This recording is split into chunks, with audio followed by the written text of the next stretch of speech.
Hello.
Bună! Bună dimineața!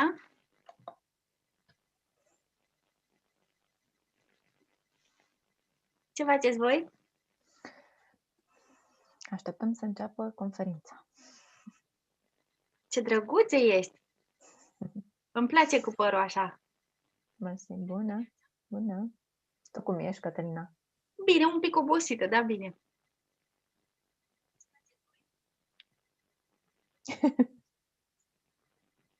Măi, e un delay. Stai așa că trebuie... Aha! Deci, gata. Trebuia ca să dau...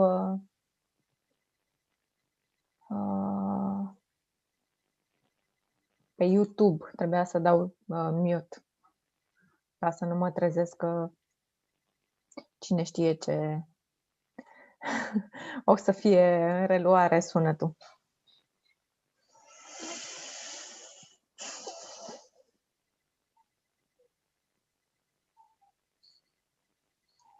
S-a mai logat altcineva sau suntem doar noi două deocamdată?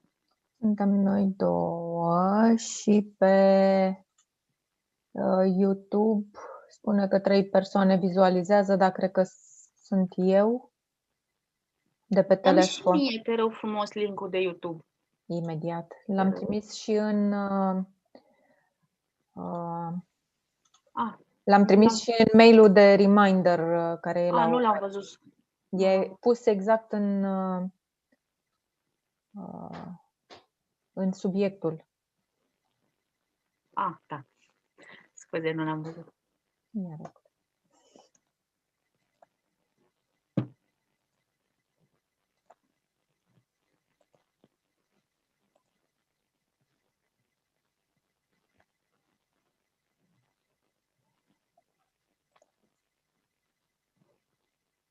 Bă, ca attendees, nu, dacă dai click, cred că poți să dai unde apar participanți. Nu știu cum se vede la tine. Teoretic ar trebui ca să vezi participanți. Dacă dai click, îți apar panelist în partea dreaptă și attendees. Attendees deocamdată nu e.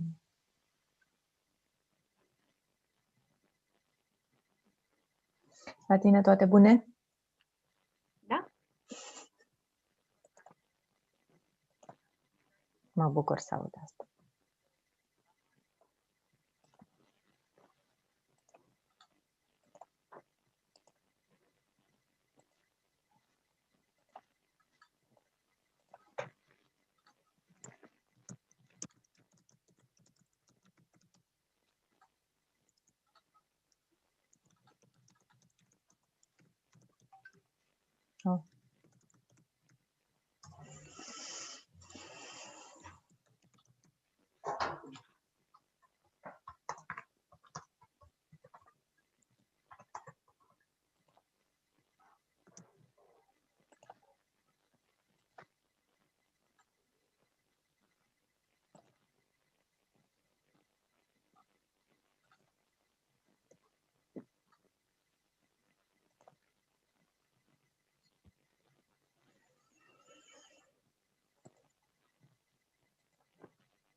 Bună! Bună! Dimineața. Se vede. Am să te rog pe tine să dai share lucrării doamnei dr. Murgoi. Ok, o am pregătită. Și când dai share, să bifezi butonul share audio. Ok. Are ceva video cu audio? Da. Ok. Am deschis-o, dar n-am deschis-o cu totul. Am multe lucruri deschise pe desktop și de asta. Da. E cu MP4. Deci, cu siguranță trebuie cu audio. Ok. Let's test. Trebuie să dăm ok la share la all panelist, că este setat doar cu only host. Schimb eu acum. Da, te rog. Ok.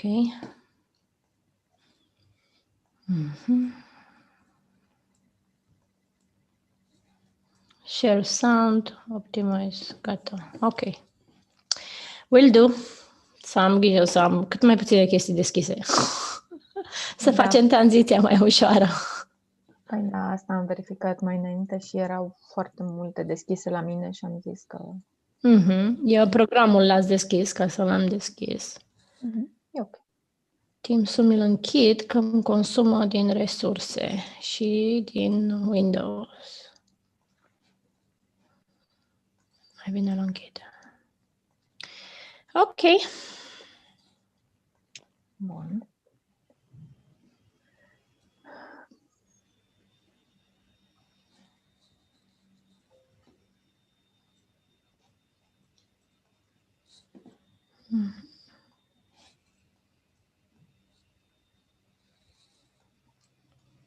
Via.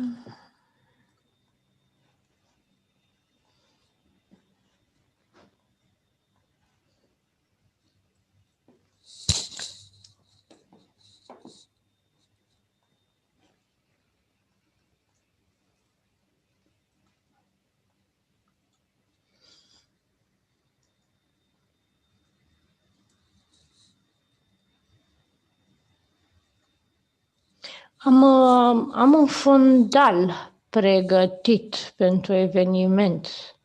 Ia să văd dacă reușesc să mă...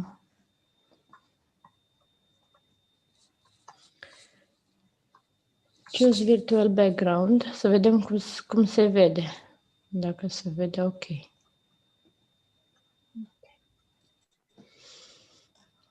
să vedem.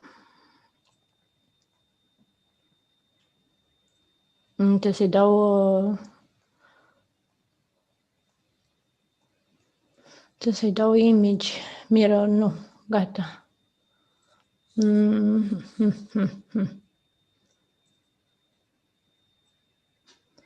Trebuie pus un pic mai sus.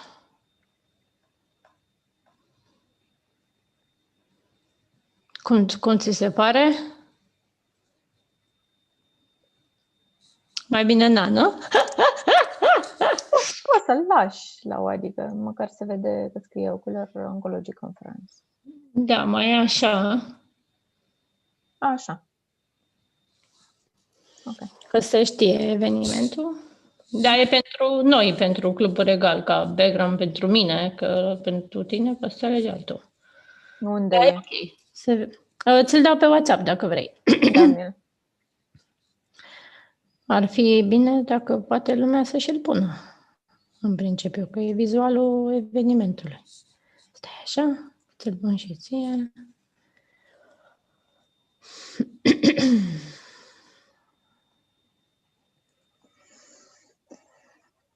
Gata.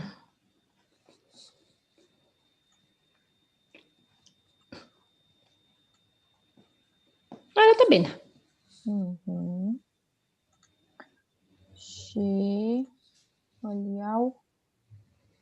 Te duci pe video și la Choose Virtual Background. Dai click pe săgeata de la video Da.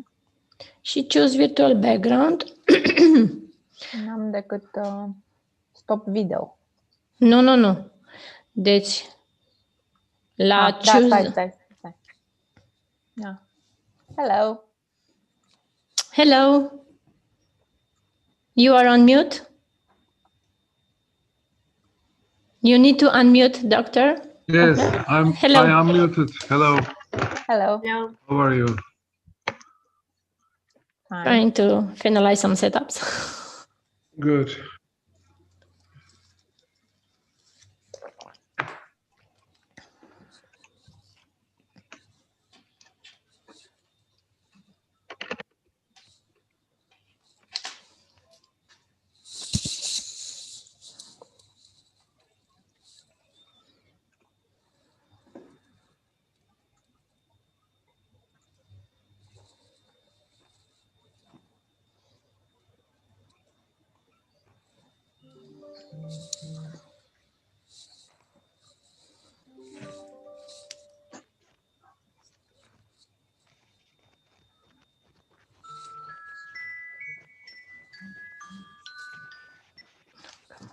Bună dimineața.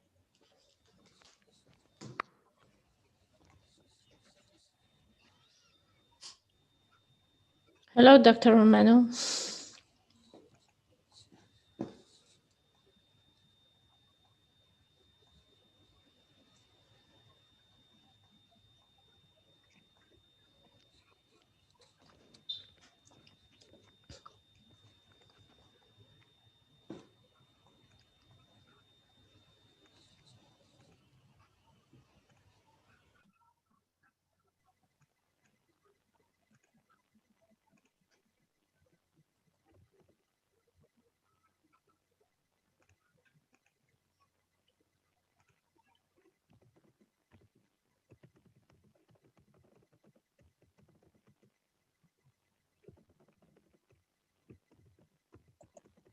Ia să vedem, facem un exercițiu.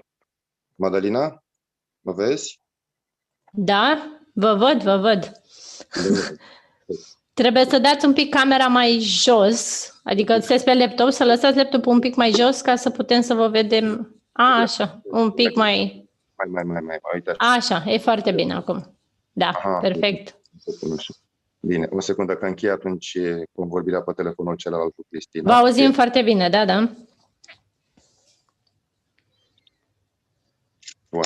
Să împotrivesc ăsta să vină și el frumos, așa, aici. Unde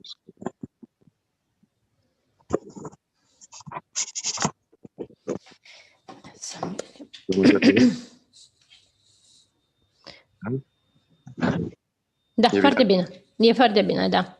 Nu văd și eu acolo în ecranelul ăla mic. Deci eu, practic, eu mă văd pe mine acum pe ecranul mic, în ecranul mare, da? Am un... Da? Am un Cristina, ești pe mut. Cristina e pe mine. Okay. Gata, nu mai sunt pe mut.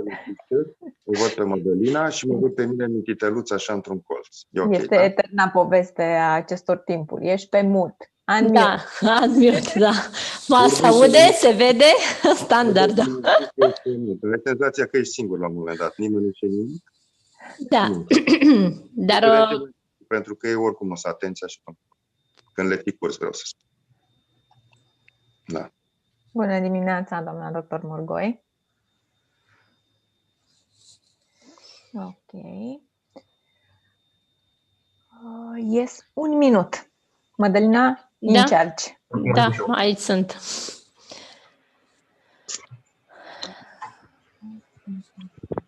Da, deci când o să vorbiți dumneavoastră, o să vă vedeți doar dumneavoastră când o să fim live. O să vă pun pe Spotlight for Everyone și o să se vadă doar ecranul cu dumneavoastră, domn doctor Romano.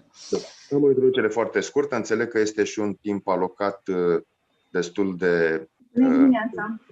Bună dimineața, doamna doctor! Da, suntem ca la armată. o să avem timing dedicat pentru fiecare. Să sperăm că fiecare... we should switch to English for Dr. Ahmed can understand that what we're talking. It's okay. I think it's better. Okay.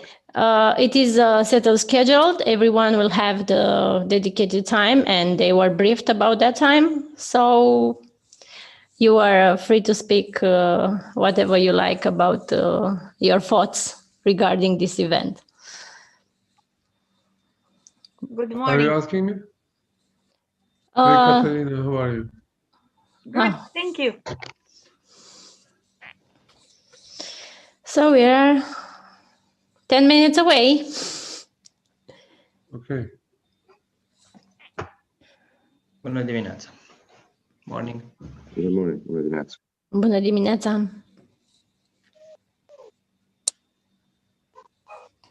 Yes, asta.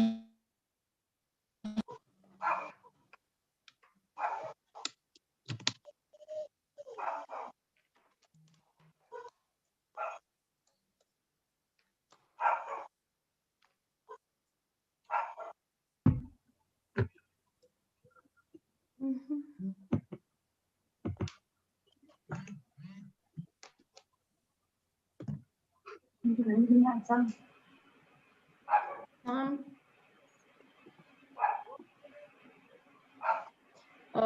Rugămintea va fi atunci când o să prezinte fiecare din speaker să avem toți microfoanele pe mut ca să se audă doar cel care vorbește. Okay.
Somebody has an enthusiastic dog.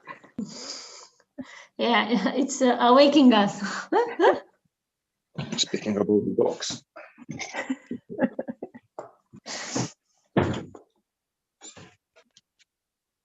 That's why I was saying that when someone is presenting, we should all have the mute button on.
Cristina, Da, ai reușit să descarci prezentarea lui Roberto Castro?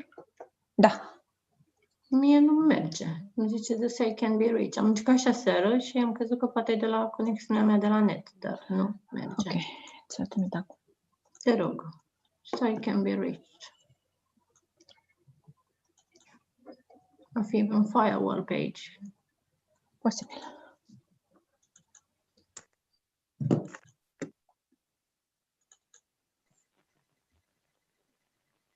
E PPTX. Da, mă refer că nu îmi deschide o pagină de web și îmi zice că nu am acces. Da. Am trimis-o. Se încarcă. Mersi. Mhm. Da. În... Da. E... Da.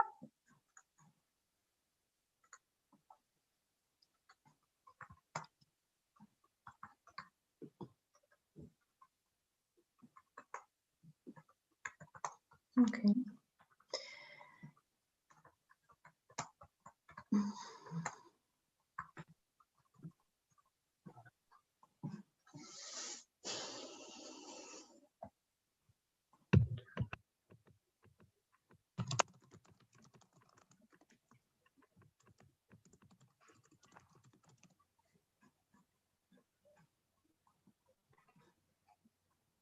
Nu este dat start webinar. Mhm. Can I start? At 10 o'clock. 5 Okay, minutes. four 5 more minutes. minutes, right? Yes. Exactly. 4 or 5 more minutes to go. How are you, dear professor? How have I been? Yes. Yeah, I'm doing good, pretty good. The weather is cold here. I'm pronouncing your name Gündüz. Yeah, It is Gunduz. good? Yeah, they usually called me Gandas, actually. Yeah, you can call Gündüz. Yeah, the correct way to spell it is Gündüz. Gündüz. Okay, thank you. Yeah, we have 2 dots on the U Mm-hmm. in Turkish. So, how is the weather in Romania? It's nice now. The It's spring nice. has come. Really? But till It's yesterday finally was spring. snowing or something. So now Okay, it's good. good. What does Aist Bucharesti Romania means? Aist Bucharesti Romania. Aist Bucharesti Romania. This is something I remember from my childhood. You know, there was a Romanian radio playing, and it used to say Aist Bucharesti Romania. Here Here is Here. Bucharest, Romania. Here. Okay, yeah, okay. Okay, The word aici means here. here, okay. So really we are here, Bucharest, Romania, speaking. Okay, yeah, okay, good. For now.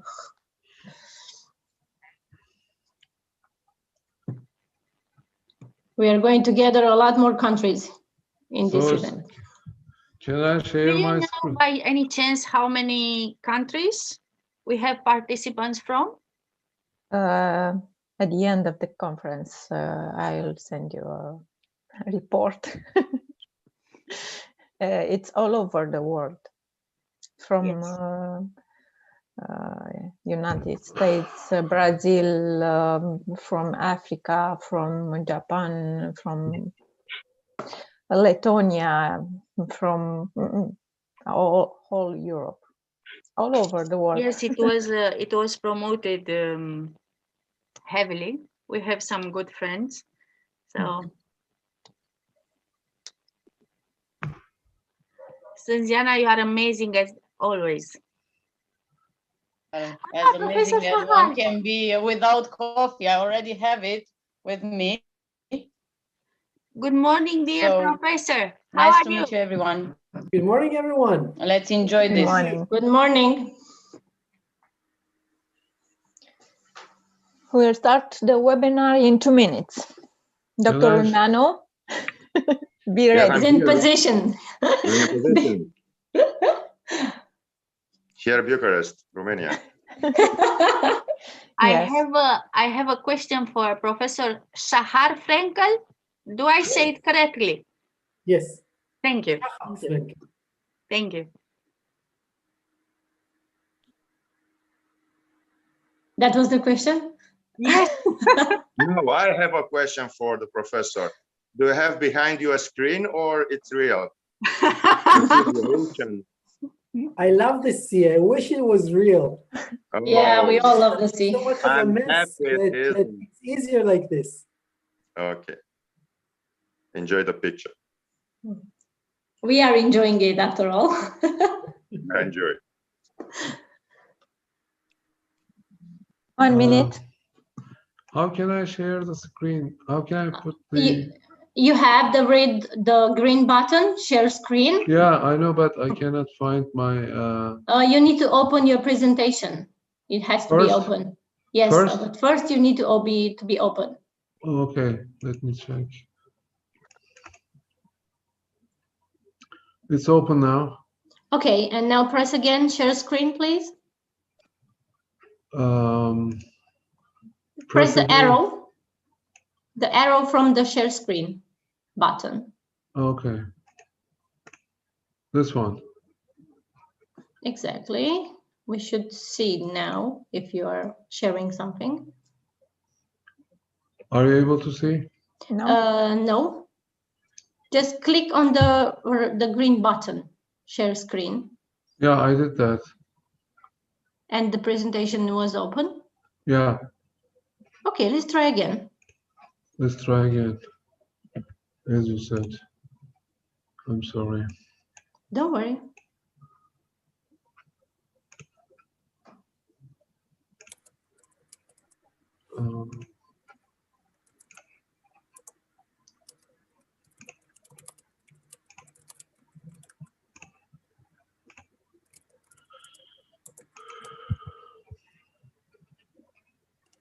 when you press the share screen button, you're going to see the documents are open on your desktop. So you should be able to see it, so you can click on it. Let me see. Yeah.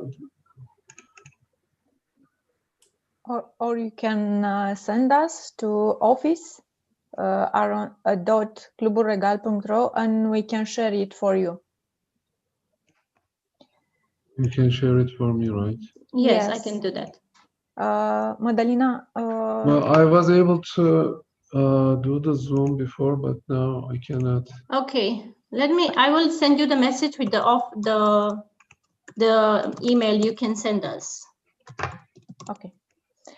Now we will start the webinar, and I'll invite you, Dr. Manu, to start the Ocular Oncology Conference. Okay, thank you. Hello. Hello, everyone, and good morning from my point of view, because you see, it's 10 o'clock in the morning in Bucharest, Romania now. I am Danul Manu, and I'm deeply honored to speak on behalf of the Romanian Royal Club of Physicians at the opening of this event. You see, onco-ophthalmology is a narrow yet profound field of medical activity based on a huge amount of high-level technology and medical knowledge. So I salute the presence of distinguished members of the medical community who are sharing their experience with our audience today. I'm convinced that you'll have a very interesting meeting with this remarkable agenda and with speakers from all over the world. I wish you a successful conference and all the best. Thank you, Christina. The screen is yours to invite the speakers and to be a good host. Thank you. Thank you, Dr. Ulmanu. Thank you to each and every one of you for being here with us today. We are very pleased to be able to welcome those of you that have been with us for a long time now, as well as those who are new to the Royal College of Physicians events. Today, we are proud to be able to host Ocular Oncology Conference. Before we get started, I would like to express my sincere appreciation to Dr. Cătălina Dumitrescu, who generously helped us make this event come together to become a success. We couldn't have done it without you. You are the brain and the heart of this event. Well, I don't want to take too much of your time. I need to leave some time for Cătălina to introduce herself and our important guests from all over the world to all of you and fill you with some of our upcoming session. Today will be very interesting and full of learning. So a very welcome to each of and every one of you. If you have questions, suggestion, clarification, or you want to say hi, you can write us in Q&A or on Zoom chat. Thank you very much for listening, and let us welcome Dr. Cătălina Dumitrescu. Thank you. Hello, thank you. Thank you, Christina. This was a dream, and the Royal Club of Physicians did it, as usually, wonderfully. And I'm very, very happy to be today with all of you. We have almost 1,000 participants from all over the world. We have very important and esteemed speakers in onco-ophthalmology, and it will be a marathon course. I welcome every speaker and every participant. And I want you to introduce the first presentation of Professor Ahmet Gündüz. It's modern diagnostic and treatment in retinal tumors. Let's start the day. Thank you, Professor.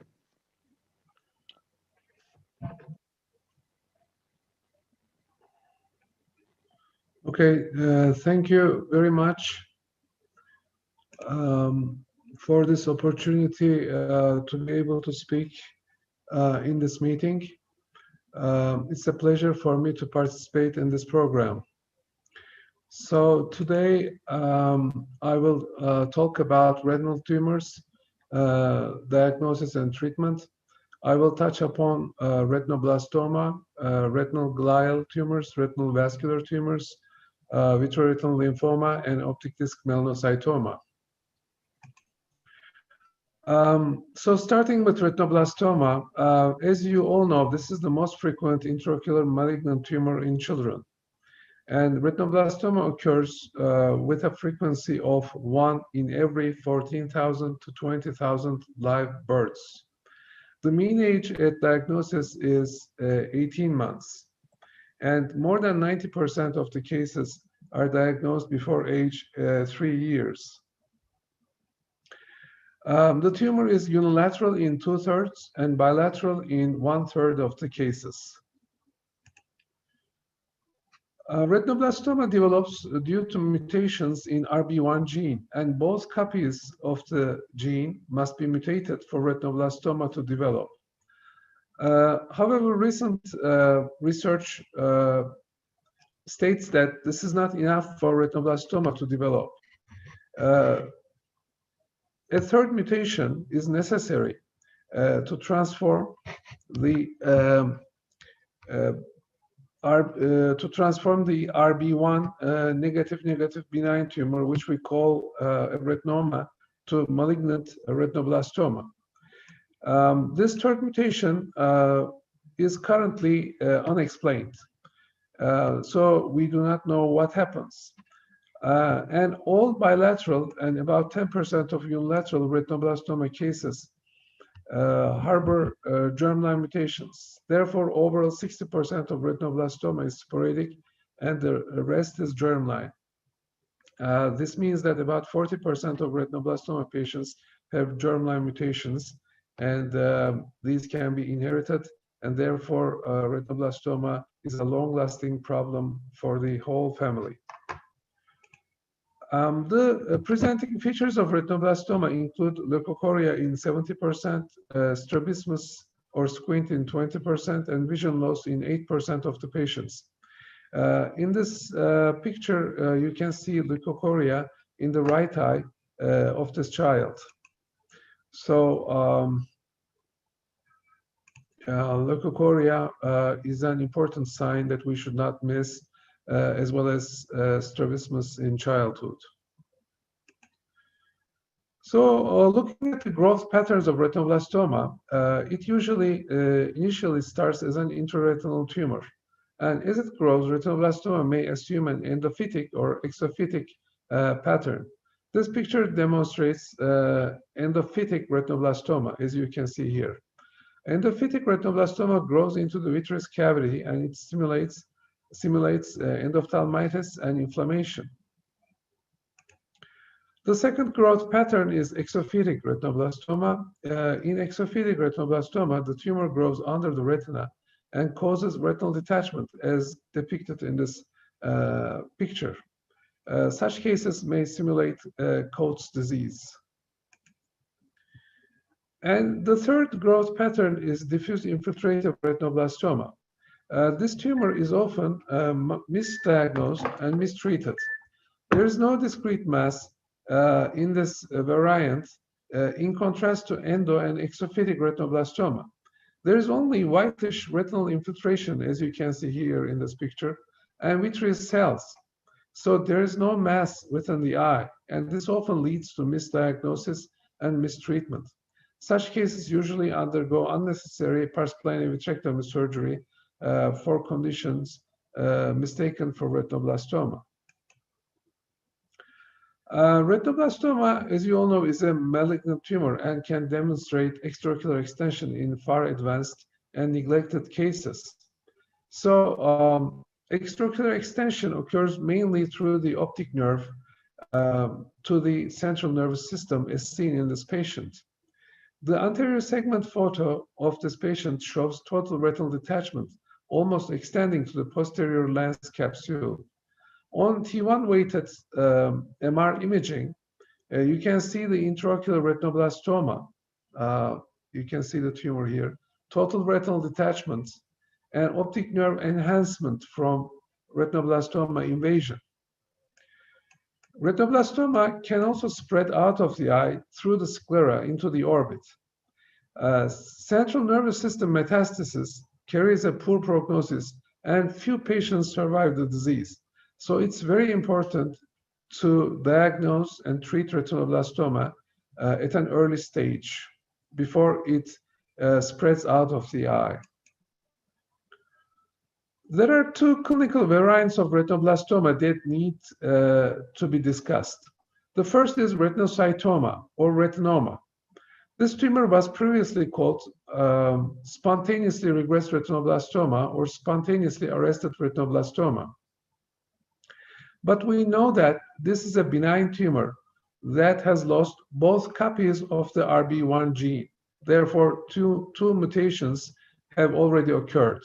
But the third mutation, as I said before, has not yet occurred. So the tumor has not transformed into a malignant retinoblastoma at this point. This tumor does not require treatment, active treatment, but carries the same genetic implications as retinoblastoma, and it requires lifelong observation.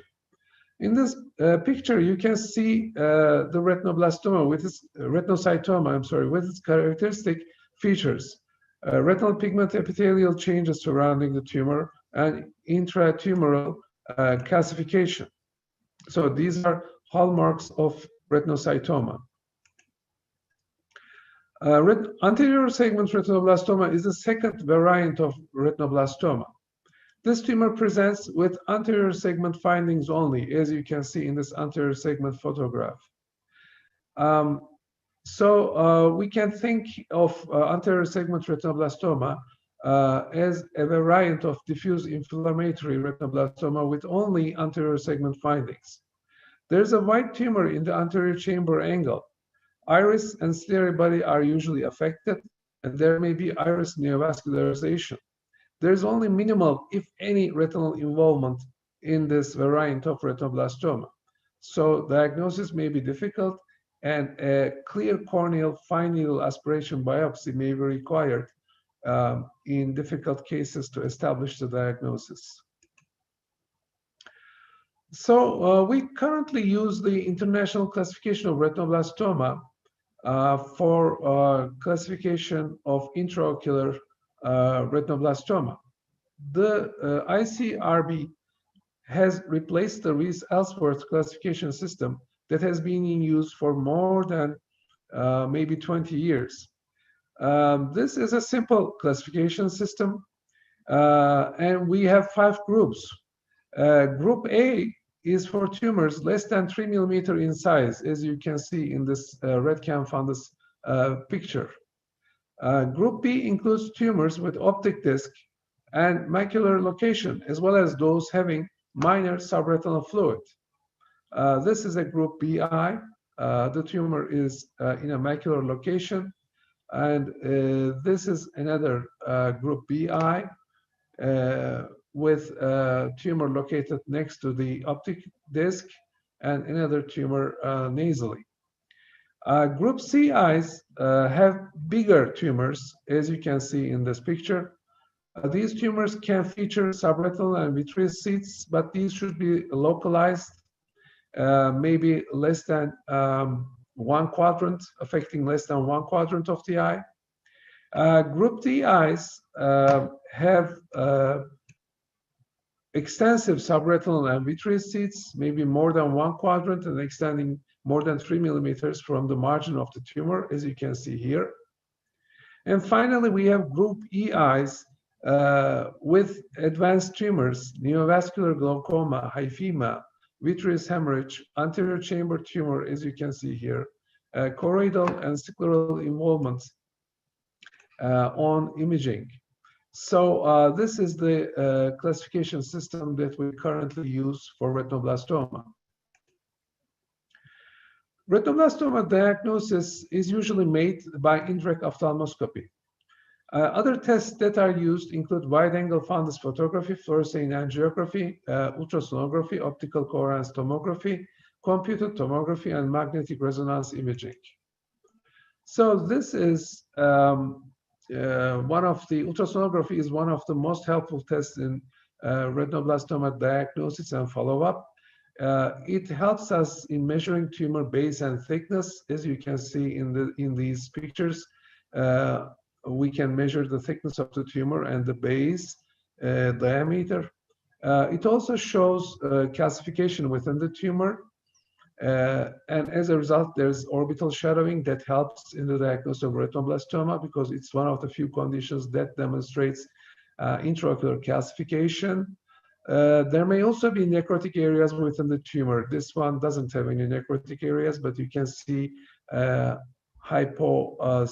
reflective areas within the tumor that show necrotic areas. Fluorescein angiography is also helpful, but you need a red cam or a similar camera to do this. Retinoblastoma demonstrates hyperfluorescence starting in the arterial phase, and the hyperfluorescence gradually increases with pooling of dye within the tumor in late phases, as you can see here in this picture. Handheld OCT is another recent technique that may be used in retinoblastoma diagnosis and follow-up. However, this is useful only in thin tumors. Retinoblastoma may originate from the inner or the outer nuclear layer. Several studies found that retinoblastoma originates from the inner nuclear, and others found that it originates from the outer nuclear layer. So in time, gradually, the tumor forms a mass in the retina, as shown in this OCT picture.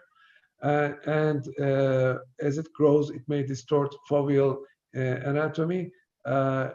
In this case, the fovea is relatively intact at this stage.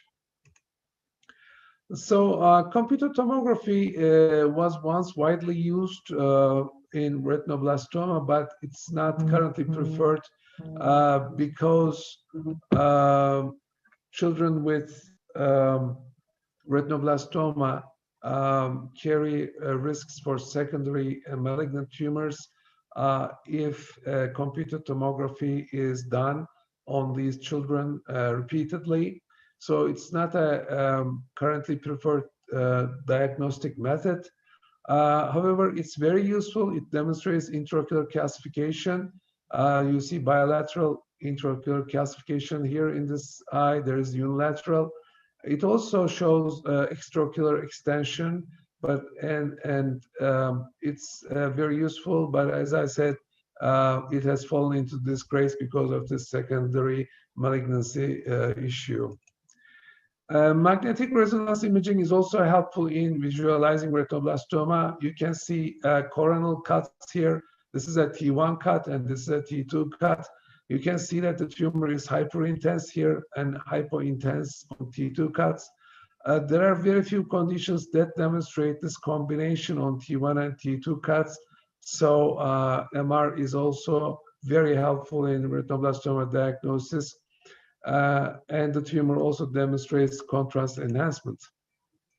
So MR is also preferred over CT in evaluating extraocular extension.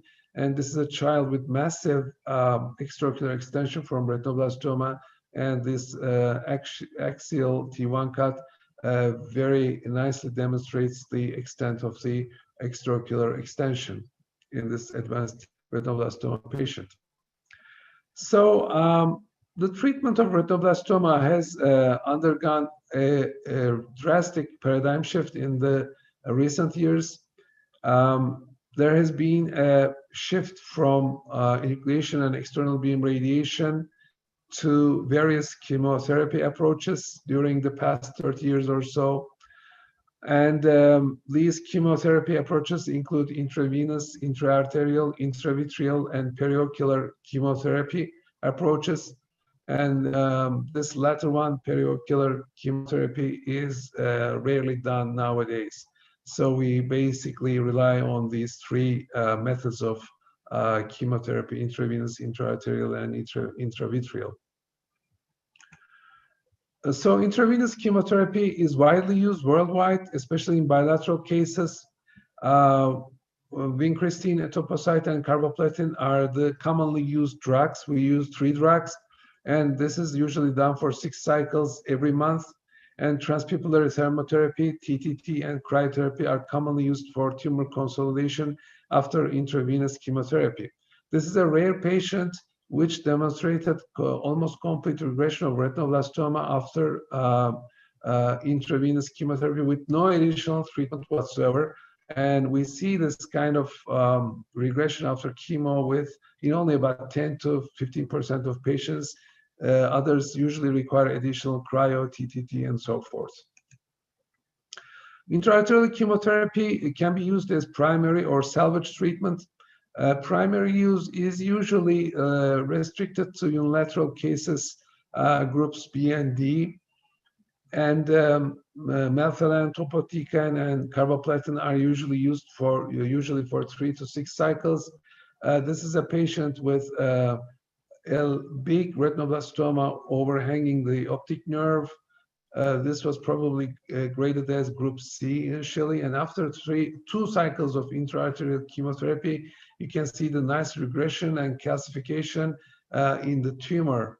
So this is a very successful treatment and saves the child from systemic effects of intravenous chemotherapy.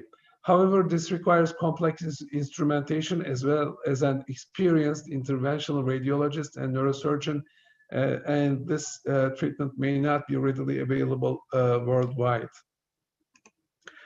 Intravitreal chemotherapy is usually used as secondary treatment in residual and resistant vitreous seeds.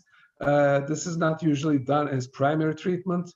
So you can see the vitreous seeds overlying the calcified tumor here, and after 3 cycles of intravitreal chemotherapy, you can see the nice regression of the vitreous seeds. The same drugs used in intraarterial chemotherapy are usually used here, although there is no agreement on the number of cycles that need to be used. This is usually done for 3 to 6 cycles. This is how the intravitreal chemotherapy is done. We mark the injection site from the limbus and then inject the medication into the mid-vitreous cavity. And at the time of needle withdrawal, we usually do triple freeze-thaw cryotherapy to the injection site. Many people do AC tap, anterior chamber paracentesis after the injection to reduce the intraocular pressure. If you do so, you need to cryo the exit side of the needle from the cornea as well. Recently, I usually use anti-glaucoma medications before the injections, and I find that in most cases there is no need to do an AC tap as shown here. External beam radiotherapy is a time-honored treatment in retinoblastoma. It is very effective. It's a very good treatment for retinoblastoma, but it's no longer used as first-line treatment except in advanced unilateral cases. Side effects include bone hypoplasia, keratitis, dry eye, cataract, radiation retinopathy, papillopathy, everything. And the most important is the risk for secondary non-ocular cancers. So the risk is 1% every year, which means about 50% at 50 years. So this is significant. Recent studies found that newer radiotherapy techniques, including conformal radiotherapy and proton beam, may have less side effects, including the risk of second cancers. Radiotherapy is still used. At least I still use it as a last resort in non-responsive cases. As I said, it's very effective, and you can see 2 cases here which demonstrate regressed retinoblastoma after successful external beam radiotherapy. So this is a patient with facial osteosarcoma, a second non-ocular cancer developing many years after external beam radiation therapy for retinoblastoma. Osteosarcoma, as you know, occurs most frequently in the long bones, and namely femur bone. Many other second non-ocular cancers, including other soft tissue sarcomas, including leiomyosarcoma, lymphoma, and melanoma, can also develop in these patients after external beam radiation therapy. Plaque radiotherapy is less commonly used after intraarterial chemotherapy and intravitreal chemotherapy came into use. However, it is a very useful treatment, and ruthenium is more popular in Europe, and iodine is preferred in the United States. Both radioisotopes are currently available. You can see here retinoblastoma that demonstrated very good regression after plaque radiotherapy. and the tumor is totally calcified. And most importantly, there is no risk of second non-ocular cancers with plaque radiotherapy, although it has some ocular side effects. Enucleation is still used in unilateral advanced cases and in cases after failed treatment. So this was the case that I showed at the beginning of my presentation, an advanced retinoblastoma case. And after enucleation, you can see that the nerve is markedly thickened and there's extraocular extension in the nerve. So even in these circumstances, it is still important to obtain a long piece of optic nerve. And for this purpose, you need to use minimally curved scissors because optic nerve is the most frequent route of spread of retinoblastoma to the central nervous system. So this is a case with that did not have extraocular extension. We were able to obtain an optic nerve about 15 millimeter in length. So you need to put a stitch at the end of the nerve to approximate its real length because it's kind of contracts after enucleation. So I think you should be able to obtain at least 1 centimeter or 10 millimeters optic nerve stump with every enucleation in retinoblastoma. So my second topic is retinal glial tumors, and I will touch upon retinal astrocytic hamartoma, acquired retinal astrocytoma, and reactive gliosis. Retinal astrocytic hamartoma is the most common glial tumor. It's a benign congenital lesion. At least it's believed to be congenital, mostly diagnosed in childhood, but occasionally in adult ages as well. It may be associated with tuberous sclerosis, TSC, TS complex, and the tumor here does not demonstrate calcification, but it may be calcified as well. So it's a yellowish lesion in contrast to the white color in retinoblastoma. And this is a calcified astrocytic hamartoma, as you can see here. And fluorescein angiography is one of the most helpful tests in diagnosis. It shows slow uptake, but intense late staining, as you can see here in this picture. So OCT is one of the most helpful tests in diagnosis. It shows that the astrocytic hamartoma originates in the nerve fiber layer, as you can see here, and produces compression of outer retinal layers. Large tumors may feature vitreoretinal traction, calcification, and moth-eaten cavities. These are not seen in this case. And astrocytic hamartoma usually requires no treatment, but in progressive cases, laser and photodynamic treatment may be considered. So the second glial tumor is acquired astrocytoma. This is rarely seen. It's a benign acquired glial tumor. There is no relationship with TSC in contrast to astrocytic hamartoma, but this one is associated with more exudation and exudative retinal detachment in contrast to astrocytic hamartoma. And OCT is very helpful in diagnosis. It shows a dome-shaped intraretinal tumor originating from the retina, causing disruption of outer retinal layers. There's high reflectivity and posterior shadowing, as you can see in this OCT picture. Fluorescein similarly shows slow uptake and late staining. And for this tumor, I think PDT is the best treatment method. The difficulty in this tumor is the establishment of the diagnosis. Many cases are mistaken for amelonotic other tumors like melanoma, hemangioma, and others, and therefore fine needle aspiration biopsy may be required for eventual diagnosis. Retinal gliosis is another tumor that occurs after posterior segment trauma, inflammation, or infection. It is rarely seen, but it's important to bear this tumor in mind in the differential diagnosis list. It is due to the proliferation of retinal astrocytes and Mueller cells. This is one of the rare cases that I have retinal gliosis. So the third group of tumors are retinal vascular tumors. In this group, I will briefly discuss hemangioblastoma, cavernous hemangioma, AVMs, and vasoproliferative tumors. So hemangioblastoma is a benign congenital vascular tumor. It may be isolated or associated with von Hippel-Lindau syndrome. And peripheral tumors have dilated feeder and drainer vessels. There may be hard exudates and exudative retinal detachment. As you can see here, there's macular exudation from the tumor. And fluorescein angiography is the most helpful test. It demonstrates rapid filling of the tumor in the arterial phase and intense hyperfluorescence throughout the angiogram. OCT shows that the tumor originates in the retina with high reflectivity. This tumor demonstrates an exophytic pattern and produces compression of the outer retinal layers. And treatment is usually done using laser or cryo. Photodynamic treatment is especially useful for posterior located tumors. This is a disc hemangioma that has demonstrated complete regression after photodynamic treatment. Plaque can be used in resistant cases, and vitrectomy can be done in vitreal and retinal traction. So these are really complicated cases.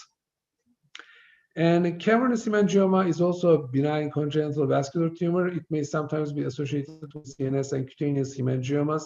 There's no name or eponym for this syndrome.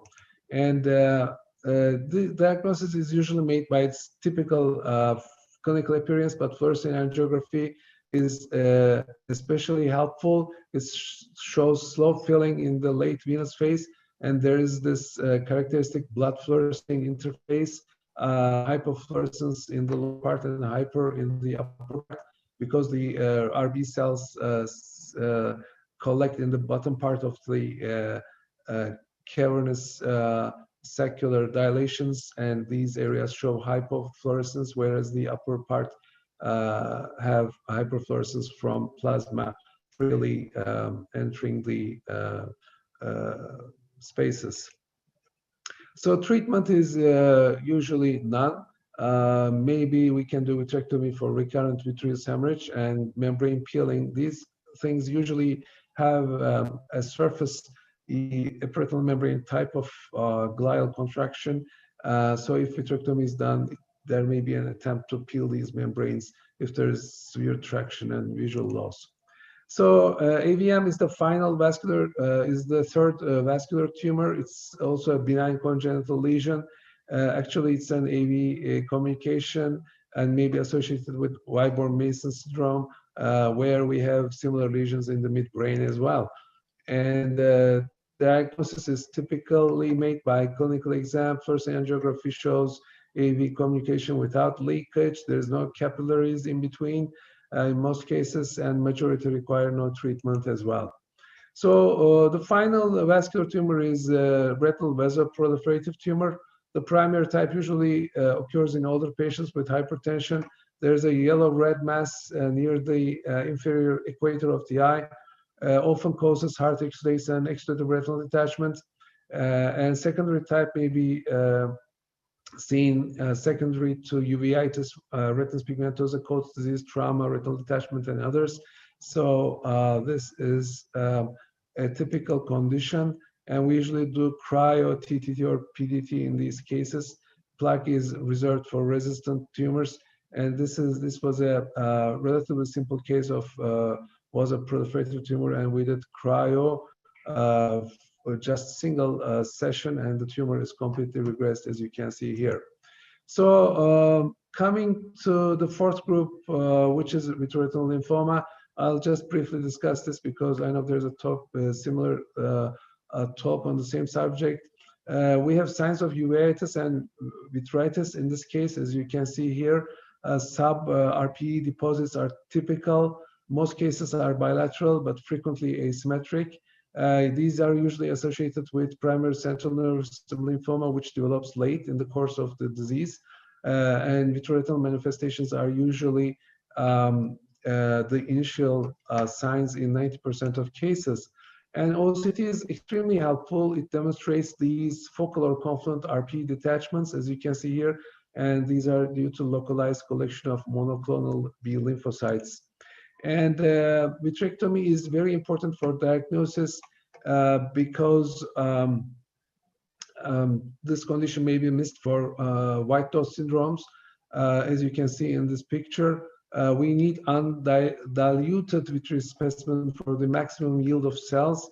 After establishing the diagnosis, we can do intravitreal chemotherapy using rituximab and methotrexate. Ocular external beam radiation can be used. Intensive systemic chemotherapy should be done if there is brain involvement, and CNS irradiation is usually reserved as last resort therapy.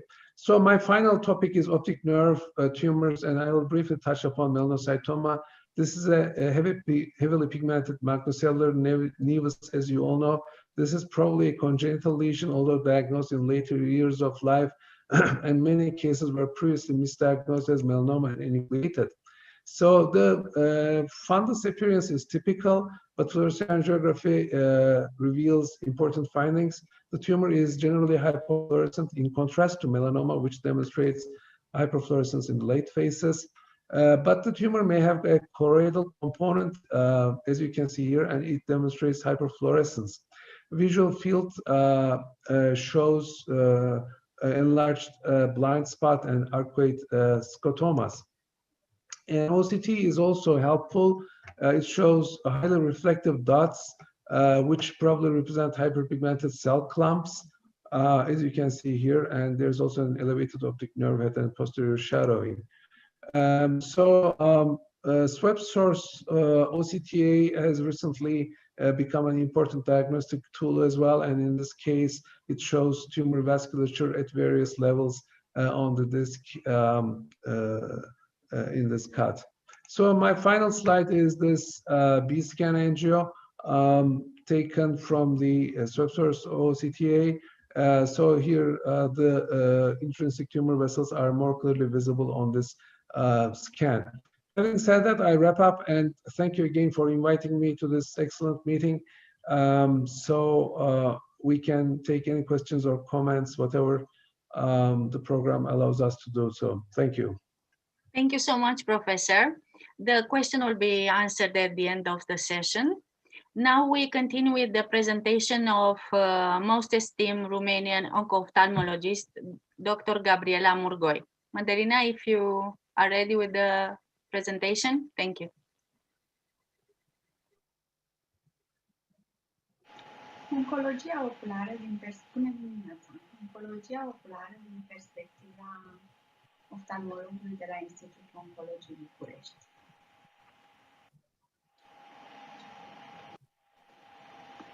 Lucrarea va conține două părți.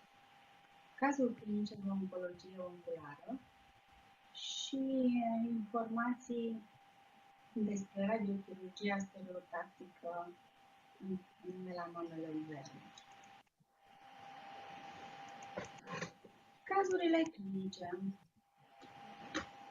Primul caz, bărbat de 60 de ani, fără antecedente personale patologice semnificative. În mai 2019 se prezintă într-o altă unitate sanitară pentru o tumoră orbitală. Se face un tomograf cerebral și o biopsie. Tomograful relevă o masă gigantă, polilobulată, măsurând între 6 pe 3 cm, localizată în orbita stângă și în regiunea maxilară anterioară, prin invazia mușchilor extraoculari, a pleoapelor și o steoliză la peretele anterior al sinusului maxilar. Pacientul este îndrumat către Institutul Oncologic, unde în iulie 2019. La admisie, la examenul clinic, vederea ochiului drept este de 20 pe 20, vederea ochiului stâng, fără percepție luminoasă. Se observă o masă gigantă, neregulată,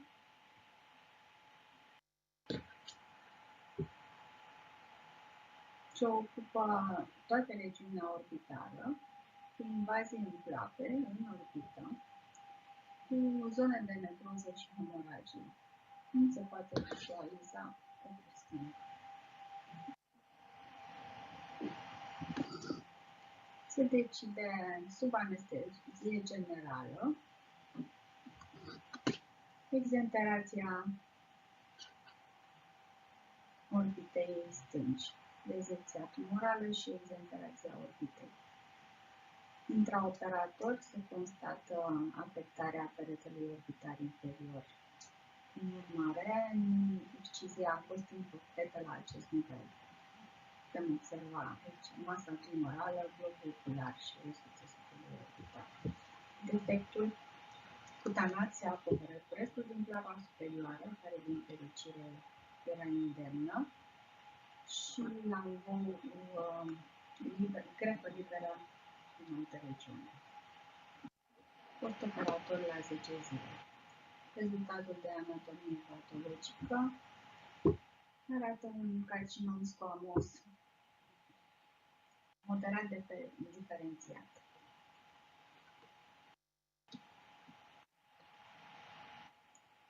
Din iulie până în septembrie, chimio și radioterapie adjuvantă. Din păcate, după câteva luni se constată progresia rapidă, necontrolată, cu recidivă la nivel zigomatic și maxilar anterior, cu adenopatii gigante laterocervicală și târziu, aproape la 4 luni, deces. Cel de-al doilea caz, bărbat de 81 de ani, cu multiple comorbidități, un istoric mult mai bogat. În 1994, într-o clinică în Germania, s-a practicat endorezecția unui melanom coroidian, localizat nazal și inferior, anterior de ecuator, fără examen histopatologic, cu vitrectomie și un implant vexil. Fără niciun fel de acuze, până în iunie 2020, când se prezintă într-o altă unitate sanitară, cu suspiciunea de celulită orbitară sau reacție la uleiul de silicon. Este investigat, tratat antibiotic și corticoizi general, trimis la tomografie în iulie și la reuniune în noiembrie. În noiembrie ajunge la Institutul Oncology. Aici se poate vedea evoluția din iunie cu celulită orbitală după tratament, continuare de evoluție până în noiembrie 2020 la institut. La prezentare, vederea ochiului drept percepe o lumină, vederea ochiului stâng este în P5. În examen de pol anterior, hemosis, deplasarea temporală a globului ocular, exoftalmie și în unghiul intern și peretele inferonazal se poate constata o tumoră polilobulată, dură la palpare, atașată de globul ocular și cu aspect melanic. La examinarea fundului de ochi, anterior de ecuator, nazal și inferior, se vede o zonă albicioasă post-endorezecție și o zonă mică, melanică, probabil recidivă, situate anterior de ecuator, amândouă în sectorul nazal.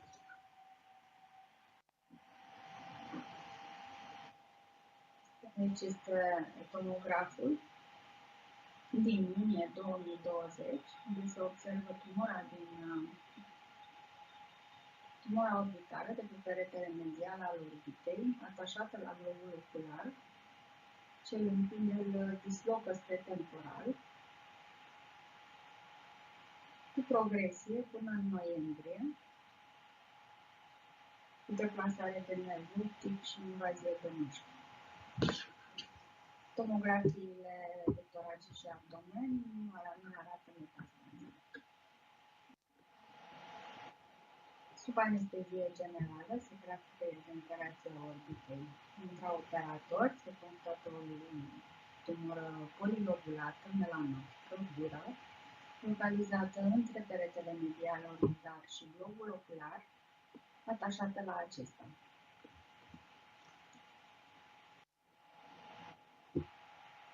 Postoperator la 4 luni, rezultatul de anatomie patologică, melanomalii, cu invazie în scleră și fără invazie nervului optic sau al versiunii orbitare din orbitei.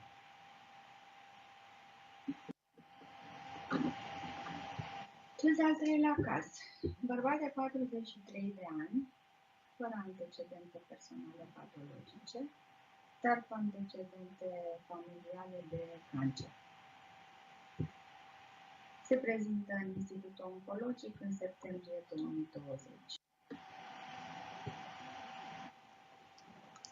Vederea la ochiul drept este de 20/20, la ochiul stâng percepe mișcarea mâinii.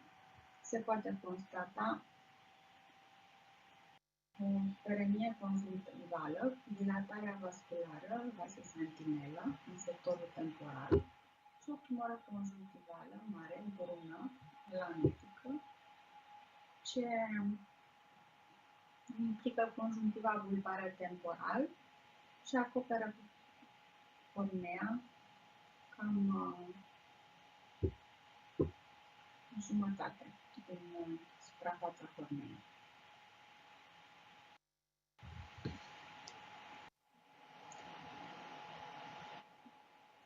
IBM-ul ne relevă o tumoră conjuntivală care coafează practic cornea cu o demarcație clară între cornee și tumoră.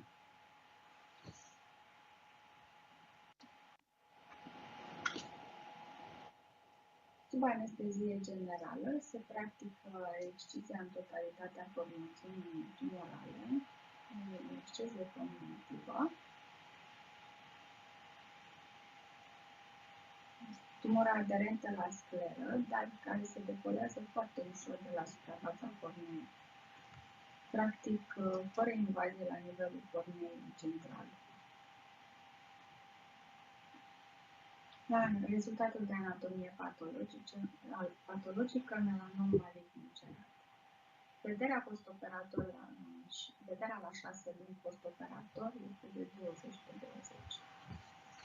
Fără adenopatii, fără alte semne generale. Cazul 4. Bărbat de 50 de ani, fumător cu bronșită cronică, cu prezentare în Institutul Oncologic în ianuarie 2018, pentru o formațiune tumorală cu aspect conopidiform, cu mici zone de necroză în suprafață, care implică aproape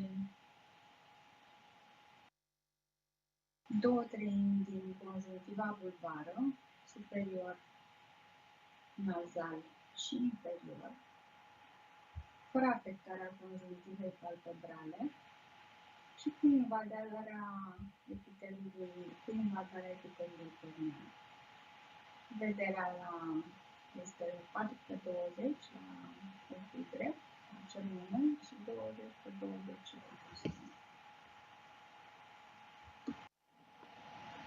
S-a decis preoperator tratamentul topic 10 zile cu 5 fluoroglicid 1%. Se poate vedea că în urma tratamentului Tumora s-a redus, cornea s-a degajat parțial. Se face excizia totală a formațiunii tumorale, destul de aderentă la scleră și aderentă la epiteliul corneal.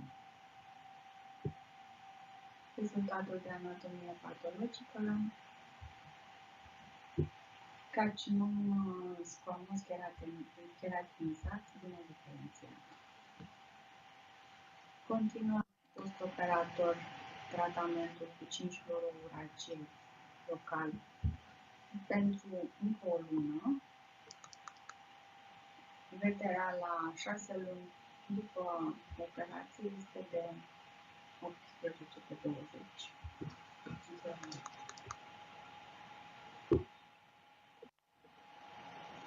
A doua parte a prezentării este despre singura metodă de tratament conservator în melanomele reale existente în România, radiochirurgia gamma knife. Și sunt practic informații pentru oftalmologul generalist.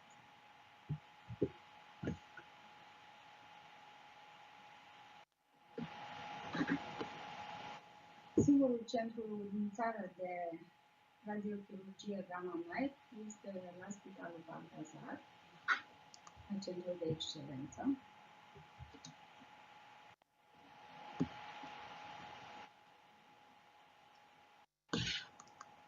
Radiochirurgia gamma knife presupune multiple fascicule de radiație gamma provenite din 201 surse de cobalt, care sunt focalizate simultan din direcții diferite în tumoră și necesită o singură ședință. De asemenea, necesită poziționarea foarte precisă a tumorii într-un spațiu tridimensional cu ajutorul remenelului și apoi eliberarea radiației. Ca și procedeu. Primul pas este imobilizarea ochiului cu un bloc anestetic retropulvar.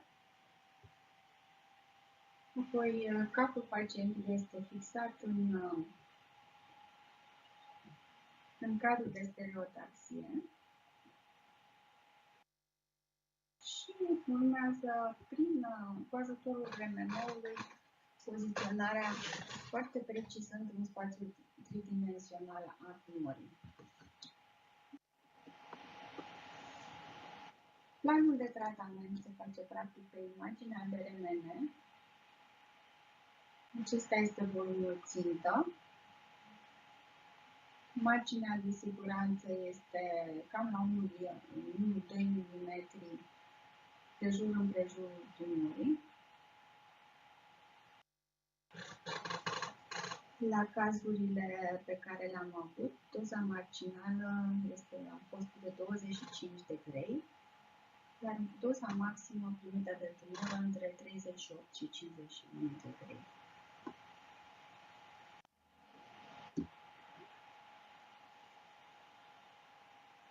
Din experiența personală, ca această metodă să fie eficace cu daune minime, am selectat anumiți pacienți. În urmare, criteriile de includere în tratament sunt tumorile de o anumită dimensiune, T1, A și B, cu baza tumorii sub 9 mm și o înălțime sub 6 mm, sau o bază a tumorii între 9 și 12, dar o înălțime a tumorii sub 3 mm. T2A, T2B, baza tumorii între 9 și 14 mm, cu condiția ca înălțimea să fie într-adevăr între 9 și 4 mm, dar invers proporțional cu baza tumorii. Și foarte rar am inclus tumorile T3 în funcție de vârstă, de comorbidități sau de confianța pacientului.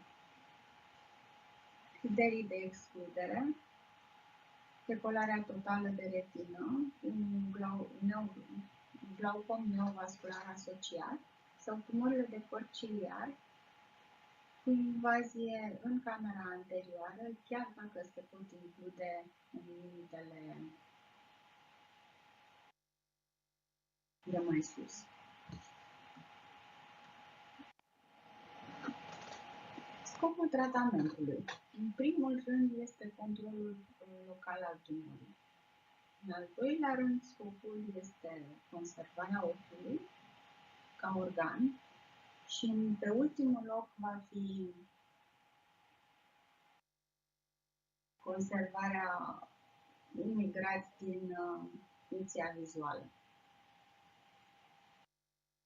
E de menționat că, indiferent de varianta de tratament, radical, nucleație sau conservator, nu există influențe asupra ratei de supraviețuire. Ce așteptăm de la acest procedeu? Așteptăm, practic, o scădere a adâncimii tumorii, de regulă după 6 luni până la 2 ani de la tratament, inițial cu 1-2 mm, până chiar la remisie completă. Mai jos avem ecografiile de la un caz iradiat în 2020, martie,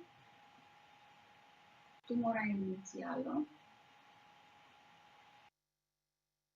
La 6 luni de la iradiere se poate recunoaște aplatizarea tumorii și la 1 an de la iradiere, remisie aproape complet, am putea spune, practic este o zonă cicatricială.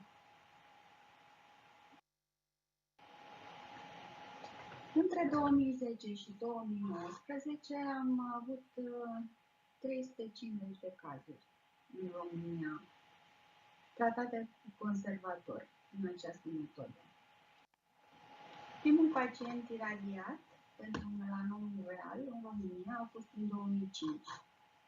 Între 2010 și 2019, din cele 350 de cazuri, am avut 8 cazuri cu recidivă tumorală după 3-5 ani, tratate cu nenucleație, 2 cazuri de glaucom neovascular, tratate tot prin enucleație, dar la anatomie patologică nu se constată celule tumorale și 20 de decese între 3 și 7 ani după gamma knife prin metastaze hepatice. Urmărirea pacientului. La fiecare 3 luni, local, biomicroscopie, oftalmoscopie indirectă, presiune intraoculară, ecografie și general ecografie abdominală. O dată pe an RMN cerebral și CT torace abdominal. Important este că, cu siguranță, orice are un preț și atunci este vorba despre complicațiile oculare. Celulele normale vecine tumorii vor primi o doză considerabilă de iradiere, cauzând astfel o deteriorare care apare în ani după tratamentul inițial.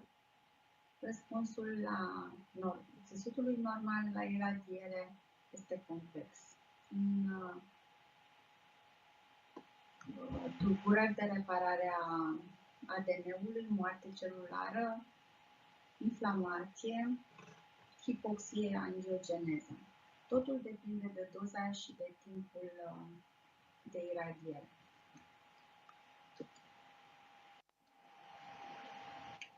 Complicațiile segmentului anterior. cataracta de iradiere este cea mai frecventă, apare cam la 2 ani după tratamentul cu gamma knife. Foarte mare atenție! Funcționalitatea globului după operația de cataractă este limitată de daunele provocate asupra segmentului posterior. Ulcerații corneane, am avut un singur caz în toți anii aceștia. Sinechii pupilare, secluzie sau ocluzie, pentru că, practic, moartea celulară, necroza tumorală produce o inflamație. Hifemă și glaucom neovascular. Glaucomul neovascular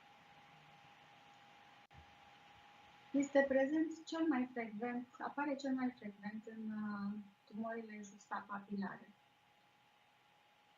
Am preferat aplicarea de tratament topic, antiglaucomatos, niciodată prostaglandine, analogi de prostaglandine, pentru că vor crește inflamația și vasodilatația. Și în anumite cazuri, injecții în camera anterioară de anti-VEGF. Aici avem un caz al unei femei iradiate în 2017 cu apariția unei inflamații oculare și a unui glaucom neovascular în 2020. Se poate observa restul tumoral, probabil necrozat, hemoragii vitreene. S-a preferat injecția intramusculară cu dexametazon pentru câteva zile și terapie antiglaucomatoasă topică și bromfenac. La aproximativ 4 luni, după liniștirea fenomenelor inflamatorii, acesta este restul tumoral. Tensiunea a revenit la normal. În alt caz, bărbat iradiat în 2016 cu apariția de glaucom neovascular în 2020, cu tratament tot așa antiglaucomatos topic și bromfenac, cu hemoragie la momentul ăla și cu o hemoragie vitreană masivă. La câteva luni după prima, s-a făcut o singură injecție de anti-VEGF în camera anterioară, la câteva luni după injecție.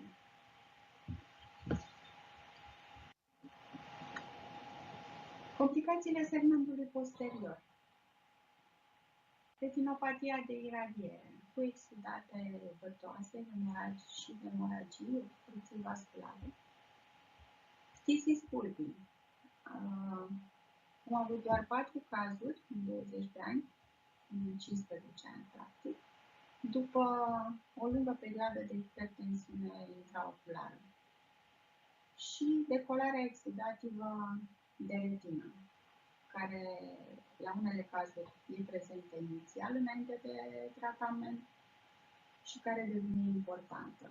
Dar cu toate acestea, după 6-9 luni, am avut surpriza ca retina să se reatașeze spontan după resorția lichidului subretinian. Femeie iradiată în 2016 cu un melanom justapapilar, dezvoltă în 2017, cam la un an și ceva după iradiere, retinopatie de iradiere cu numeroase hemoragii peripapilare cu exudate. S-a preferat aplicarea topică de bromfenac pentru o lună și urmărire. Cam așa arăta după tratament la o lună cu reducerea multă a hemoragiilor și exudatelor. În anumite cazuri, la ceva vreme după iradiere și când suntem siguri că nu avem nicio recidivă și nici doar un aspect cicatracial, am făcut și injecție intravitreană cu VEGF.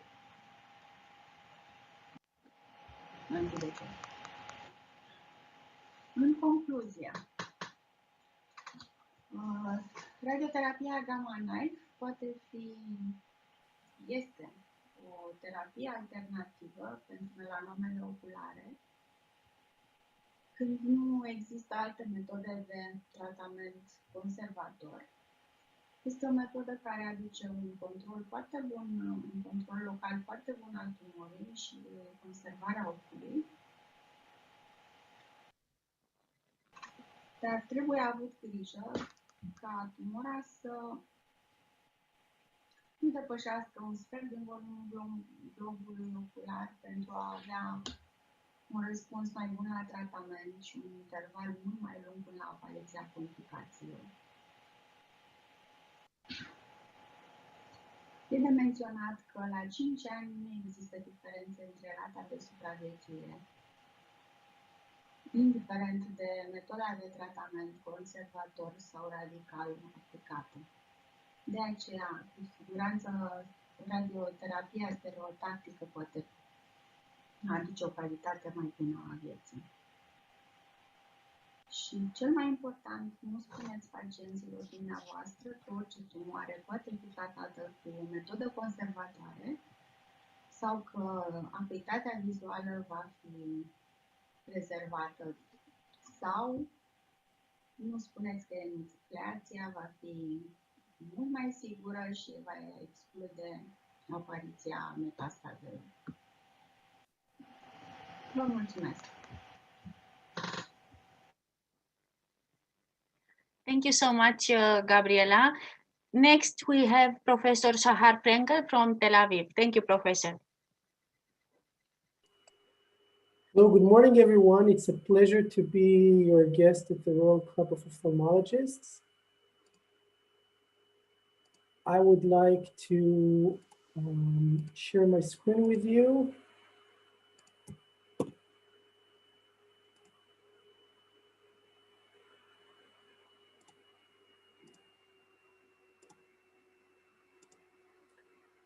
Okay, so our first talk of the day is novel treatments in ocular oncology. And we're going to talk about targeting the cellular response to hypoxia as a treatment for uveal melanoma. Sorry about that. Hold on.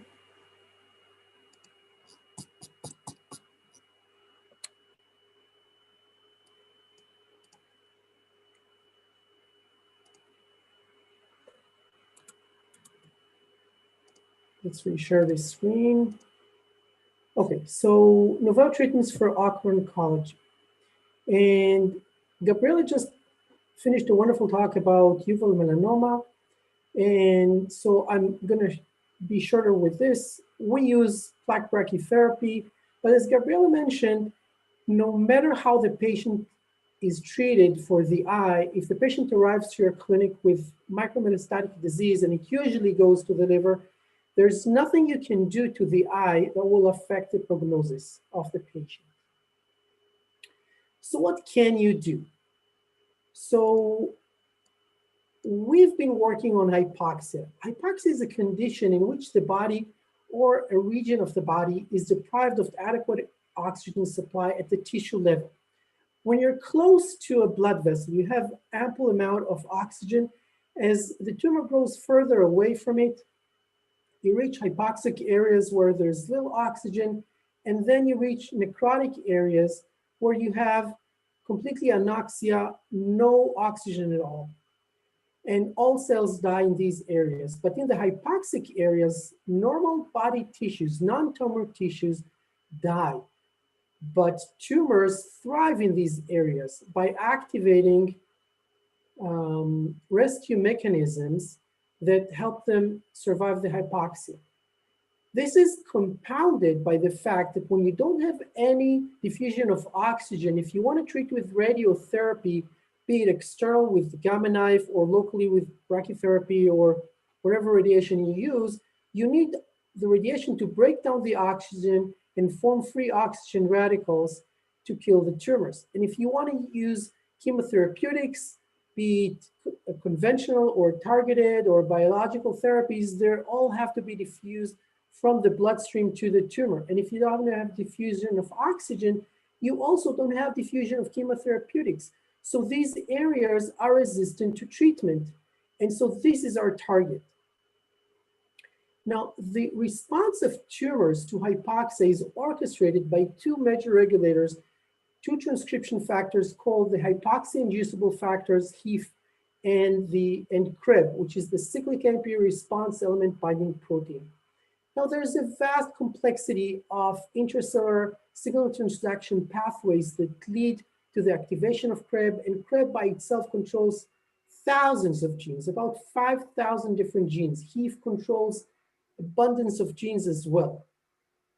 But this is our target, and we want to see how it goes. Now, to affect genes in vivo, in real life, not in a petri dish, you can use a variety of techniques, the best of which is viral-based gene therapy, because siRNAs are good for plates, and if you use plasmids, you can't make sure you transfect all the cells. But viruses can actually reach all the cells.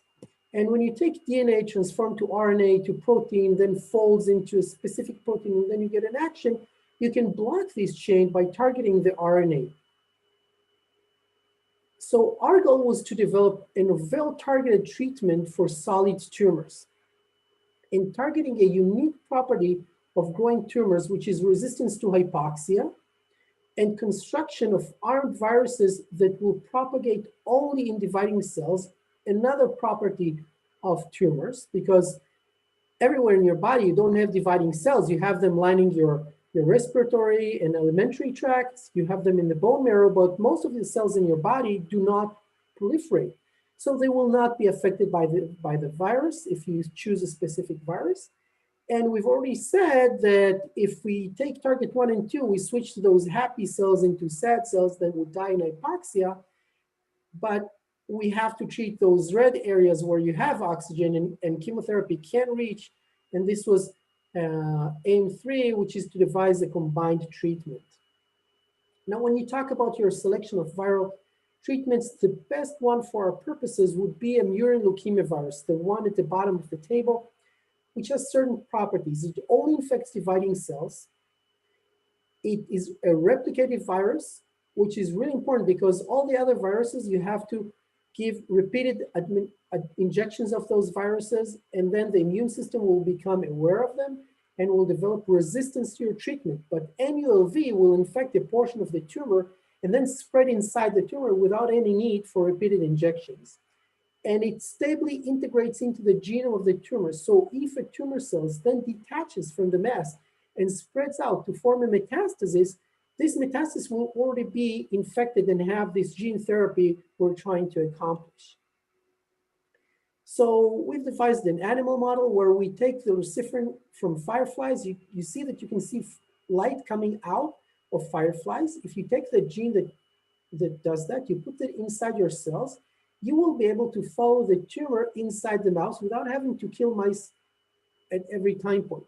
So we inject the cells, then we injected them with the virus, we follow them with a special camera, and here you can see how you see light emanating from the mice. And by doing so, here we can see that we injected the mice and then we injected the virus, and at different time points we took out tumors. We label the outside of the tumor with red, and you can see when it starts rotating here that A, we get more and more light inside the tumor, and B, you can see that you have green from the virus deep into the tissue of the tumor, meaning that the tumor really infiltrated and infected by the tumor. And in another model where we do this with mice, you see the eyes of the mice glow with bioluminescence down in the graph in blue. And then we injected the virus, and you can see a much higher increase in light, in fluorescent light here in red. As you can see, it's red, indicating that there's much higher spread of viral emanating light, fluorescent light from tumor cells, meaning that it spreads within the tumor more than the tumor spreads itself. So there's a continual infection inside the tumor, infecting more and more tumor cells. Now, to make it a bit faster, we also infected the cells with the virus to make sure, as if all the cells are infected, what will be the effect? And you can see that if we take cells that we did not do anything, these are not infected cells, compared to cells with a virus that contains nothing, just the virus itself as the carrier, you see the same growth rate. So it's not the virus doing anything to the tumors. But if we put an shRNA inside the virus and it is expressed inside the tumors and knocking down the expression of our target genes, CREB and HEAF, you can see here on the left-hand side of this panel that we're stopping the action. You see that when we stain for hypoxia, the control tissue here, the tumor, has areas of hypoxia, but they're very few. But when we knock down CREB and HEAF, you see a marked increase in hypoxia inside the tumor. And when you check for the vascular endothelial growth factor, or VEGF, all of you ophthalmologists know that hypoxic retina produces VEGF to attract blood vessels. But here you see there's blockage of VEGF production. And if we take this one step forward and stain for blood vessels, I hope you can see those tiny red marks on this slide here when we stain for blood vessels with CD34. In the control tumors, there's marked attraction of blood vessels into the hypoxic tumor areas, but when we knock down CREB or HEAF1, or both of them together in this X3 virus, there is completely ablation of any attraction of blood vessels into the hypoxic areas. Now, this is really nice, but does it really have an effect? We're treating tumors here. So you can see here in this graph, when you compare the blue control mice to the green and yellow mice that were treated with knockdown of CREB and HEAF1, you could see that the tumor's growth was completely stopped over time. So this was very effective in hepatocellular carcinoma, which was our first model. And then we said, okay, we also have to treat those areas with chemotherapy. We targeted those hypoxic areas. We were really good at that. But now what happens if we combine chemotherapy? And you can see that when you give increasing doses of chemotherapy, in the gray bars, there's more and more killing of the tumors, which is logical. If you knock down CREB in these tumors, there's a marked reduction in tumor survival, almost much more than when we gave chemotherapy. And when you combine that with chemotherapy, we were very happy to find that both the hypoxic and the normoxic area are more sensitive to chemotherapy. So you have an additive effect of these areas. Now, moving on to uveal melanoma, we took this technology there, and to make sure that we don't get point mutations that will stop the virus from working, we devised viruses that will attack 2 sites in each gene, and we call those doubles. So we have a double CREB and a double HEAF virus, and when we test this in uveal melanoma, there's marked reduction in 2 different cell lines in RNA expression and protein levels, and you can see those here as well. When we checked for reporter genes, there's almost 50% reduction in expression of reporter genes, and even endogenous genes such as VEGF were knocked down by about 50%. So this is really effective in the plate. When we combine with chemotherapy, you can see the lighter bars are the ones with CREB knockdown, and you can see that when you give doxorubicin, which is usually, by the way, not used for uveal melanoma, it is effective in vitro. And when you knock down CREB, it is even more effective. And when you test for caspase-3 activity, which is a marker for apoptosis, which is programmed cell death, you see marked increase in caspase-3 activity in the knockdown tumors. This also happens with DTIC, which is a chemotherapeutic agent which is used for uveal melanoma, but it is more expressed here in hypoxia than in the normoxic area. So in both hypoxic and normoxic area, we have increased sensitivity to chemotherapy. Is it effective really in tumor growth? And yes, you can see it is very effective. We compare the black line, which is the control mice, to the single or double knockdowns over here, and you see marked reduction in tumor growth. And when you want to see those tumors, look at those huge, pinkish, highly vascularized tumors in the control, and you see those tiny tumors that we managed to find in the mice with the knockdown tumors. And you can see it also in the graph how much smaller they were on average. So to conclude, CREB and HEAF1 transcription factors are important for uveal melanoma tumor progression. An infectious knockdown via armed viruses targeting the hypoxia regulator CREB and HIF1 is effective against metastatic uveal melanoma in vivo. We hope that this will be one day a good treatment. So just to show you in a graphical example of what's happening, you see a tumor growing and then it goes too far away from the blood vessel, you form hypoxic areas. The tumor then activates CREB and HIF1 to produce VEGF and attract blood vessels into it. But if we use our virus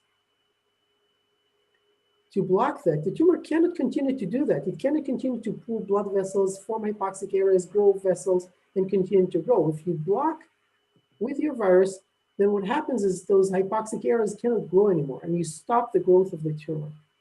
And as I said before, if a piece of the tumor runs away and tries to form a metastasis, it already carries this virus with it, so it will not be able to grow.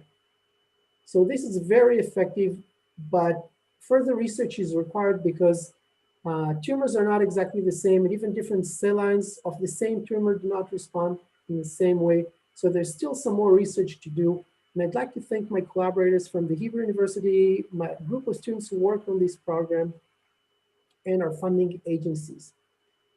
Thank you very much. Thank you so much, Professor. This was mind-blowing. Thank you so much. Now we have Dr. Ionuț Gobeș, one of our most esteemed Romanian neurosurgeons, and Dr. Ioana Gobeș, ophthalmologist. Thank you. Hello, everybody. Hello, glad to be with you today. I'm going to share our screen with you in a second.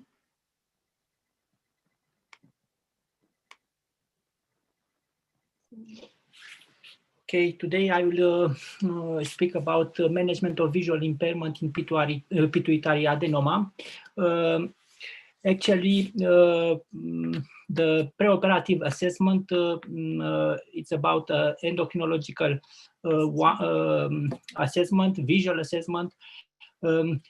ERM is the gold standard for imagistic investigation. CT scanner, where we can see calcification, bone defects, etc.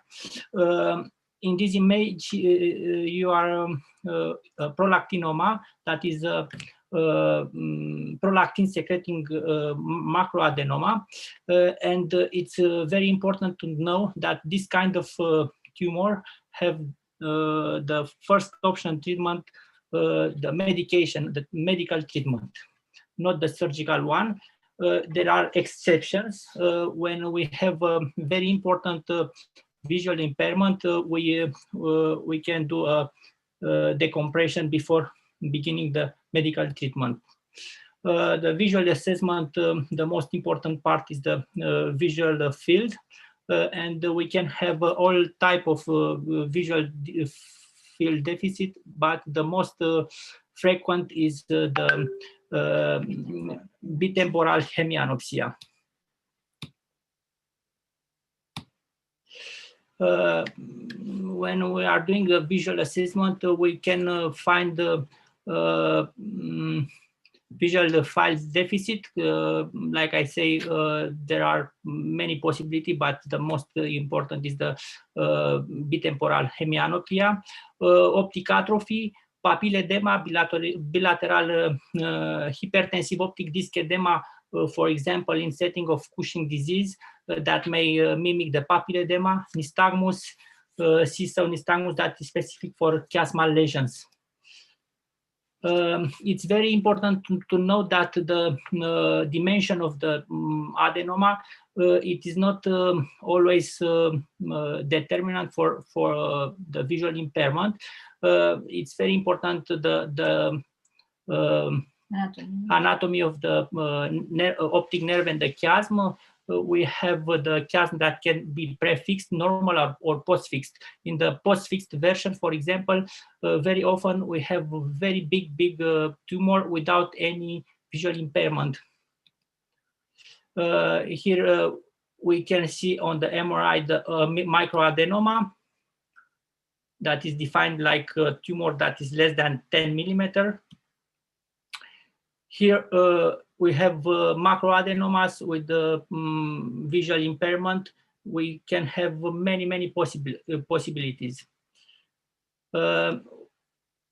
The differential diagnosis in adenoma we made with supracellular meningioma. You see here in the images supracellular meningioma. Here another one, preoperative and postoperative MRI. Another one, here is a classification of supracellular meningioma that is a function of position of the meningioma with the pituitary stalk. Rache cyst, craniopharyngioma. Here we have arachnoidean cyst, preo and postoperative assessment. Metastasis, that is very rare in this position, but all is possible. And we need to know that, for example, in a woman that is enceinte, pregnant, we can have very often a pituitary hyperplasia, and we must not confuse this kind of anatomy that is normal with macroadenoma. Surgery, now in the majority of the cases, we use an endoscopic transphenoidal approach. Sometime in less than 1% of cases, we can use a transcranial approach, keyhole biliterional or pterional approach for the lesions that are lateral of principal vascular axis.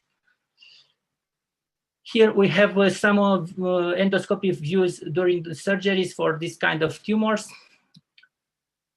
You see there the sella turcica, the pituitary stalk, and the chiasm, optic chiasm, the carotid artery, and the anterior cerebral artery, and in the corner, right corner, inferior right corner, you see the anterior cerebral complex with the A1, A2, and anterior communicant arteries. Transnasal sphenoidal endoscopic approach is it takes about 1 to 2 hours and 3 to 4 days hospitalization.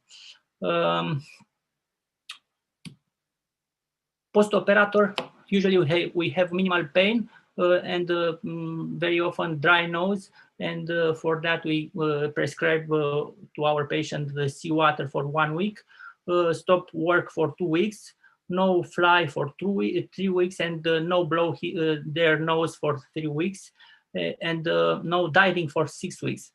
Risks. The death rate in this kind of surgery is about 0.1 to 0.2%. Rhinoligoria in 2% of cases. Infections, pituitary failure, diabetes insipidus, that is very often transient and permanent in 0.6% of the patients. Sometimes we can have oculomoticity worsening. A very important factor that affects the quality of the resection is the surgeon experience. Here you see the numbers of acts performed by the surgeons, and we see that the complications are a lot more fewer when the surgeon have more surgeries. Here you see another example in this sense, and you see that if you have only 1 or 2 neurosurgeons in a center that are doing this kind of surgery, the results are better than in the centers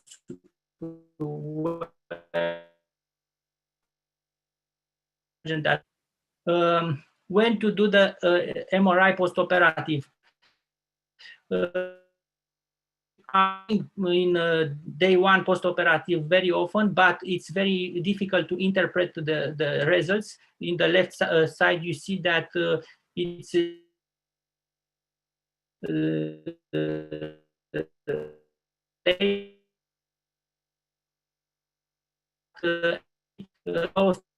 exact. And you see that on the MRI at 3 months and 12 months very well. Indication, prolactinoma, when we have a well-bordered adenoma, the surgery or medical treatment is indicated, but when we have a very invasive prolactinoma, the preferred, the first option treatment is the medical one. And in the others, other types of adenoma, the first option generally is the surgery, and when we are not able to cure the patient, we need to treat them with the medical treatment or radiotherapy. Thank you very much for your attention. Thank you so much. Now we go back to Professor Shahar. Thank you, Professor. Thank you very much. This was really an interesting talk now, very wonderful surgical skills. And I'm going to take us now a bit more clinical to talk about the ocular effects of the biological treatments in oncology. Now, for the first time, I have a disclosure. I was on the advisory board for AbbVie for one of the trials that I'm going to talk about, but they didn't really pay anything. So I want to talk about targeted anti-cancer treatment. It's almost 100 years from the time where Paul Ehrlich first described the concept of a magic bullet. And it took almost a complete century to start having drugs come available. Started in 1997 with Rituxan, and then Herceptin, which is an anti-human epidermal growth factor receptor. And in 2000, we had Mylotrag for hematological malignancy, and then a decade ago it was removed from the market, and another almost decade ago in 2017 it was reapproved, with a few more drugs appearing along the way. To summarize, the principle is that when we give chemotherapy intravenously, it affects the entire body, and we don't want that to happen. Patients have hair loss, and they lose weight, and they have diarrhea and vomiting and all kinds of other problems from chemotherapy. And we don't want that to happen. We want to be able to target just the tumor cells. Now, in our previous talk, I talked about viral-based gene therapy, which will only infect tumor cells. But here, we're talking about taking antibodies, recognizing specific epitopes on tumor cells, and they will bring the chemotherapy, which is conjugated to those antibodies, directly to the tumor cells. The chemotherapy is not active until the tumor cell absorbs the antibody with the chemotherapy, digests the antibody, and then it releases the chemotherapy and kills the tumor cell. So this is the principle behind antibody-drug conjugate. You target specific tumor cells. Now, if we look at the table here, we can see a variety of tumors approved since 2010 and on, and they're targeting mostly hematological malignancies such as AML, ALL, mycosis fungoides, and Hodgkin's lymphoma, and diffuse large B-cell lymphoma. They employ a variety of receptors as targets for the antigen, such as CD33 for AML, CD22, HER2, CD30, and we even have urothelial cancer here in this list. And you can see that breast cancer treatment started with Herceptin, which was just the antibody, but then was conjugated with maytansine, which is a tubulin polymerization inhibitor, and then it was conjugated with a topoisomerase inhibitor. And there's another trial with another variation of this sort. Now, studies in drugs in clinical trials. So we have Depotex M for AbbVie, which was what brought me to this field. The study was for GBM, glioblastoma multiforme, a disease that kills people within about 6 months. Patients in Hadassah receiving this treatment survived for over 2 years, but apparently in an interim analysis, it wasn't efficacious enough in a worldwide basis, so the study was discontinued, unfortunately. Belantamab is currently being tested for multiple myeloma, and the patients I see in the clinic feel wonderful with it. I hope it is approved one day. And we have, as I said, a new drug for breast cancer, another version of HER2. Now, what's interesting is for the Depotex M, 2 weeks after initiation of treatment, patients started complaining of dry eye symptoms. An initial examination showed a normal anterior segment. And when you look at it, you see that the anterior surface is white. When you stain with fluorescein, you don't see any superficial punctate keratopathy. You don't see any SPKs. And when you look at the cornea on initial observation, looks completely normal.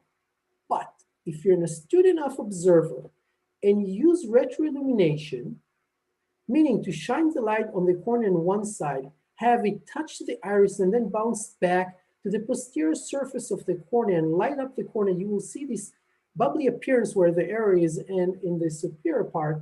And what you see are subepithelial, they're very anterior, subepithelial cyst-like structures, and hardly any SPKs next to them. Here you see very, very few SPKs, but you can see in good illumination, you see that almost all the cornea is covered by those microcysts. Now, I've seen this in 3 different studies, completely different drugs from different pharmaceutical companies. I mean, these are not all the same.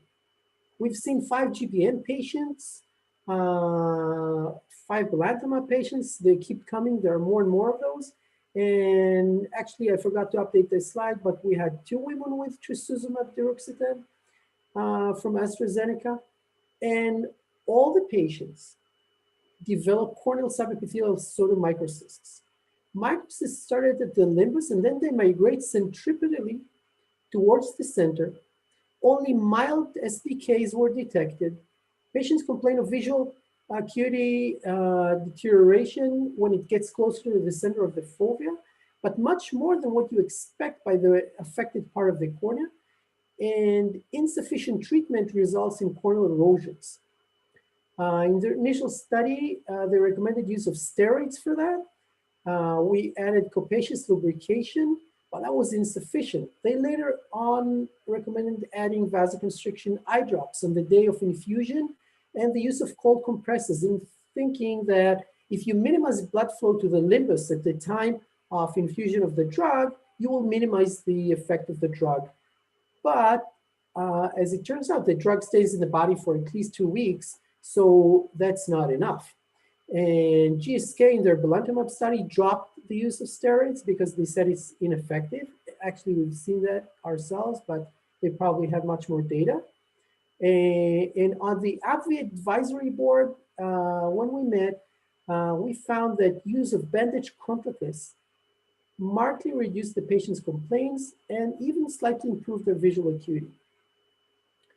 All changes resolved within 2 weeks of treatment cessation. Now, there's a study from Sheen and colleagues that described vertex keratopathy and corneal epithelial changes mimicking corneal dysmaturation, relating their findings to new types of epidermal growth factor receptors and fibroblast growth factor receptors, but they failed to fully explain why this happens in some inhibitors, but not in others. And I want to point this out to you. Look here, we have 3 different compounds, each targeting a different receptor. Although the Depotex M and trastuzumab both target epidermal growth factor receptor, but these are different receptors. They both work through tyrosine kinase, but the B-cell maturation antigen, which is a member of the tumor necrosis factor receptor superfamily, works through NF-kappa B. And you see by the color coding that they use different drugs for this. So you have different combinations. They all cause the same clinical manifestation. So it is my personal feeling that this is related to drug antibody conjugate and not to the specific antibody or the specific drug. And more research is still due in this field. Now, I hope that most of you know what central serous chorioretinopathy is, but I'm not sure you're all aware of MEK inhibitor. And the first study of MEK inhibitor in 2012, the first clinical trial said that they had 2 dose-limiting toxic effects, inducing rash and diarrhea and central serous retinopathy. Now, ever since then, I'm in risk of time, I'm just going to skip this faster. You see one of these patients in the screening visit, and then after the first 2 pills, the patient complained of marked reduction in visual acuity, went down from 20/20 to 20/40, or from 6/6 to 6/12, depending on your measuring method. And you can see the subretinal fluid pocket, and on first picture, you see there are multiple such pockets here as well. And this was later on coined as MEK-related maculopathy. This is not CSR, because you can differentiate between them, because there's no leakage like there's leakage in CSR. And what is the mechanism? Some people think it has to do with interfering with tight junctions between the cells, but this has not been proven. And I want to show you that a completely different drug from a completely different disease called venetoclax. It's a new drug for specific B cells for CLL.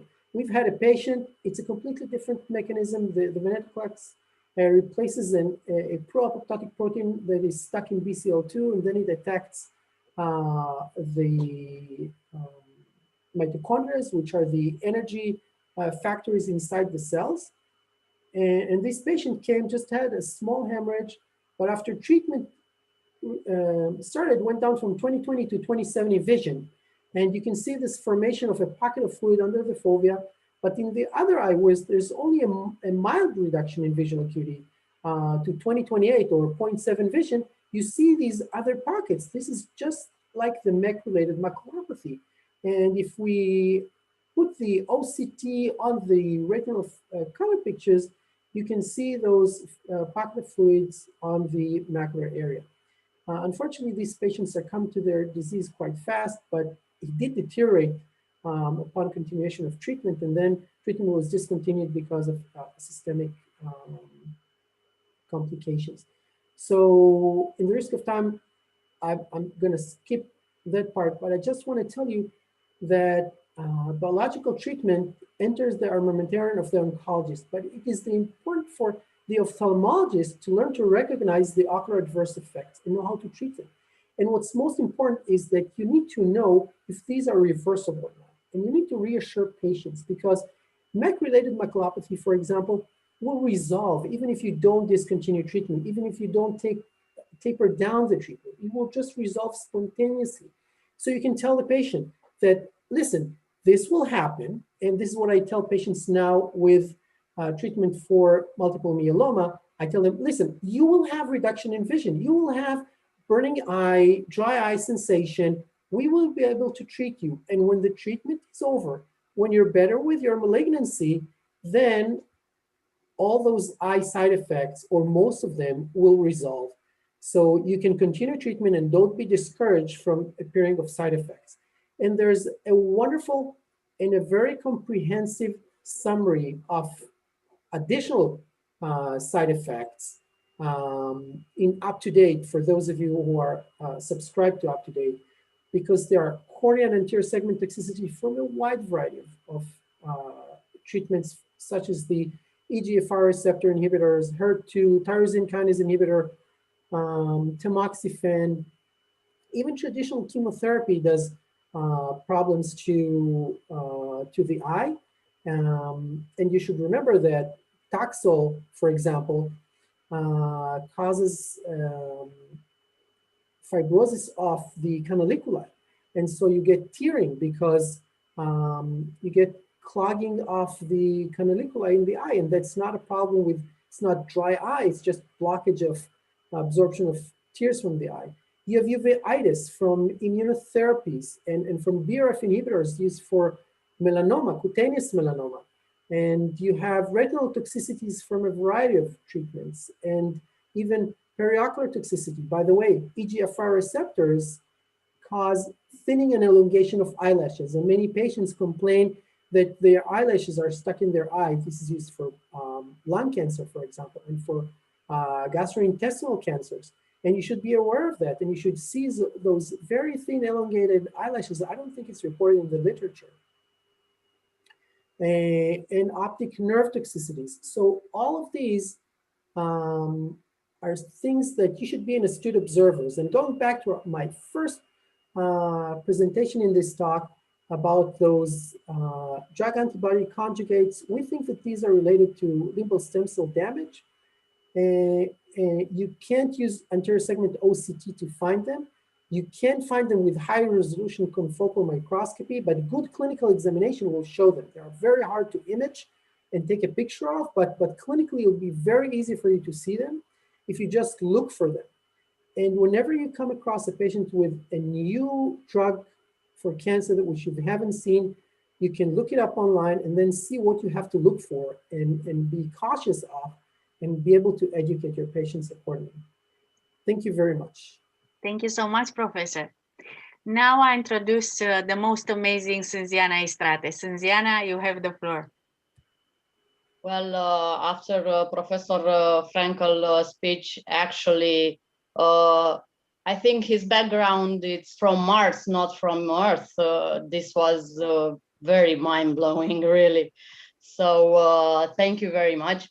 My talk is a little bit of from Earth. So I'm thinking about, is Mohs surgery actually enough for us?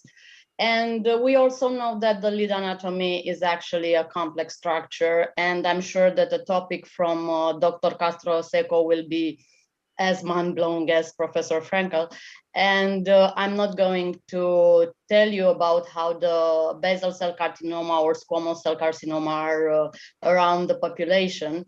But I would like you to see some of our cases, which were a lot to us. We have basal cell carcinoma in a 62 years old lady, which first we thought it's an actinic keratosis at the base, but it's a basal cell carcinoma, and we tried to perform Mohs surgery for her. And 1 hour later, we find out that the dissected tumor is most comprehensive that we had before. And this is why we took another sample of the lid. And this one, we had clear margins in the anatomopathological exam. And we proceed to the reconstruction of the lid with a conjunctival graft from the upper lid and also the dermis of the upper lid, and using grafts from the ear. Actually, we try to reconstruct the lid. And this is the appearance after 3 months, and we are quite happy with it. We also had a very interesting lady with a squamous cell carcinoma. She was an old lady with a previous surgery on the zygomatic area. We didn't know anything about this surgery. She didn't have any papers left from the first operation that she had. And in this 5 years, she developed this kind of tumor, which we saw it infected with Klebsiella first, and we tried to take care of the lacrimal sac, because it seemed that infected that region also. This was the depth of the tumor. And we did excise a large part of the tumor, as you can see here. And because of the fact that our patient had a lot of keratinic lesions on the skin, we preferred to find out a patch of graft free of actinic keratosis. As you know, they are usually in the margins of squamous cell carcinoma. And we did a reconstruction. This is her appearance after a month. We are very happy for her. Of course, there is a little bit of extropion, but she's tumor free right now. And the most challenging one was the sebaceous cell carcinoma, which recurred year after year after some previous surgeries that were performed by classic approach. This lady was a challenge because she has only one eye, the other one has a prosthesis. This one had actually a corneal graft for herpes keratitis. And we actually took a large part of the, of the lid, about 1/2 medial canthus, the lacrimal punctum, and the canaliculus. And our main concern was about the fact that she has to have a normal ocular surface and a tear film that is normal in a transplanted eye. So we did this Mohs surgery for her with a reconstruction of the lid with the double Z-plasty and a rotational flap. And she's also being followed up by a BMF surgeon for the ganglions in the submandibular and retroauricular area. So why Mohs? Because it's the precision of the excision, and you have enough sparing tissue. And that's a question for you also. Would you prefer Mohs for the lid surgery? And how would you do in cases like that? That's a question for all the participants here.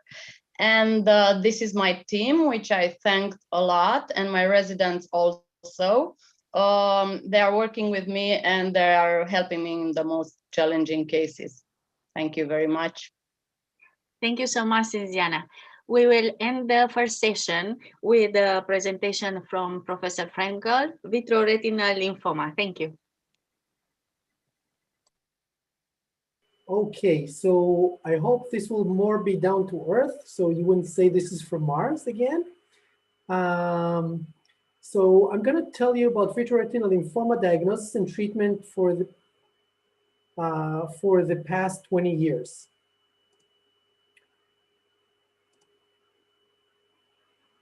So in the past 20 years, there's been a marked change in several aspects of vitreoretinal lymphoma. And we will discuss changes in how it's being diagnosed and how it's, and I'm going to tell you about our experience in treating vitreoretinal lymphoma over the past 20 years.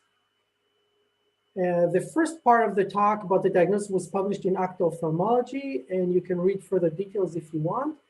Now, even relating to our previous talks, I'm sure you're all astute observers and you can all see what's unique in this camera. This is an old commercial from Epson, and I'm sure you can all see the woman on the zebra here. So you have to be an astute observer to find things. And if you know what you're looking for, you'll be able to find it. So intraocular lymphoma involves approximately half of patients with primary CNS lymphoma. Now, I don't like the terms primary here because I think that this is a combined disease and you find it, some of it in some patients and some in others and some both of them. But you should be aware that every patient with CNS lymphoma has to be examined by an ophthalmologist, and every patient suspected of having vitreoretinal lymphoma has to be examined by a hematologist or a neuro-oncologist for signs of CNS lymphoma. It was thought that ocular involvement in CNS lymphoma worsens the prognosis. I'm going to show you that it doesn't. Intraocular involvement can appear before, concomitantly with, or even years after the CNS lymphoma. And vitreal cells is the hallmark of this thing. You will see that only 1/3 of the patients actually have retinal infiltrates, but all of them have vitreal cells. It usually affects elderly people, but we've had patients as young as 21 years of age, so you should be aware of it. And talking of vitreal cells, they usually come in clumps. They're not just isolated cells. And they appear as white, yellow retinal infiltrates. And on OCT, you see subretinal infiltrates, and some people even show sub-RPE infiltrates. in these patients. Laboratory evaluation includes vitreal biopsy, and it can be undiluted, although I'm going to show you that diluted is just as well. That has to be delivered immediately to the lab, although there are some new publications about a new preservatives that can be added to the specimen and maybe preserve the cells a bit longer, maybe even 24 hours. We don't have sufficient information for that. It is preferable that you communicate with your cytopathologist in advance and tell your cytopathologist that you're sending a specimen immediately from the operating room. Cytology is still considered the gold standard for diagnosing to see malignant B and T cells, immunocytopathology with antibodies to differentiate between these cells, molecular diagnosis with PCR for immunoglobulin heavy chain gene rearrangement for B cells or for the T cell receptor for T cells. And there have been some publications about MYD88 mutation for B cells, but I'm going to show that it's just not as good as the others. Cytokine analysis with interleukin 10 and interleukin 6, absolute values from anterior chamber tap or from undiluted specimens are good, but a ratio from a diluted specimen is just as good. As someone who is not only an ocular oncologist, but also an ophthalmic pathologist, I want to discourage you from taking a chorioretinal biopsy because you're always very afraid of the tissue. You would take a very tiny piece of retinal tissue or choroid because you're afraid of causing a lot of damage, but you don't supply sufficient enough of tissue for a histopathological diagnosis. So please, please, either take a huge chunk and take it from adjacent area that is also adjacent to the area you're looking at. So we can see a piece of normal retina and choroid, and then it progresses into disease, or just don't take it at all. But when we look at those tests, cytology, PCR, and cytokines, should cytology still, at this day, be the gold standard? Because it started as the gold standard because it was the only thing we had. It was before we had PCR, before we had cytokine analysis, and it just stayed. And many people just claim that it has to be the gold standard for treatment, and I'm gonna make a case that it shouldn't. So for this study, we had 146 patients, 80 of them were women. Mean diagnosis age was 55. Diagnosis was determined by a combination of clinical findings, analysis of vitreal samples, and the diagnosis of central nervous system lymphoma. 70 patients out of this group were diagnosed with vitreoretinal lymphoma. The others had uveitis. For cytology, we could analyze specimens from 130 patients. 40% of them were malignant. The negatives were necrotic cells, small lymphocytes, inflammatory cells, and non-diagnostic samples. For example, if you don't take the specimen fast enough, the cells disintegrate and you don't see malignant cells. For PCR, we had 90 samples, a third of them were positive. For cytokine analysis, we had 112 specimens. And here, what's important is that you have more interleukin 10 than interleukin 6. If the ratio shows that you have more interleukin 10, meaning that the ratio is more than 1, this is diagnostic for lymphoma. If you have more interleukin 6, this is uveitis. So you will get a fraction and not a number that's larger than 1. About 44% of our specimens were positive. And in those positives, the ratio was 70, the mean ratio was 74 with a median of 22, ranging from 1.2 to 590, meaning 590 times more interleukin 10 than interleukin 6. When you look at the negative range, those who we said were negative, it ranged from 0.003 to 0.9. So it's very easy to differentiate between them with cytokines. This Venn diagram shows you the number of patients who had specimens for each sample. You can see that we had 7 patients where we had a biopsy from the brain. And since we found out that the neuro-oncologist, when we did a cytology, a positive cytology specimen from the eye, and they had very indicative findings on head MRI, they wouldn't take a biopsy from the brain and they would treat the brain. We said, okay, we have to do the same and vice versa. If they have a positive cytology specimen from the brain and the patient has very thick vitreal clumps and it really looks like lymphoma, then we call this lymphoma. And 3 patients had high suspicion, and they only had an AC tap, which was diagnostic. And you can see that 79 patients had all 3 tests available. So when we look at the data, and we started with cytology as the gold standard. If cytology was negative, it wasn't lymphoma for this part of the study. And we can see that even though cytology is the gold standard, cytokines were more sensitive to diagnose lymphoma. And PCR is just irrelevant. It's just like a flip of a coin. And when we only looked at the patients who had all 3 tests, it's the same. Cytokines are more sensitive. If you spike your group to say that cytology is the gold standard, and if something is negative in cytology that's not lymphoma, that would make cytology more accurate just by definition. But it's not that much more accurate than cytokines if you look at the numbers. And then we said, okay, now let's throw away the gold standard. And now let's say we have a clinical impression and we have a diagnostic test, because sometimes you don't have cytology or you don't have PCR. Something went wrong, the specimen got lost, it was non-diagnostic, and you need to know, you need to tell the patient what's the diagnosis. So we said, if any of them is positive, we'll call this lymphoma. And now you can see how cytology goes way, way down. And you can see that cytokine analysis is more sensitive and more accurate than the other 2 tests. When we compare data to the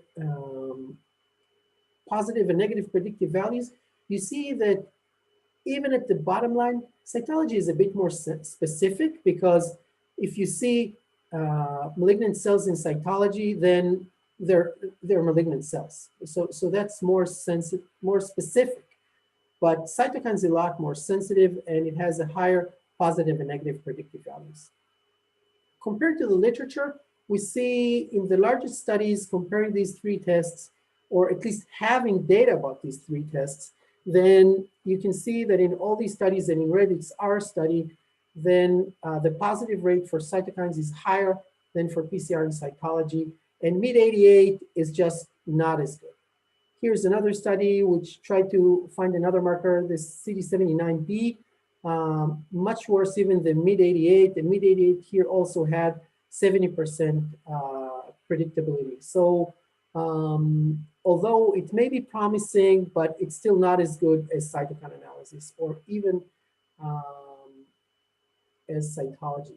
So I would call that it's time for a new gold standard for diagnosis, which would be interleukin 10 to interleukin 6 ratio. Now, for the treatment, this is an upcoming publication, and I hope you'll be able to read the full manuscript shortly. And I want to show you how patients are distributed when you look at vitreoretinal and CNS lymphoma patients. And you can see here the distribution. And what I want to point out is that if you look at patients presenting as CNS lymphoma, patients going to the hematologist or neuro-oncologist, about half of them either already have or will develop vitreoretinal lymphoma. And when you look at patients with vitreoretinal lymphoma, patients presenting to the ophthalmologist, then only 1/3 of them will never have CNS lymphoma.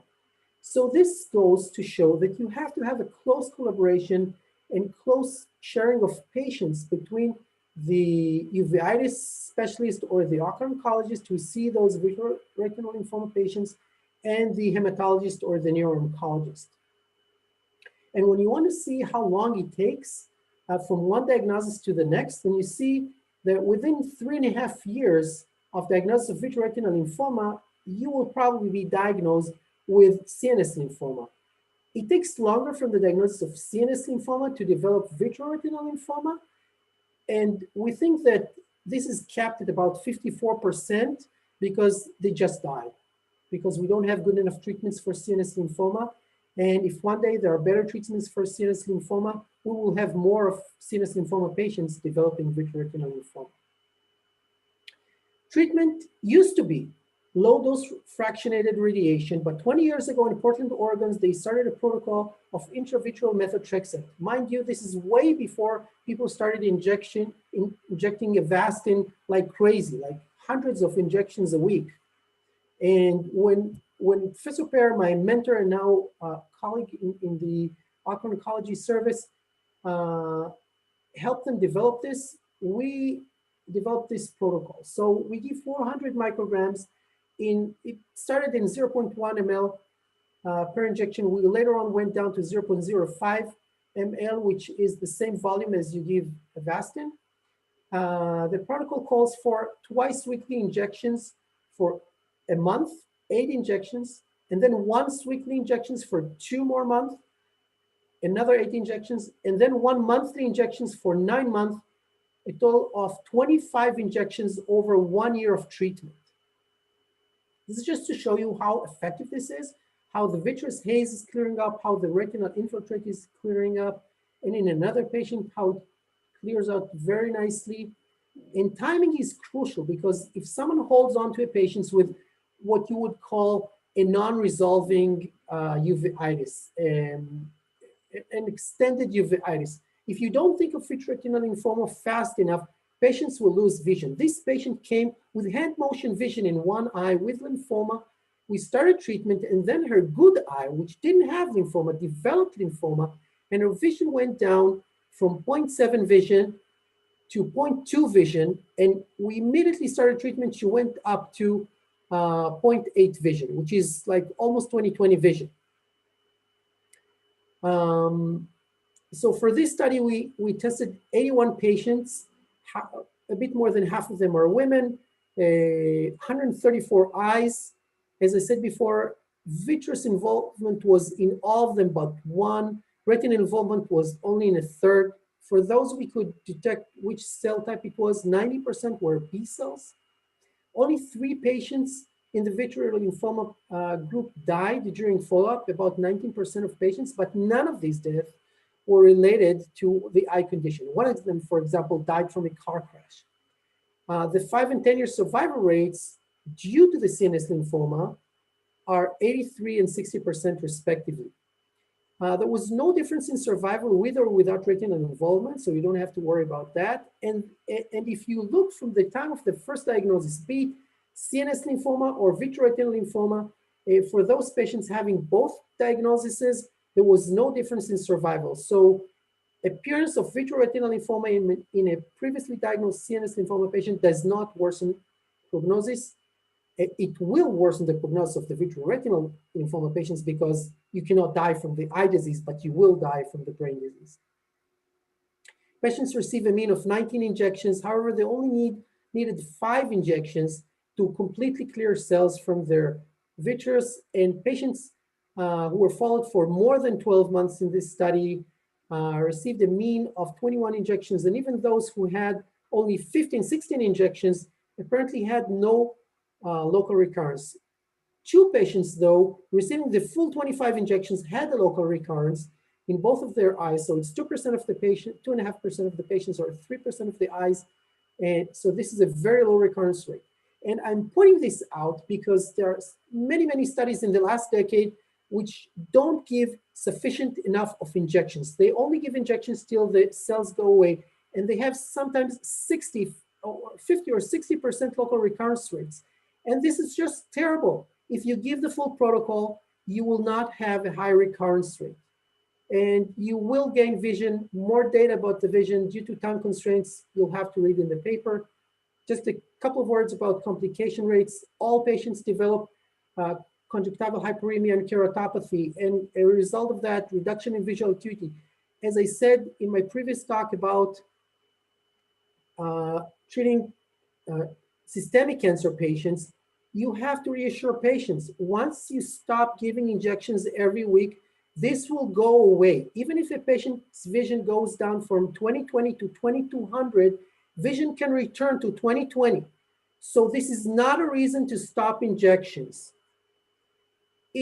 When you give the injection, you don't put a cotton applicator at the injection site and you have some leakage of methotrexate to the subconjunctival space or over the conjunctiva, you may have a severe inflammatory reaction.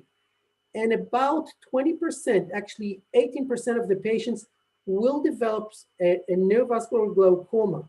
And it doesn't matter if you give a high or low volume of injection. It's the same. It happens after about 13 injections. maculopathy is only related to blood-brain barrier disruption, which was since then discontinued. And this is a picture of irrelevant findings you may find.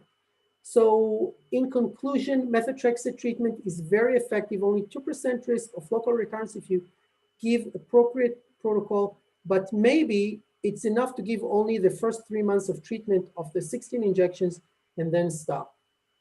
These are my collaborators for this study, and thank you all very much for listening. Thank you so much, Professor. We have a question from the audience for you. If you... Yes, thank you. I will be happy to take a question. Yes, one of our colleagues asked if cytokine analysis from the anterior chamber tap is as useful as from the vitreous.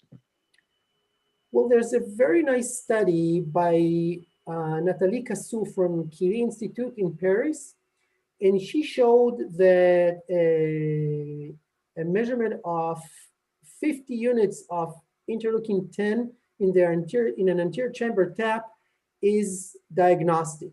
It's apparently not as valuable as vitreal sample, but if you have a high suspicion rate, or if a patient has a brain biopsy, a previous brain biopsy, and you want to take some sample from the eye, you can just take an AC tap and test it for cytokines, and then you don't have to do a full vitrectomy for that.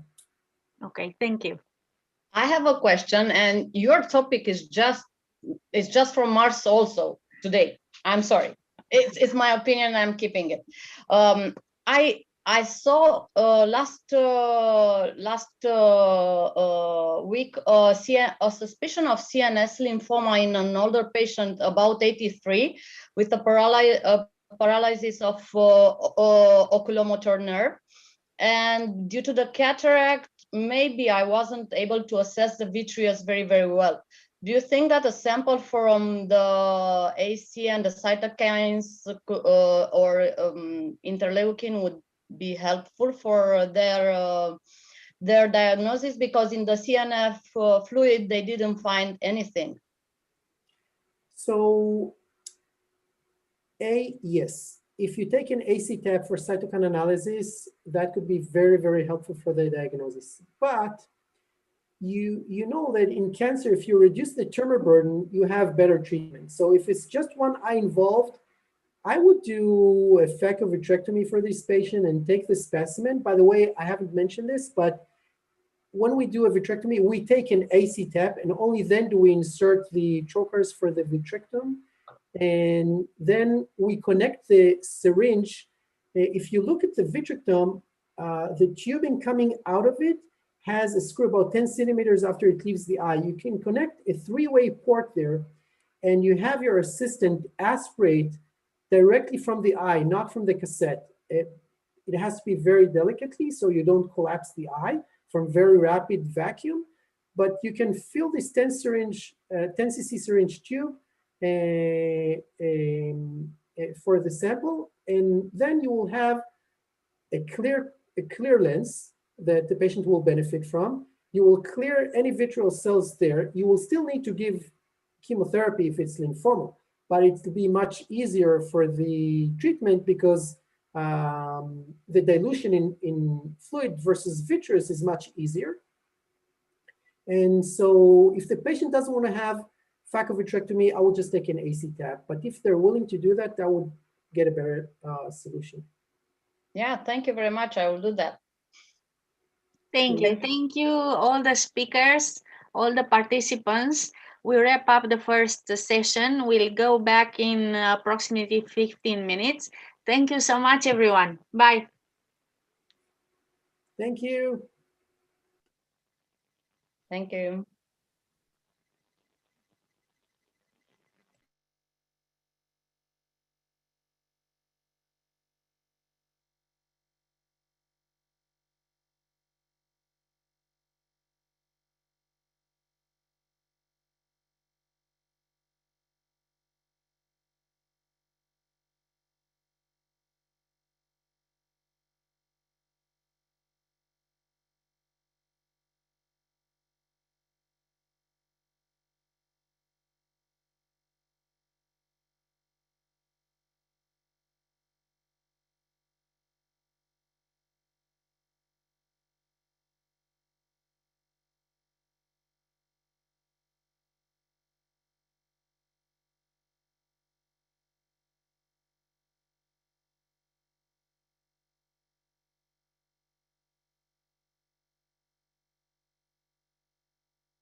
Roberto, ¿cómo está? Hola. Hola. Good morning, everyone. Fine, thank you. We didn't start it yet. Just wanted to tell you a word or something. Okay, can you hear me good? Do you? Yes. And I can see you good. You are okay. Okay, I will try first to start the presentation. One moment. Just a moment. We didn't start it yet. Just Yes, it's just to prove that it works. Ah, just to test it. Okay. Yes, just to test it. Sí, está bien. ¿Está bien? Sí, está bien. Perfect. Gracias.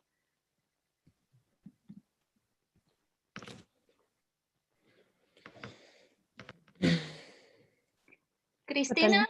Putem începe. Okay. Mersi. So we start the second session with Dr. Roberto Castro Seco from Barcelona. Bienvenido. Thank you very much. You can start now. Thank you. Okay, 1 second.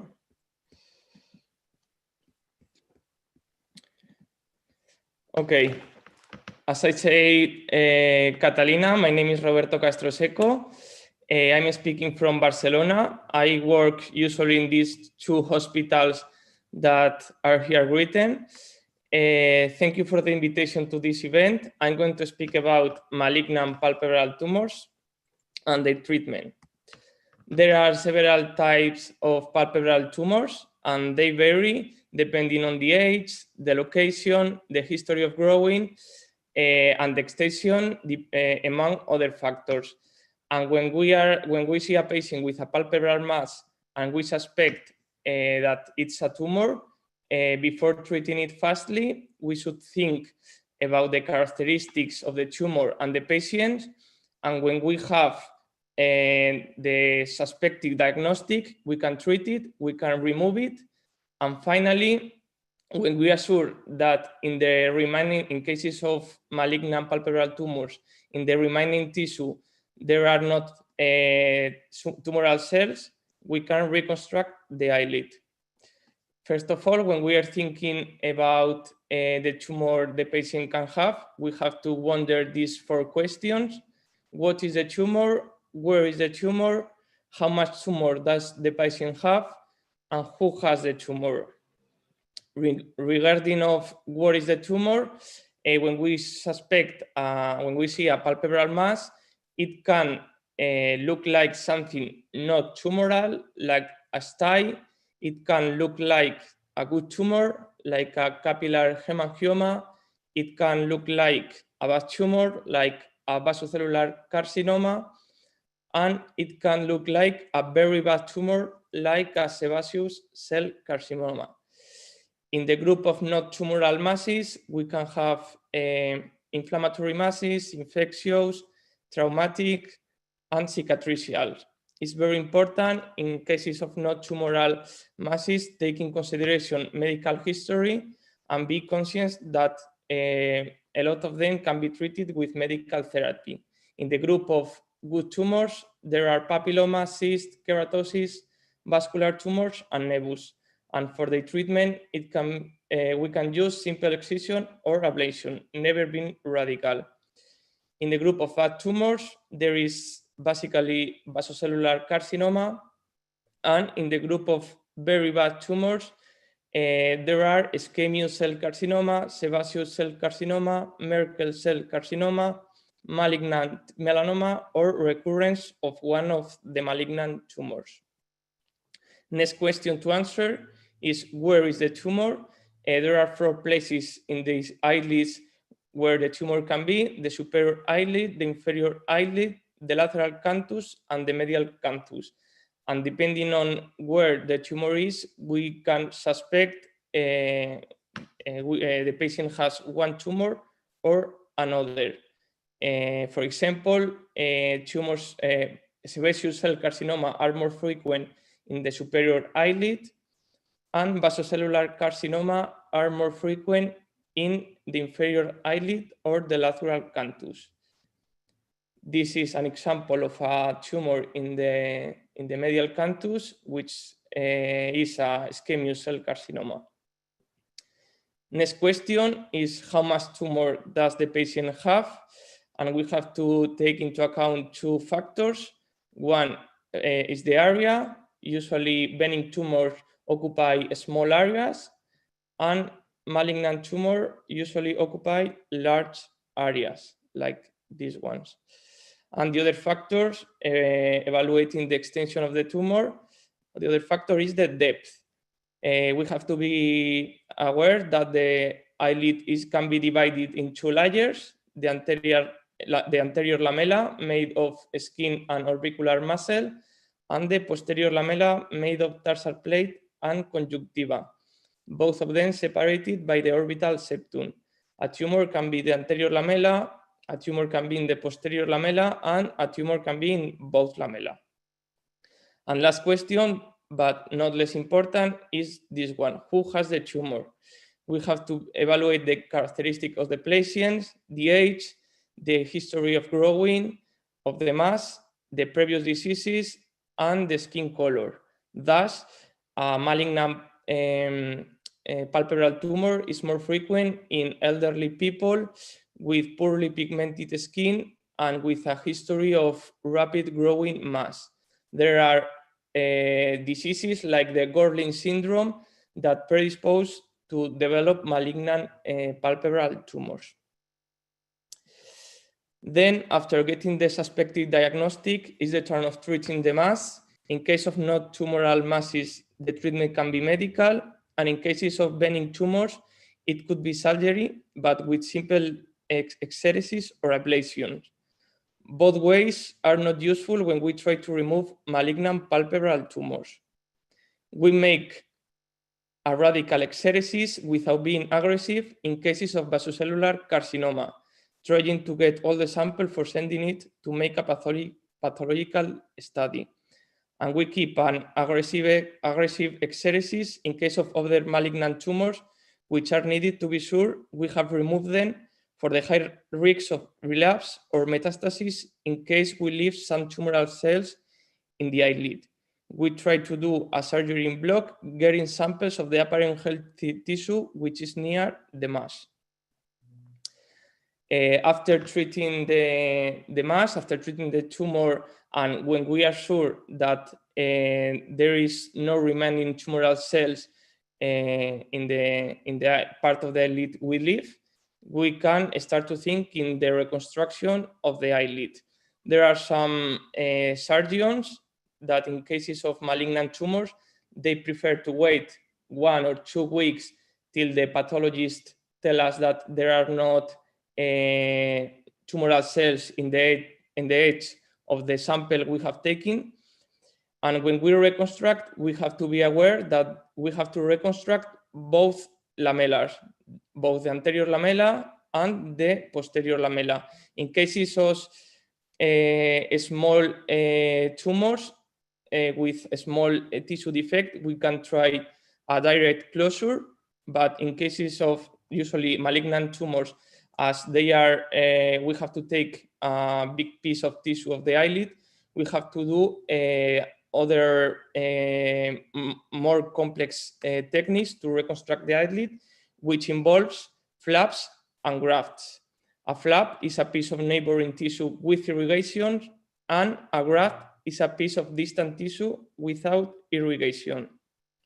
In cases we have partial tissue defects of just one lamella, it doesn't matter if we use or either a flap or a graft, because there is no vascular compromise. But in cases of total tissue defect, when the patient has a lack of skin, orbicular muscle, tarsus, and conjunctiva, we have to be aware that if we use 2 grafts to reconstruct both the anterior lamella and the posterior lamella, probably the new tissue will suffer from necrosis. So to reconstruct that total tissue defect, we have to use one of these 3 options, or a flap for the anterior lamella and a graft for the posterior lamella, or 2 flaps for both the anterior lamella and the posterior lamella, or a graft for the anterior lamella and a flap for the posterior lamella. Never use a graft for the anterior lamella and a graft for the posterior lamella. Now we're going to see some examples of treating of patients we have treated. This is a case of vasocellular carcinoma which occupies 1/3 of the anterior lamella of the inferior eyelid. We remove the mass, and to reconstruct the tissue defect, we just did a direct closure of the defect with simple sutures. This case is a malignant tumor of the inferior eyelid of the left eye, of the anterior lamella. We removed the mass, and to reconstruct the anterior lamella, we used a piece of skin which came from the supraclavicular skin. This case is a tumor of the posterior lamella of the inferior eyelid. We remove the mass, and to reconstruct the defect, we took a piece of oral mucus from the inferior eyelid. We sutured the graft to the defect. We put pressure, and the result of the surgery is this one.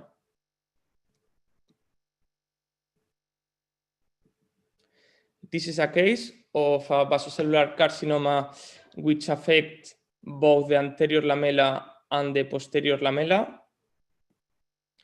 We remove the tumor, and as the defect is not very big, we could make a direct closure after making a cantotomy, a cantolysis.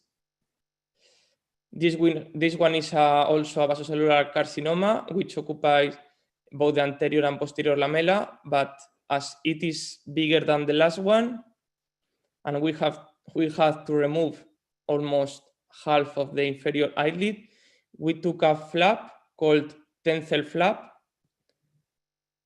from the skin which is on the lateral orbital rim.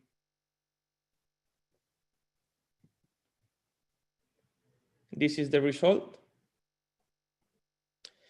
This one is a tumor which affects almost all the extension of the inferior eyelid. We remove it, and to reconstruct the defect, we took two flaps, one for the anterior lamella and one for the posterior lamella. To reconstruct the posterior lamella, we took a tarsal conjunctival flap from the superior eyelid. We sutured the tarsus to the inferior retractors, and we took a skin flap from the remaining inferior eyelid and part of the cheek that we sutured to the tarsus which came from the superior eyelid. We left the eye closed for 2-3 weeks, and then in the operating room we open it. This is the result. This is a tumor in the medial part of the anterior lamella of the superior eyelid. We remove it, and to reconstruct the defect, we took a graft from the lateral part of the same anterior lamella eyelid. And we made, in the defect that left the graft, a direct suture. This is the result. This is a difficult case. It was a sebaceous cell carcinoma of the superior eyelid.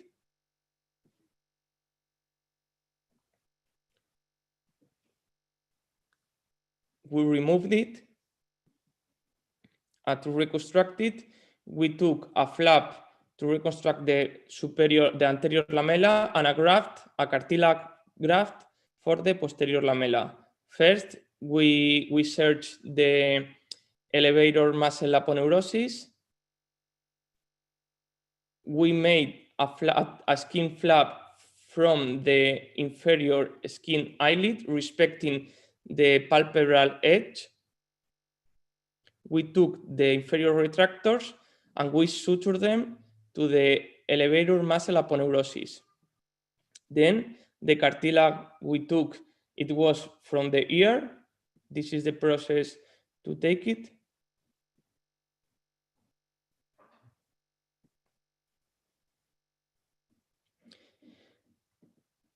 And then we suture the inferior retractors to the elevator muscle aponeurosis, and then we suture the cartilage to the elevator aponeurosis.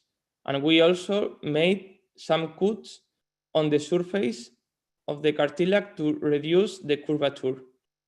Finally, we suture the skin flap from the inferior eyelid to the remaining superior palpebral skin. And we left the eye closed for some weeks in order that we open it weeks later in the operating room. This is the result.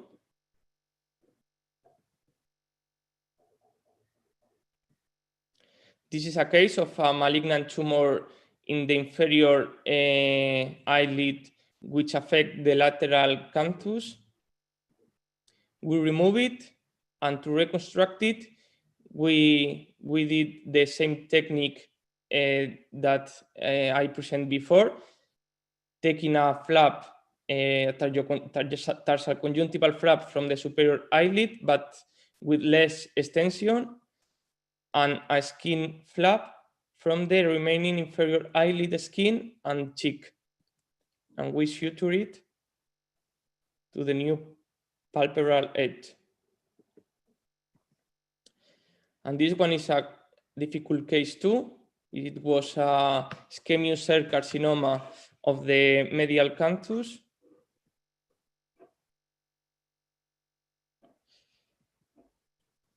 We marked it and we remove the anterior part of the medial canthal tendon, the medial canthus, and the medial part of the superior and inferior tarsus with the canalicles.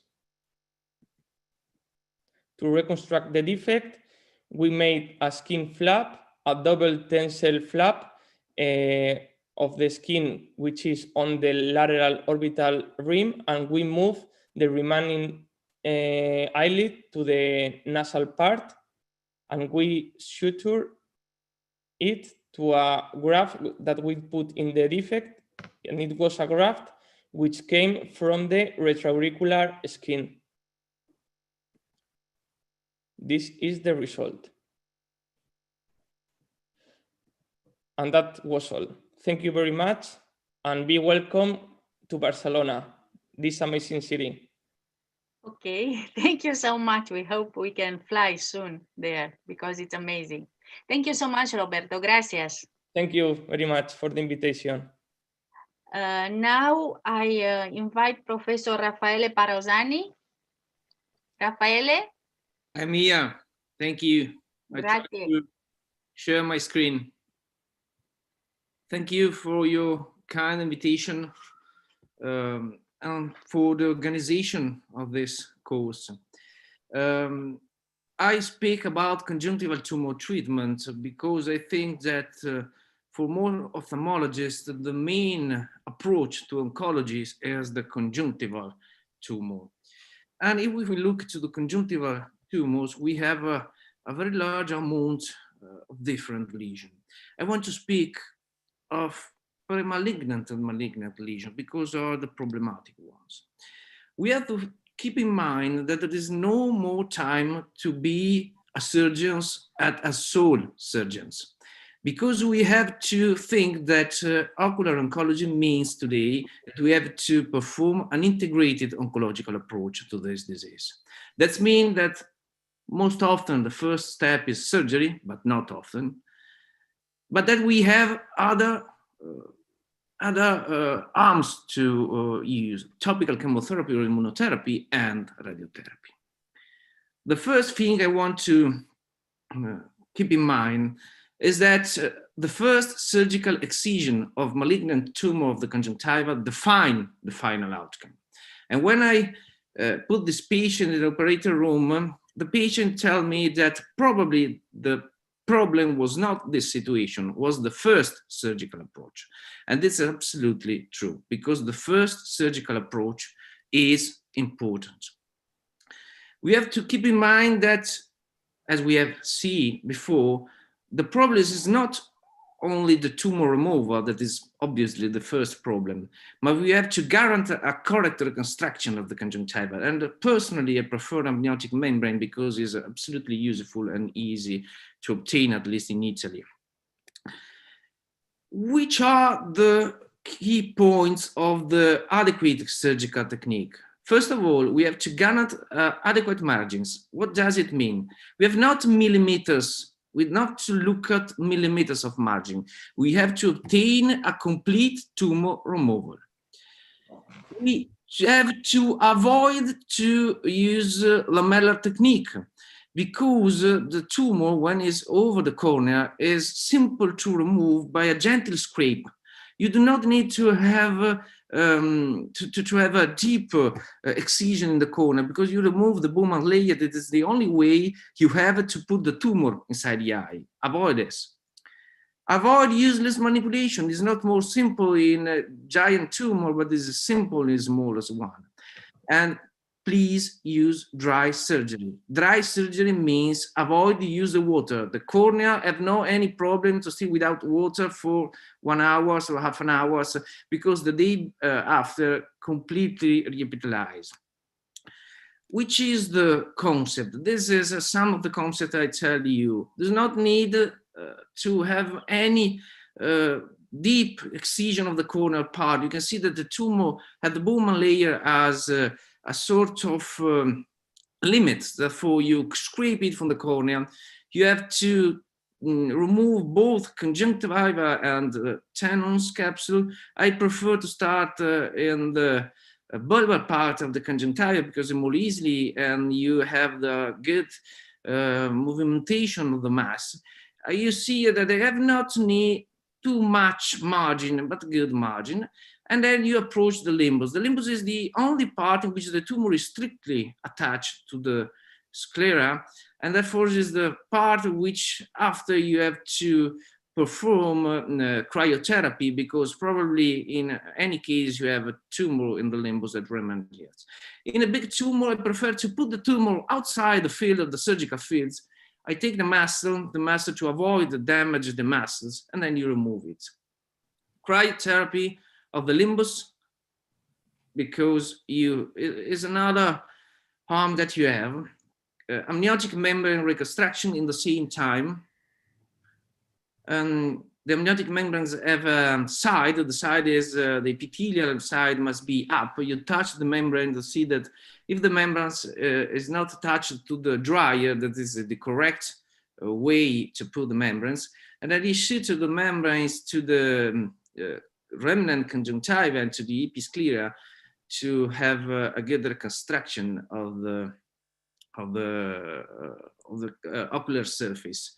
You can see here the very long beat and at the end you remove the membrane. This is the reconstruction is complete, conformal and antibiotic.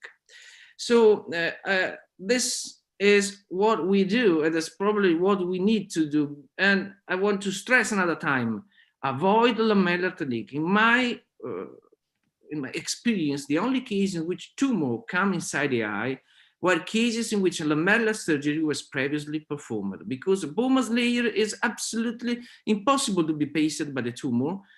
But if you remove the Bowman's layer, the tumor goes inside the eye. Why dry surgery? Look at this.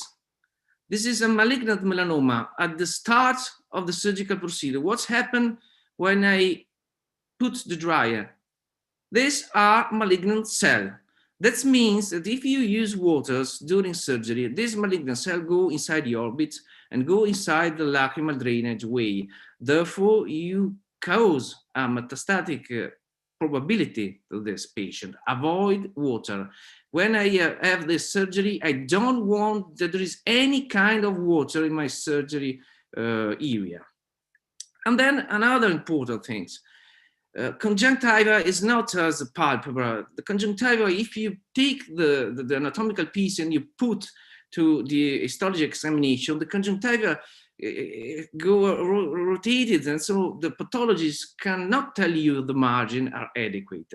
And you can easily put the removal pieces in a sheet of paper, the paper of the surgeon, and then you wait 2 minutes that the piece is dry, and then you have the margins.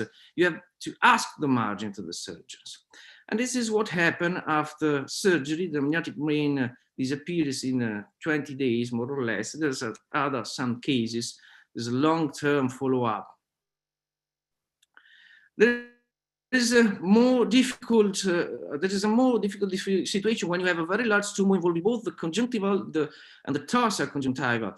And then I prefer to avoid exenteration because we know that exenteration do not guarantee patient survival. Therefore, we have to try to remove all we see. This is not tumor, but this is the coagulators. And this is the reason why I try to use as less as possible the coagulation, because when you have pigmented tumor, you're not be able at the end of the surgery, if it's coagulation point or remnant melanomas. Amniotic membrane, this is the man after radiotherapy and the surgery 6 months after this. Therefore, it's not a splendid result, but it's better than an exenteration. But the other focal point is that surgery is not enough.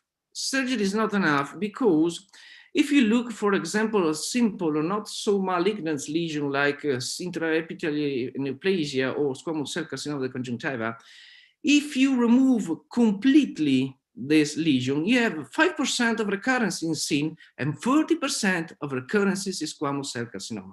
That means that surgery is not enough. And we have to take in mind that we have another ideal treatment for this patient. It's ideal because a treatment no margin dependent. This is very important before and after the surgery, because it's selective for neoplastic cell and a very minimal side effect. And this is topical chemotherapy.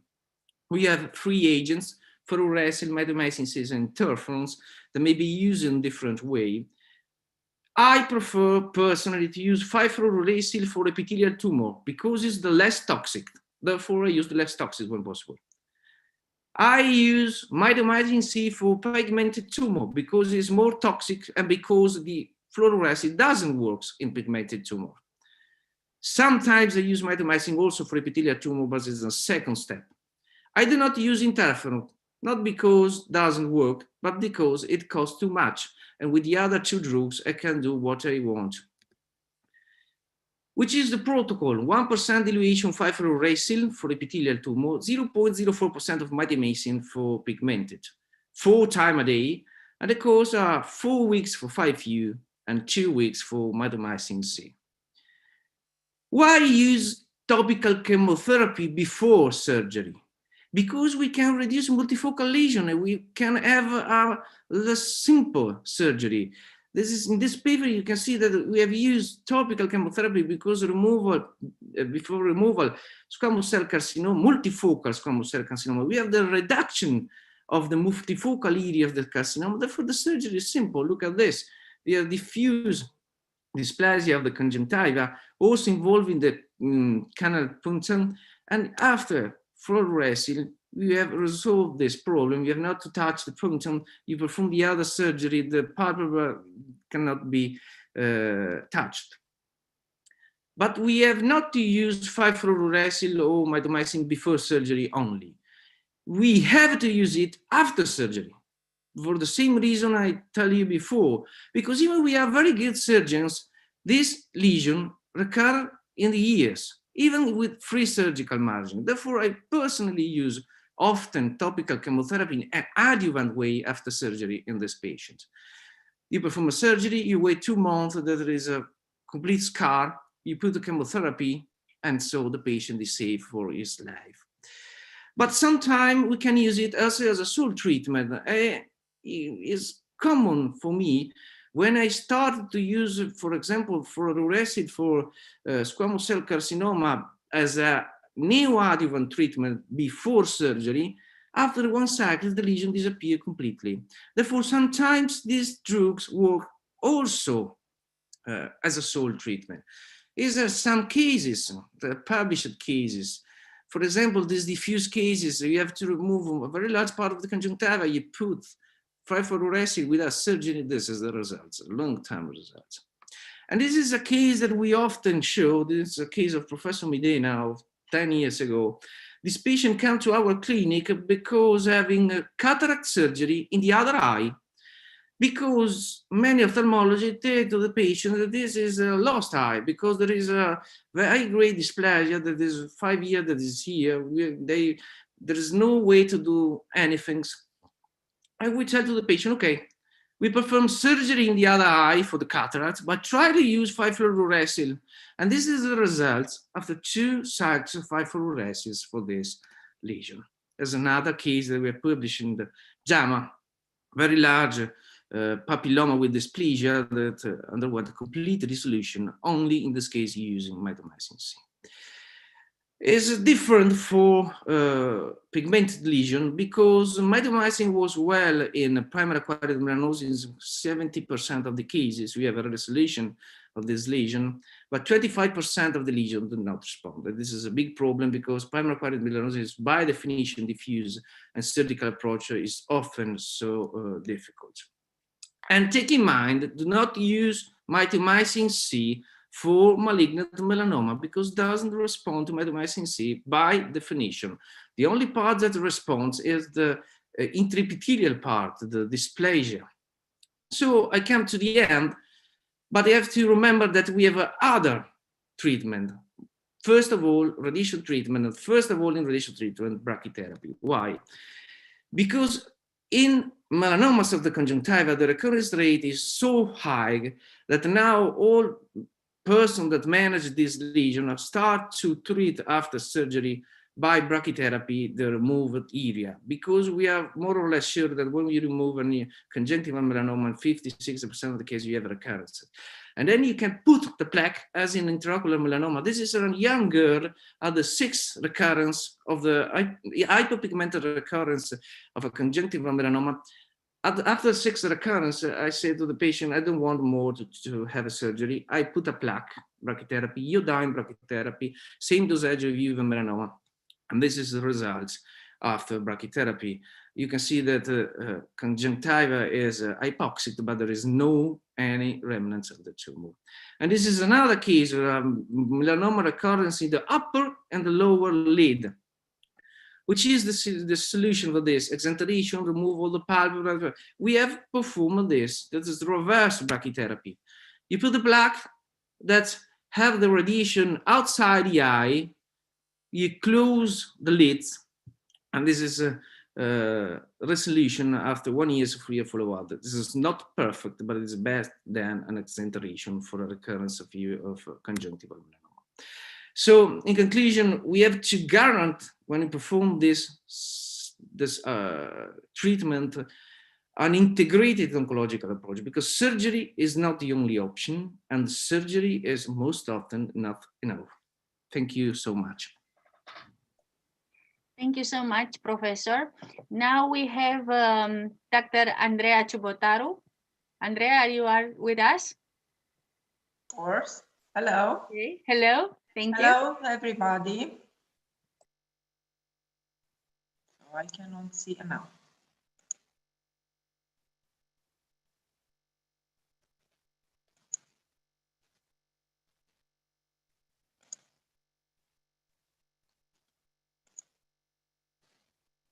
Can you see my work now? Yes. Yes, it's okay. It's okay? Yes. So, hello to everybody. I'm Andrea Ciubotaru, pediatric ophthalmologist in Infosana Hospital, Bucharest, Romania.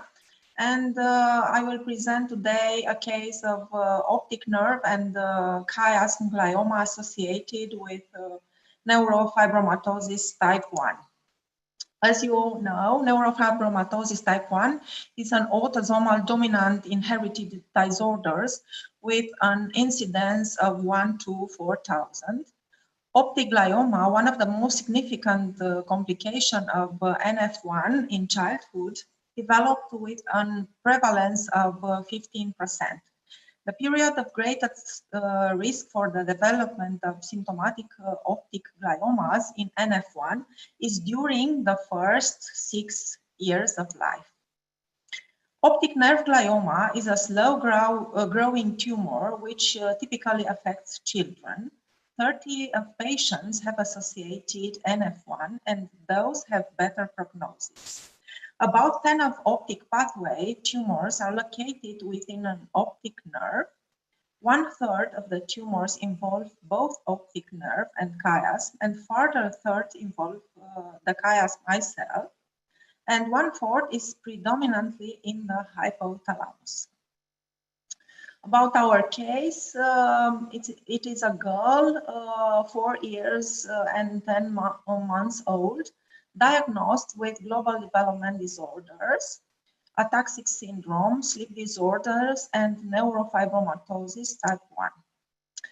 MRI examination from December 2018 and September 2019 showed pathological thickening of the left optic nerve in the canalicular region with a diameter of 5 millimeter with contrast grip, and also right hypothalamic infiltrative area and pathological foci in left midbrain, left thalamus, cerebellum, including vermis, right pontine nodular lesion at the left cerebral peduncle and medulla oblongata.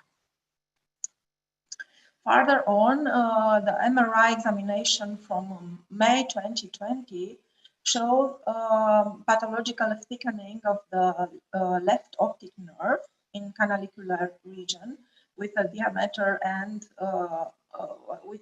of 5 millimeter, plus infiltrative changes in the hypothalamic region and optic chiasma. Compared to the previous MRI, we notice a moderately increased size in the transverse plane with incipient involvement of the optic tracts. The ophthalmological examination from February this year showed good visual acuity, 10/20 without correction with each eye, good refraction, binocular vision present, slit lamp examination, right eye without leash nodules, left eye a small leash nodule, posterior pole examination, normal both sides. Optic nerve, OCT, showed normal retinal nerve fiber layer thickness, and we perform also visual evoked potential. And we remark an asymmetry between the amplitude of the P wave. So we remark that the P wave of the left eye, the left with optic nerve glioma, is decreased comparing to the amplitude of the right eye P wave, so showing an impairment of the visual pathway. Taking in consideration that the MRI examination showed a moderately increased size in the transverse plane with incipient involvement of the optic tracts. My question is, which will be the next step? The following option may be considered in this case. Observation only in presumed optic nerve glioma, particularly with good vision on the involved side. In case of rapid intraorbital tumor growth, we perform surgical, not we, so the surgical excision is indicated in order to isolate the tumor from the optic chiasma and thus prevent chiasma invasion. And another following option are radiation therapy with many side effects and combination chemotherapy. Taking in consideration that we in Romania do not have so many cases of neurofibromatosis, the mother of the child sent all the documents to a center of neurofibromatosis in Brussels, and we wait for their second opinion. And I am looking forward to see the next presentation about the optic nerve chiasm pathways. Thank you very much. Thank you so much, Andrea. Next, we have Professor Jehad El Nafri. Dear Professor, you are with us? Yes, how are you? Good morning. Hello. Can you hear me well? Yes. Okay. Hi, Katarina, how are you? Thank you so much. I'm so glad to have you. Okay, thank you. I will just start my presentation.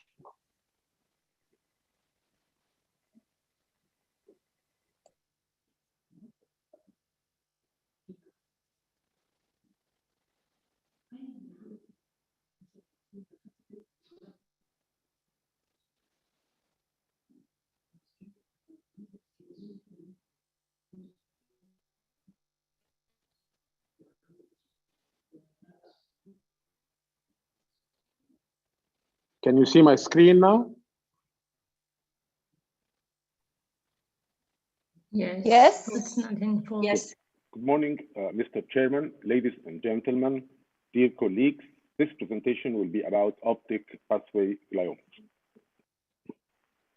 Generally, optic pathway gliomas arise from fibrous astrocytes, and hence they are given the name pilocytic astrocytomas, where pilo stands for fiber.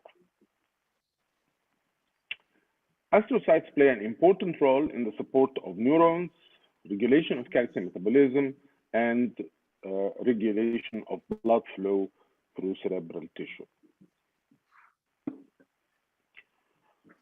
Tumors arising from fibrous astrocytes are characterized by rich content of glial fibrillary acidic protein. This protein is expressed on chromosome 17, which is the same chromosome that harbors the neurofibromatosis type 1 mutation.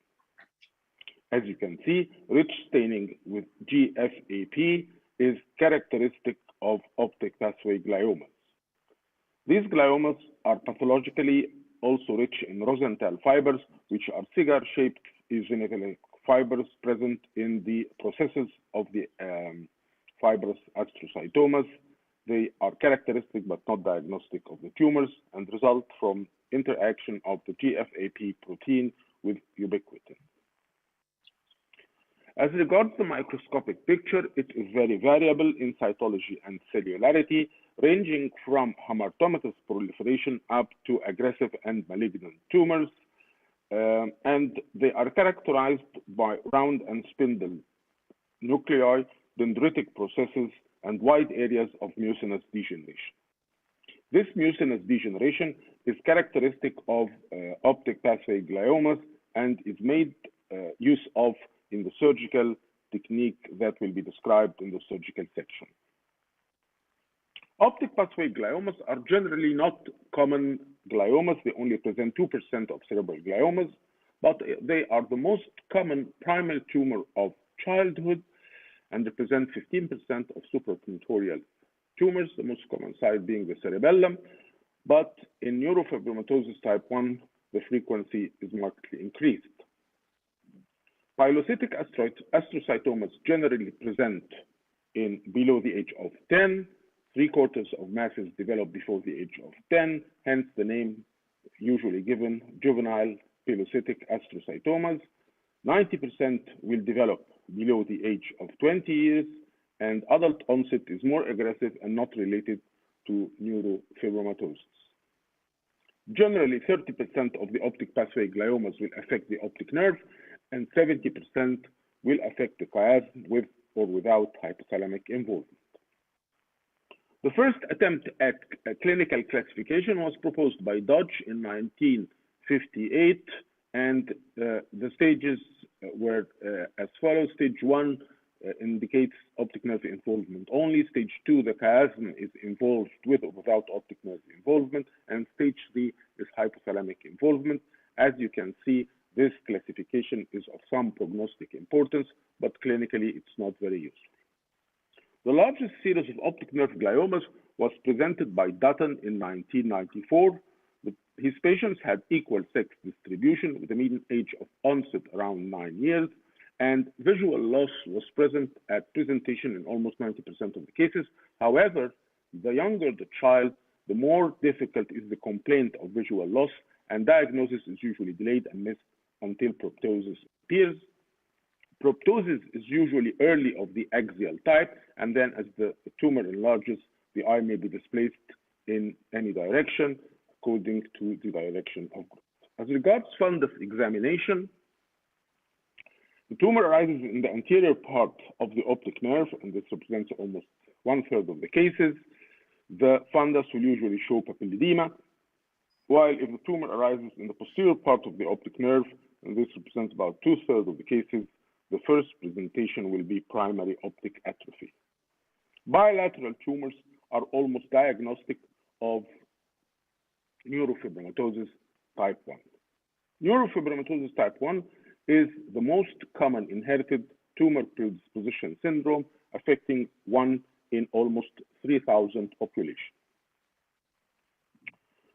15 to 20% of children with neurofibromatosis will develop an optic pathway tumor, really alarming percentage. However, only 50% of them will be symptomatic from gliomas because the other 50% are hematomatous proliferations that might not increase in size.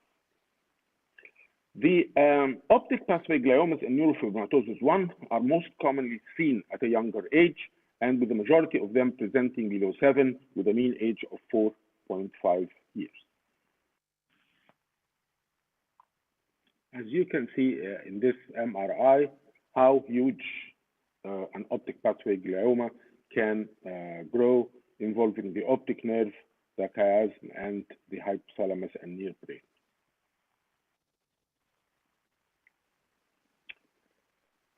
So, as a golden rule, children with neurofibromatosis who present by amblyopia should be screened for optic nerve and pathway gliomas.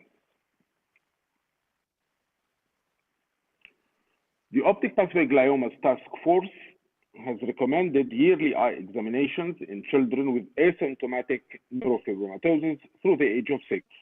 This can be done by serial Hertel's exophthalmometry or by serial OCT scans of the optic nerve head. This is true even patients with neurofibromatosis have no findings on imaging studies, because sometimes even those who have previously obtained normal images will develop later optic nerve and pathway gliomas. These children should also have very accurate growth curves, because involvement of the hypothalamus may present with accelerated linear growth and precocious puberty. Chiasmal gliomas might present with ophthalmoplegias and one type of nystagmus, which looks like spasmus nutans. Hypothalamic signs may be detected, as well as some cases might present with headache because of obstruction of CSF flow. As regards the involvement of the hypothalamus, this usually occurs at an earlier age and frequently before the age of 1, and results in diencephalic syndrome with polyuria, polydipsia, obesity, and precocious puberty. Those who go into obstructive hydrocephalus because of involvement of the third ventricle will present with macrocephaly and sometimes nausea and vomiting. The best imaging modality is, of course, magnetic resonance imaging, and it's important in the diagnosis, in the monitoring of progression, and in the judgment of the treatment response. T1 MRI images will show enlargement of the optic nerve, which is frequently iso or even hypointense compared to the contralateral side. The T2 will show hyperintensity centrally in the optic nerve, and when gadolinium is injected, the T1 will show variable enhancement, usually with rim enhancement. As you can see here, An important clinical sign in early optic nerve gliomas is the dotted eye sign, where the optic nerve looks like a dotted eye. As the tumor enlarges, the spindle-shaped growth becomes more evident, and we should always be aware of the possibility of bilateral involvement of the optic nerve in patients with neurofibromatosis. As you can see here in this T1 images after the injection of gadolinium, the characteristic rim enhancement is present in the mass. ASRAP in 2003 has beautifully summarized the management for optic pathway gliomas, and this can be stated as follows. Observation for the newly diagnosed optic pathway gliomas, because some might grow, some might not. Then resection for progressive intraorbital tumors with visual loss, radiotherapy for progressive chiasmatic tumors in the older children above 5, and chemotherapy in children under the age of 5.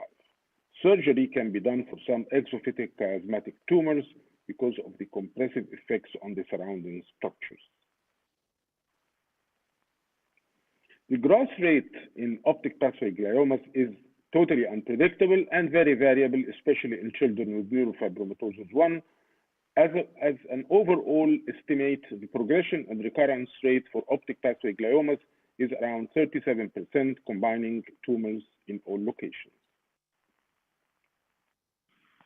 As ophthalmologists, we are fortunate that the progression and recurrence rates for optic nerve gliomas is only around 20%, and excision of optic nerve gliomas with visual loss can result in a cure with only 1% mortality rate, but of course there will be complete blindness from excision of the optic nerve.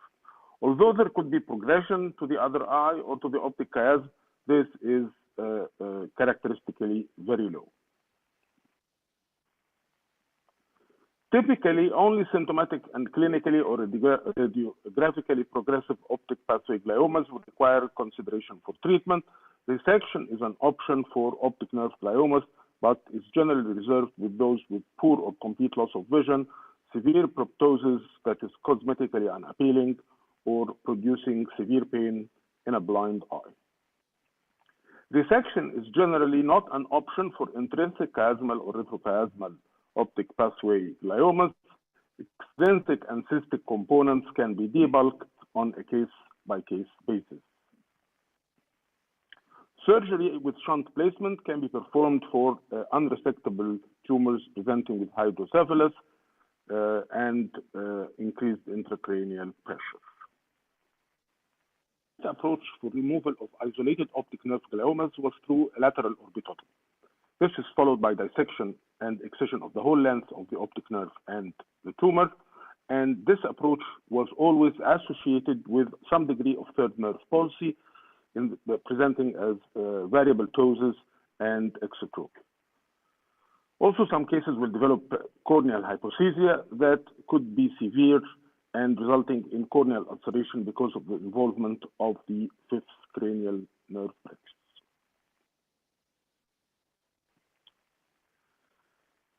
In 2020, it was published a paper describing the excision of optic nerve gliomas after opening the optic nerve sheath and evacuating and suction of the contents of the glioma, depending on the extensive mucinous degeneration that is present in some cases. This technique has markedly reduced the complications as third and fifth cranial nerve pulses.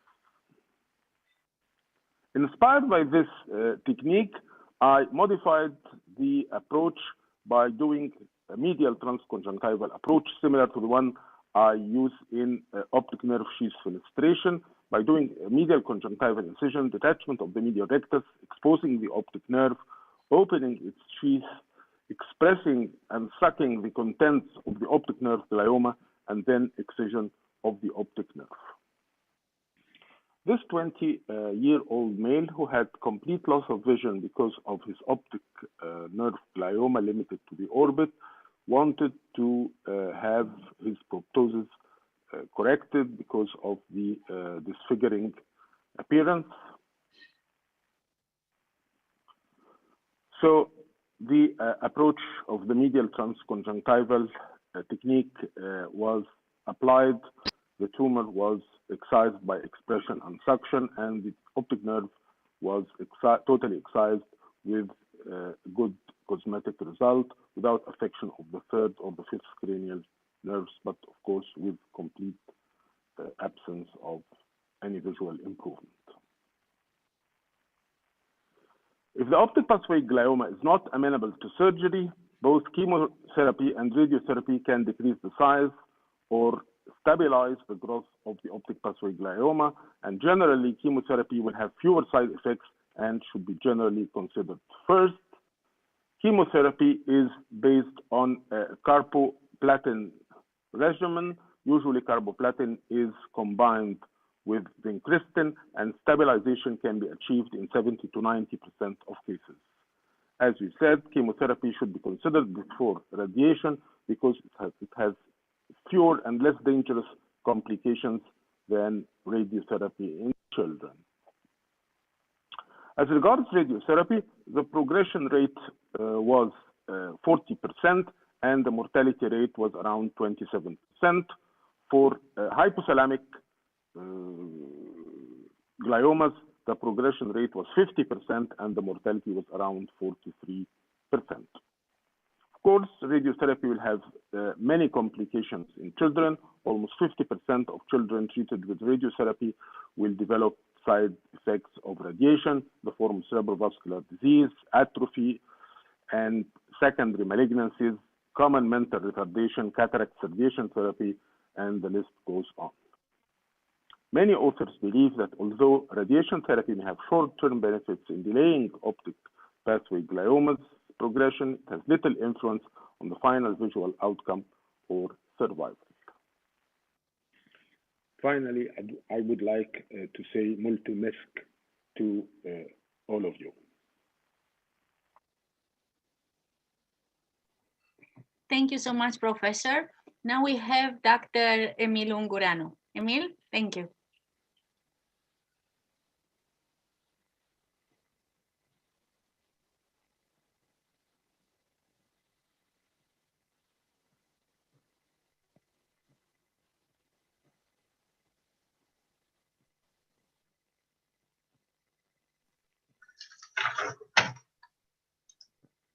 Okay, hello everyone.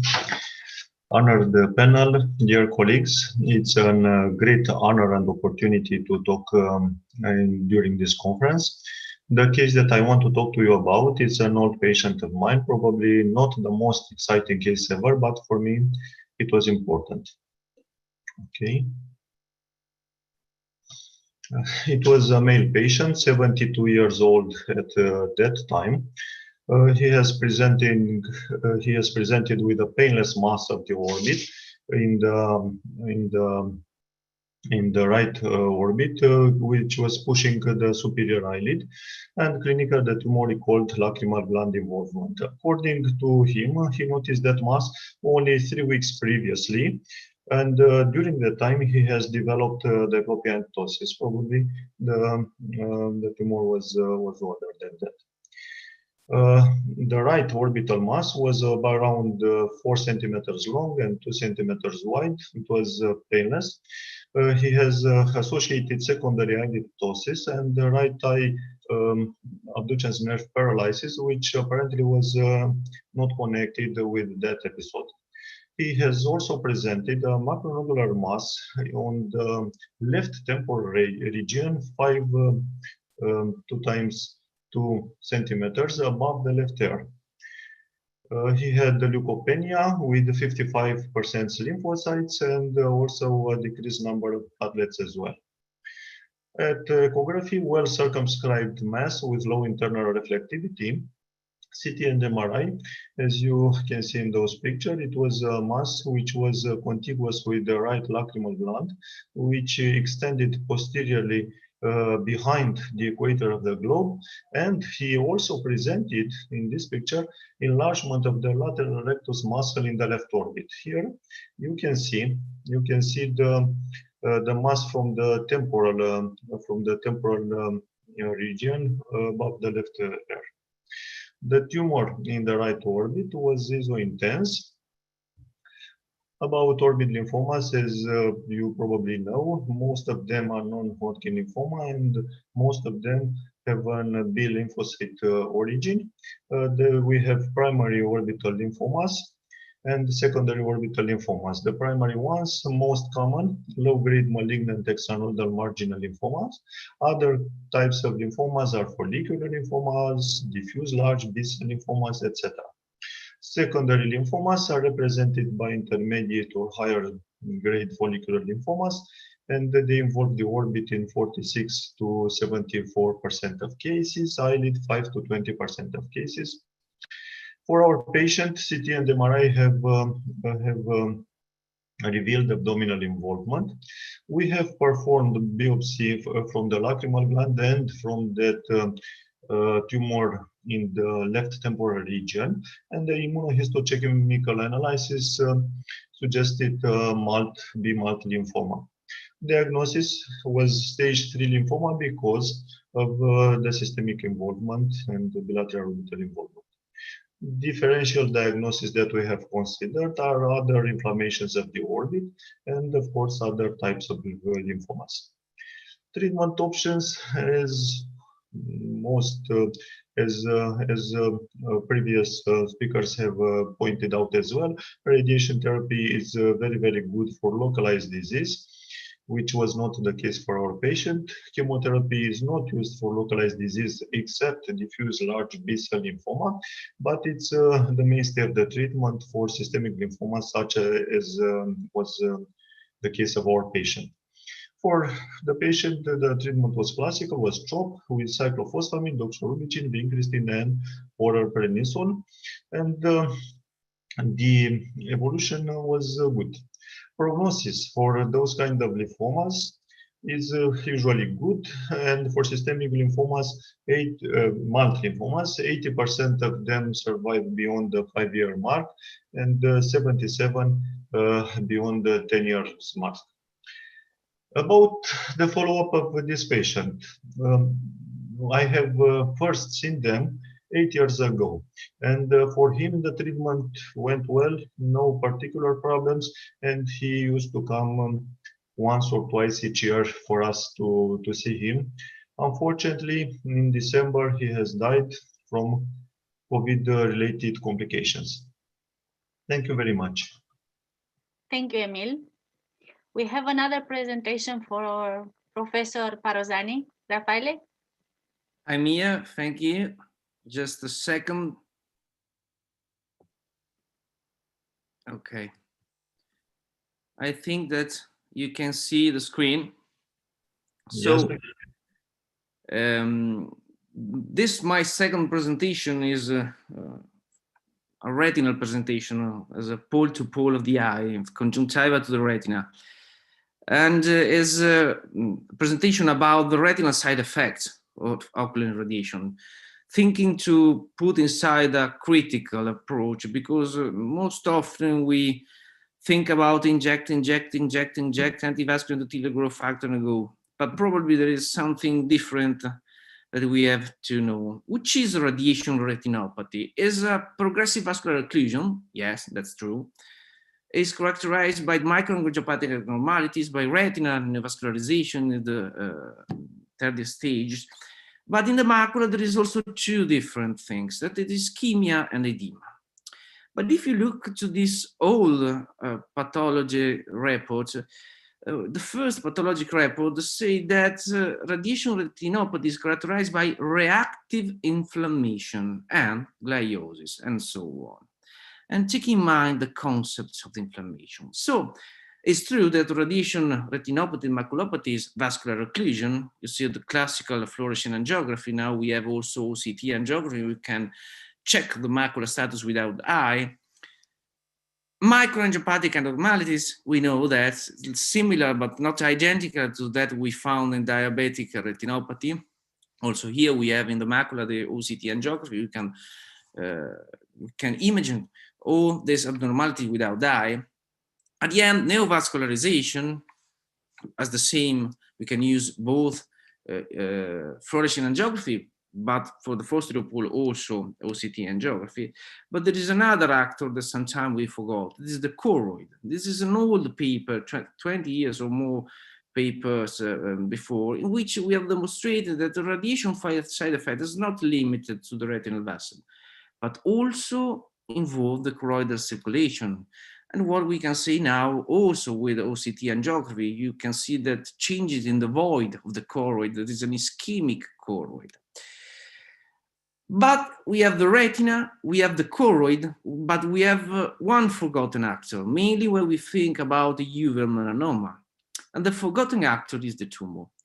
If we look this eye, that without know what is the problem of this eye, probably you think that this eye have a sort of a uveitis or a sort of inflammation. And this is a patient that was treated by brachytherapy 4 months ago, but for a giant uveal melanoma. And why this eye seems to be a sort of uveitic eyes? Because there is what is called toxic tumor syndromes. Because inside the eye, we have not only the retina and the choroid, but we have also the tumor. And the toxic tumor syndromes is a sort of production by the tumor of inflammatory cytokines.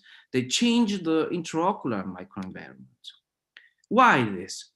Because when we irradiated a tumor, the main mechanism of the post-radiotherapy tumor response is the senescence. Which is the senescence? The cells are biologically died, therefore are not able to replicate it, but are not died by a metabolic point of view. That means that continue to overexpress cytokines for more or less 3-4 years in this microenvironment, and that's cause inflammations inside the eye. We have demonstrated this recently.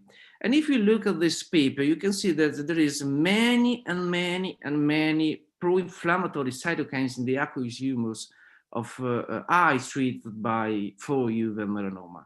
But strangely, the vascular endothelial growth factor is a borderline value. This was strange when I looked at this result. But coming back 10 years ago, when we have not any idea to sample the aqueous, to think about inflammation, to think about what is the inflammation after irradiation. This was a paper of the American Journal of Ophthalmology that I published 10 years ago, when we have no dexamethasone, but the old triamcinolone inside the vitreous, and no many VEGF, anti-VEGF, but only the old Avastin. And for resolving the serous retinal detachment, that this is the most important side effect after irradiation of uveal melanoma, we have started to inject all we have. That means triamcinolone, anti-VEGF, and no injecting nothing. And what we have found 10 years ago is that, strangely from my mind, the only thing that works to reduce serous retinal detachment was corticosteroids. And it was unexpected by me, because it was the years in which VEGF was the only driver for all of the pathologies. You can see here what's happened after the injections of corticosteroids. In this case, recently we used dexamethasone. So if we think that inflammation is important in the pathogenesis of retinopathy and side effect of irradiation, the first thing we have to know is that we have a biomarker on inflammation in the retina. This biomarker is the activation of the microglia in the retina. And we can check this by simple OCT. And this activation is the intraretinal hyperreflective spot. And we know now that hyperreflective intraretinal spot that are a clinical biomarker of inflammation are present in radiation maculopathy. And this is the reason why now we treat radiation maculopathy not more with antivascular endothelial growth factor, but with corticosteroids. And there is another reason why we use corticosteroids, because long-lasting corticosteroids have power to reduce the edema for 4-5 months, not 6 months. It's similar to diabetic retinopathy. Long-lasting corticosteroid doesn't work for 6 months, but 4-5 months. That means that the patient with many problems have to come to you only one time every 4 or 5 months. And these are some results. You can see the reduction. And this we can see another biomarker of inflammation. When we look to the retinal detachment in a diabetic maculopathy, the diabetic maculopathy experts say that this is an inflammatory phenotype. It is absolutely common in radiation maculopathy. But we can also predict the appearance of radiation maculopathy, because this is in the demonstration that the inflammation have a role in this disease. Intraretinal hyperreflective spot, the microglial activation, the inflammation activation, appears before the radiation maculopathy. And then we can use this hyperreflective spot to predict the appearance of the disease and then to treat the patient. So I have in my mind, and probably most ophthalmologists have in their mind, the problems that why treat with corticosteroids this disease that all retinal experts treat diabetic maculopathy, diabetic macular edema with antivascular endothelial growth factor. Because we have to think of the pathophysiology, first of all, of radiation maculopathy. And second, because when we use corticosteroid, we have not forgot the role of VEGF. Because glucocorticosteroid inhibits vascular endothelial growth factor in 50% of its variants. That means we have not forgotten VEGF. We have reduced VEGF. And this is important because in my mind, I know that probably VEGF have a role in radiation maculopathy, but also vascular endothelial growth factor is prevent ganglion cell apoptosis due to exam injury. And we are in a ischemic disease. Therefore, probably the approach of reduce VEGF and not to remove VEGF may be better. Also, VEGF is a survival factor for endothelial cell, and that is important in an ischemic disease, the radiation maculopathy. At the end, we have tried to classify this disease because the disease have a more or less 3 or 4 different classifications, but are all classification. And we have tried to classify the macular, the radiation maculopathy by a clinical point of view. We have checked more or less 90 eye with this disease. We have performed all we have, fluorescent angiography, OCT angiography, OCT, and so on. What we need is all the imaging we have. At the end, we put in a multivariate analysis, and this was the result, the classification, the CGA classification. That means we have to keep in mind when you decide to treat a patient, this 3 situation. The presence of cyst that is graded by a number, which is the dimension of the edematous component of the maculopathy. Because this is the only component that we can reduce using anti-VEGF or corticosteroid, which is the atrophic component of the disease. Is the retinal pigment epithelium loss? So probably we have no any possibility to increase visual acuity of this patient. We have, yes, we have junction destruction. We have less possibility, but some possibility to recover some visual function. And this is how you can use this classification. And why this is important? Because you can clearly separate the edematous component, the treatable component of the disease, from the untreatable component of the disease. And this is a case where you see that the same retinal thickness, different situation after intravitreal injection. And keep in mind, this is my last slide because it's the most important things to complete photocoagulate all the retina ischemia completely, because if you do not do that, you have no any chance to preserve the eye and the vision. So in conclusion, try to reduce serous retinal detachment early after radiotherapy. I use corticosteroids. Often treat peripheral ischemia by photocoagulation. try to predict the appearance of radiation maculopathy, look into intraretinal spots that appear few months before the maculopathy. Classify the radiation maculopathy to decide if treat or not, and select the treatment according to the pathophysiology. Thank you so much. Thank you, Professor. Now we have Professor Muratung from Ankara. Thank you.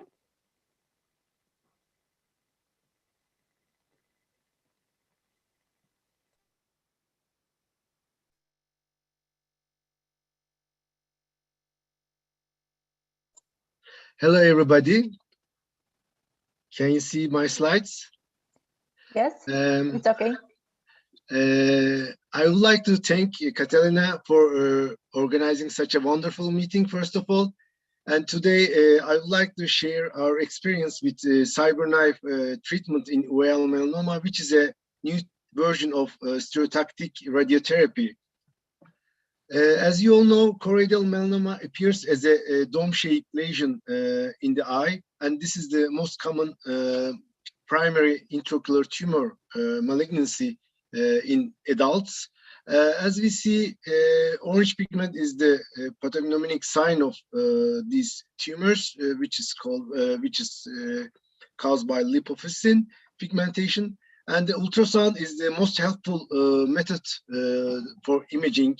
And we see the dome-shaped or such kind of mushroom-shaped tumor with acoustic shadowing and low internal reflectivity. MRI may also help us to identify the tumor with the accompanying serous retinal detachment.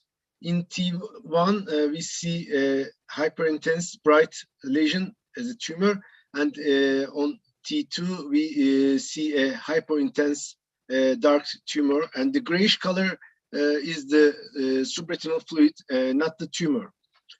Classically, the treatment options of OAL melanoma are enucleation, brachytherapy, charged particles with proton, helium, and carbon, and surgical resection with endo and exoresection. As we know from the collaborative ocular melanoma study, there's no difference in metastatic tumor spread in these treatments between enucleation and the radiation techniques. However, in enucleation, there's a permanent organ loss and there's no vision in the patient. And brachytherapy has good local control according to the collaborative ocular melanoma study results. We need to use various seeds for according to the tumor thickness, ruthenium for smaller tumors or iodine for larger, thicker tumors. But it needs a surgical procedure, and it may be difficult to align the plaque over a tumor which is located next to the optic nerve. And radiation retinopathy may also occur after brachytherapy. And another issue is brachytherapy is an expensive treatment, and it's not reimbursed in Turkey.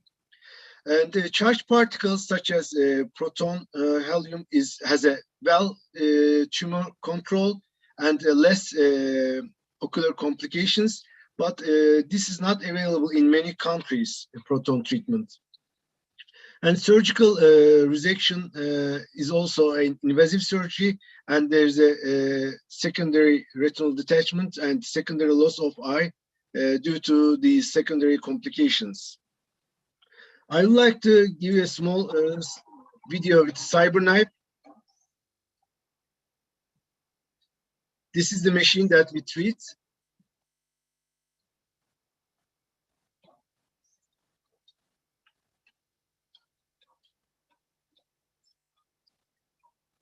This is a robotic arm which moves around the patient and gives the radiation with millimetric margins, very delicate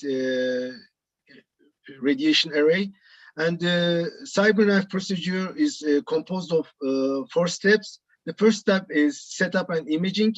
In this step, we take the imaging of the patient with CT and MRI, and we produce a 3-dimensional view of the tumor. And after taking this 3-dimensional view, we sit in front of the computer and start planning of the treatment. In the treatment plan, we mark the tumor margins on the spatial software, and we decide which dose that we need to use in which part of the tumor. After this process, we take the patient to the treatment room, and we start the treatment. The treatment is, there's an animation in here. The robotic arm gives a linear, many small arrays, radiation arrays, which is sophisticated and very well controlled according to our treatment plan, which is done on the computer. And here we see the patient's tumors area and the treatments together. And we usually do one session, 21 gray radiation. And in the past, we used to do 3 sessions with fractionated dosage between 18 to 50 grays. But we believe today one session is enough to treat these tumors. What do we look at the patient in the follow-up? The local control, eye preservation rate, preservation of the visual function, general survival rate, and survival without metastasis are the parameters that we check during the follow-up. Now, I would like to show some of our patients. This is a 49-year-old male with 0.7 vision in the beginning. The patient sees well, but you see there's a dome-shaped large tumor with a 13 millimeters in basal diameter and 10.5 millimeters in thickness. After the CyberKnife treatment, the tumor regressed beautifully. However, there's a marked subretinal fluid. But after the steroid treatments, this is due to the toxic tumor syndrome. After the steroid treatments, we can achieve a flat retina, and the vision was 0.1, which is very useful for the patient. Our second case, 21-year-old male. This is also a large, very large tumor with a 12 millimeters basal diameter and 9.5 millimeters in thickness. The patient had 0.1 vision in the beginning. After the treatment, we can see the lesion regressed beautifully, and but there was a subretinal fluid, and as the tumor is large, this patient also developed toxic tumor syndrome, but didn't recur, and the patient is happy with keeping the eye. This is another large tumor, 50-year-old male with peripheral ciliochoroidal melanoma and Bruch's membrane rupture and hemorrhage around the tumor. The initial tumor thickness was 10.8 millimeters. And after the CyberKnife treatment, we can see that the tumor shrinked beautifully as well. And this is another case, a 60-year-old male with large choroidal malignant melanoma. The tumor base diameter was 20 millimeters. This is a huge tumor which occupies nearly half of the tumor, half of the globe. And there was also subretinal fluid. Here we see after the treatment, we can take the picture of the posterior pole. We can see the posterior pole clearly, and the tumor regressed beautifully, but there was some subretinal fluid in this case. If we show the analysis of 70 cases, this is our initial 70 cases. We currently have more than these cases. Within a 24 of mean follow-up period, the tumor, I will give the results of our study soon. And 33 of our cases received three fractionated treatments, and 37 of our cases single CyberKnife treatment with 21 gray. We stratified the patients according to small, medium, and large melanoma, and most of our cases were medium and large melanomas in what we treat by CyberKnife. The local control rate was 93%, and eye preservation rate was also 93%, and we were we were able to preserve the visual function in about 60% of the cases. And 10 of 70 of our patients, in other words, 14% develop neovascular glaucoma, and 12 of 70 patients, which is 17%, develop toxic tumor syndrome. And I would like to talk about toxic tumor syndrome as well. As it was presented in earlier talks, toxic tumor syndrome may develop after any type of radiation, including the plaque treatment and the proton treatment. This is a result of necrosis of the tumor and tumor death and consequent inflammatory changes. And in our patients, as we have fractionated treatments and single dose CyberKnife treatment, we looked at whether there's any difference between these cases if we treat fractionated or if we treat single. However, it showed that there's no difference in the number of patients who develop toxic tumor syndrome. Therefore, we believe fractionation doesn't affect the development of toxic tumor syndrome. Then what is important? The most important aspect is tumor size. If the tumor size is large, the incidence of toxic tumor syndrome is much higher. And also, toxic tumor syndrome is associated with neovascular glaucoma, and 9 of our cases who had neovascular glaucoma also developed toxic tumor syndrome. There is a strong correlation with toxic tumor syndrome and neovascular glaucoma. We were able to keep the eye in 65 of our 70 patients, which is 93%, and 3 of our cases unfortunately developed metastasis and tumor-related death, and this is about 4%. If you look at the other series, it is similar. The local control of CyberKnife is very good for OAL melanoma. However, the secondary complications such as neovascular glaucoma rates are differing. We believe this is due to the radiation dose used in these cases. We use single dose radiation with 21 gray, which is we see less complications such as neovascular glaucoma. However, if we increase the radiation dose and even though we fractionate, we see more secondary glaucoma. I would like to talk about the difference between the techniques of radiation, as many people treat the OAL melanoma by plaque radiotherapy in Europe. If you look at the papers, actually, if the plaque patients are usually smaller melanomas, and if you just take the smaller melanoma group, there's no difference between CyberKnife and plaque radiotherapy in development of radiation retinopathy. And collaborative ocular melanoma study, since the collaborative ocular melanoma study, the radiation retinopathy incidence hasn't changed much in plaques.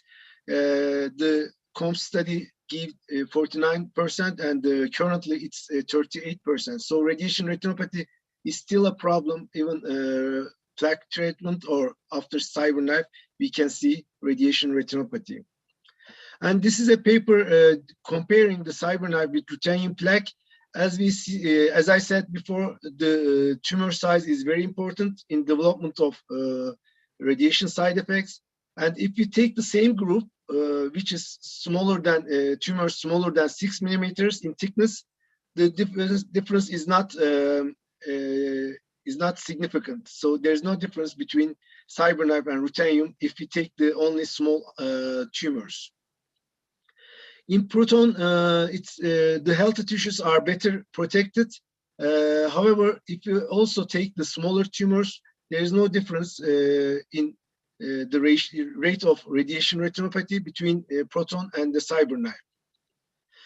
In summary, if we analyze our data, CyberKnife treatment has similar outcome compared to the plaque brachytherapy and proton radiation, and the similar rates of radiation retinopathy comparing the similar sized tumors. But however, with CyberKnife, we can treat medium to large size tumors. The local control is independent of tumor size with CyberKnife. However, in plaque radiotherapy, the larger tumors are difficult to treat as the ruthenium has 5 millimeters effectiveness and the iodine has 8 millimeters effectiveness in radiation to the tumor top. And this is CyberKnife is a non-invasive technique, so there's no need for surgery. It's significantly cheaper because this device is used for other types of tumors as well, such as brain tumors, treating the lung tumors, etc. And it is very comfortable for the patient. The patient only lay down and the treatment takes only 30 to 40 minutes. And a single session therapy is also advantageous in time. And as an ocular oncologist, we are involved in the treatment because we mark the lens, optic nerve, and lacrimal gland before in treatment plans. So we try to protect these important parts from the radiation damage. The only disadvantage is we need to stabilize the eye by a retrobulbar injection before treatment because the eye shouldn't move, and we use a mask for the face. But this is not a problem as we use single session therapies in CyberKnife. I would like to thank you, and these are the happy patients of our in our CyberKnife treatment. And I would like to thank everybody for listening me in the session. Thank you so much, Professor. Thank you so much. Thank you. Now we have an eye surgeon from Iași, Romania, Dr. Constantin Grigoraș. Hi, everyone. I hope that you can hear and see my slides.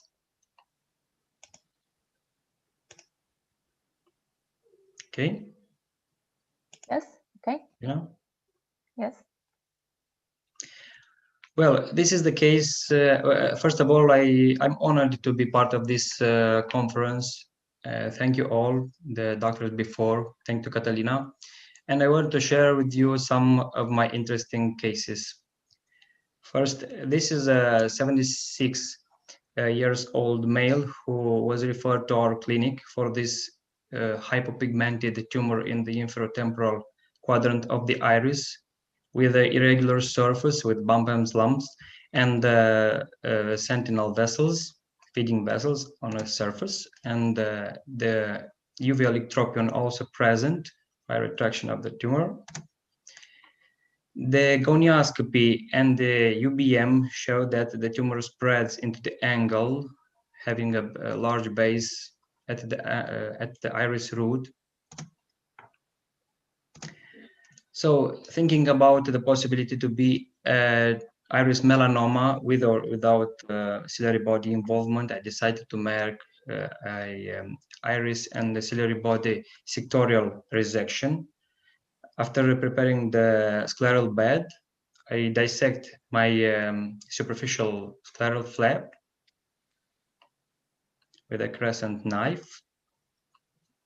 I put some secure stitches in order to avoid a large opening and sudden decompression. This is the best way to prevent a catastrophe when we have the explosive hemorrhage event. The iris resection is from inside, is through a paracentesis and are under cohesive viscoelastic with a micro scissors. It's performed 2.5 millimeters aside from each part of the apparent margins of the tumor.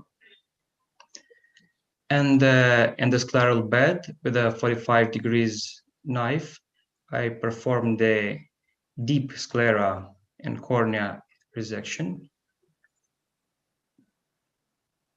First dissecting with a knife, then with a iris scissors.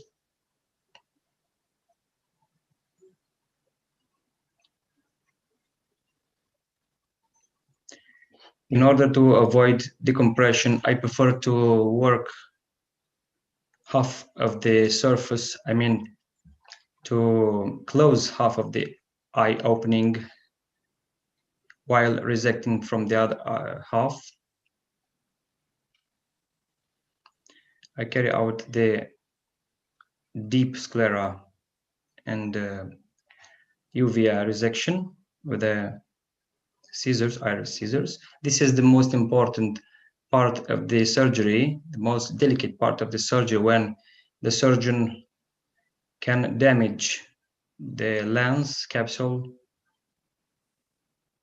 the choroid, or even the retina. There might be some complications after the surgery, cataract, traumatic cataract, vitreous loss, vitreous traction, and even retinal detachment. Now is the moment when I pull out the tumor from the inside the eye, and we can see the real size of it.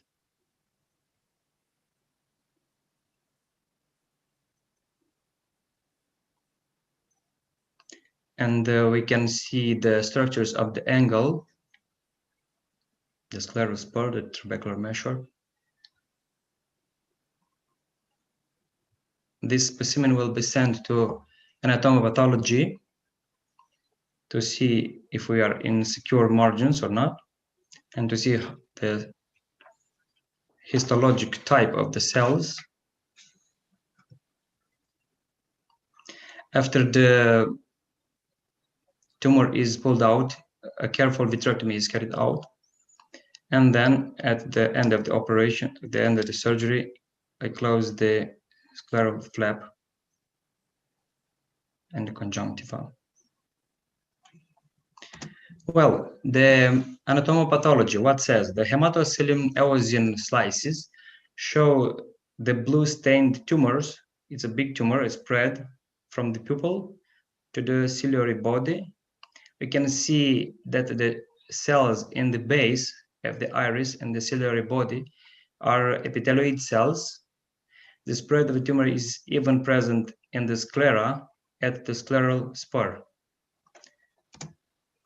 A detail with the spindle cells, melanoma cells, and even bigger magnification. In the left side, in the left slide, we have the epithelioid type of cells, and in the right side, the spindle cell.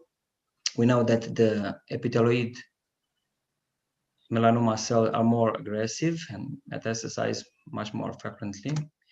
And we can see a vessel through the tumor, and the wall, vessel wall, is untouched, which is good.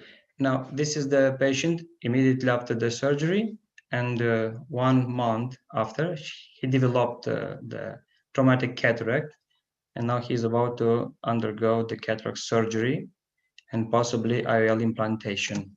Thank you. Thank you so much. We have a question from Professor Frankel.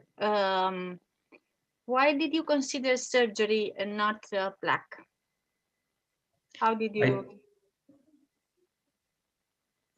I thought about brachytherapy, neoadjuvant brachytherapy, but the time was short and we don't have in our country brachytherapy. We don't have plaques in Romania. So it's difficult for our patients to take benefit from this method. Okay, thank you so much. Welcome. Stay with us because you have another case for us. Thank you. Thank you. Now we welcome Vera Yarovaya from Russia. Vera, are you on? Hi, I hope everybody can see me.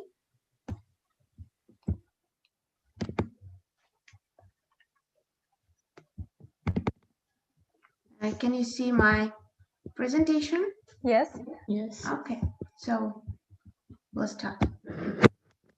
First of all, I'm very happy to be the part of this conference, and I'm very thankful for Dr. Catalina to organize this perfect meeting.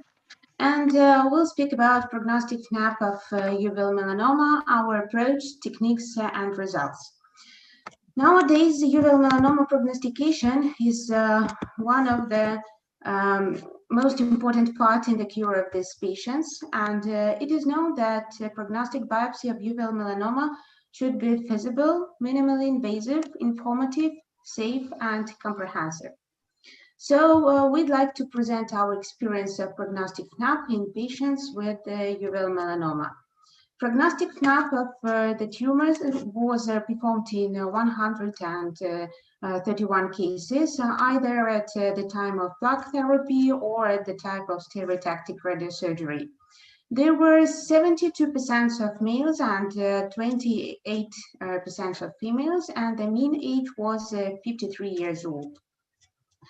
The mean uveal melanoma thickness was 5.4, and the mean uveal melanoma diameter was 11.6. Tumors were divided into 3 groups depending on the size in thickness.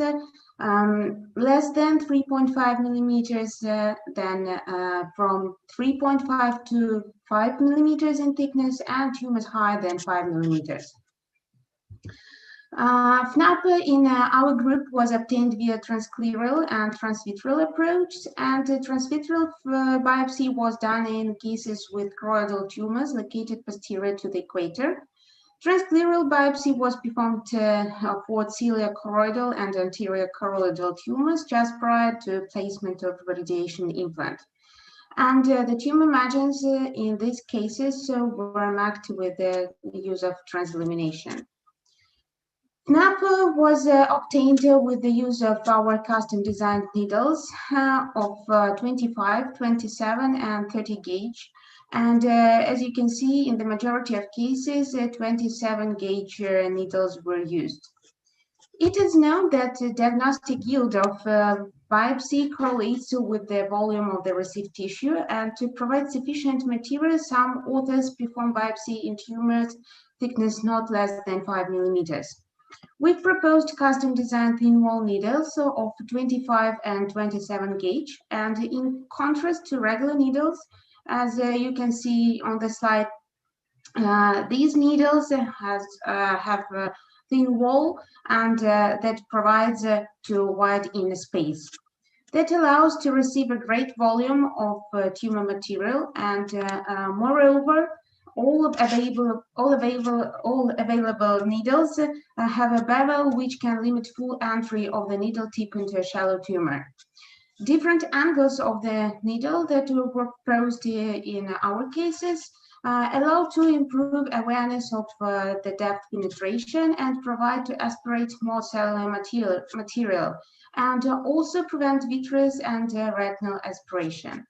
One more type of needle had an additional cutting hole on the opposite to the tip side. In cases of transvitreal biopsy, the vitreoretinal port or cannula was fixed in every case firstly, and because early in the experiment of biopsy of uveal melanoma in 22 enucleated eyes with port and without, it was shown that there were no tumors sitting in biopsy tracts when the port was used. In cases of biopsy without port fixed, there were tumor cells in the tracts.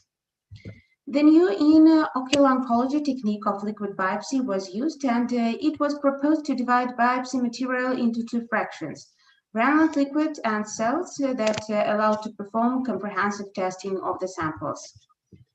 FNAP material provided an opportunity to perform cytology with the uveal melanoma pathology type detection, molecular genetic testing with analysis of genes GNA11, GNAQ, SF3B1, and EIF1AX, and also cytogenetic testing on chromosome 3 and 8, and immunohistochemistry for BAP1 expression. The biopsy cytology was informative in 86% of cases, and as you can see on the slide, was more often failed in cases of tumor thickness less than 3.5 millimeters. In 73% of cases, spindle uveal melanoma was detected, in 15% mixed, and in 12 epitheliate. In our recent experience in 111 eyes with uveal melanoma, it was shown that survival rates of patients with mixed and epithelial melanomas are pretty the same. It provided the opportunity to test uveal melanoma for prognosis from the site of presence or absence of epithelial cells, as you can see. So in 27% of cases of biopsy samples, epithelial cells were presented, and it can be a sign of a poor prognosis. We perform genetic testing of uveal melanoma using the most popular world tests and classifications, molecular genetic testing and cytogenetic testing. They have 4 prognostic classes: good prognosis, medium prognosis, poor, and very poor. And these 2 classifications include different features to analyze and different genes to analyze, so sometimes it provides discrepancies. So we estimate prognosis according to the worst prognostic class detected in the sample by these 2 classifications. And good prognosis was estimated in 20% of patients, medium and poor in 34% of patients, and very poor in 12%. The patients of poor and very poor prognosis are under strict every 3 months MRI and CT scans control. And it should be mentioned that only among patients with poor and very poor prognosis, metastases were detected within 3 years follow-up period. All the rest patients are still under local and systemic control. To sum up, we'd like to say that in contrast to routine FNAP, our technique provides excellent tissue samples of choroidal melanoma for prognostic purposes, suitable for all kinds of laboratory testing, including cytology, cytogenetic, molecular genetic testing with a wide spectrum of genetic features. Similar survival rates in patients with mixed and epithelial cells types provides a new insight in prognostication in uveal melanoma. And it is appropriate to assess uveal melanoma cells type as a prognostic features using a principle of presence or absence of epithelial cells in the tumor sample. Thank you. Thank you so much. This was interesting. Thank you. Thank you. Dr. Grigoraș prepared for us another case because we are good on our time. Dr. Grigoraș? Yes, I'm here. I try to select the window.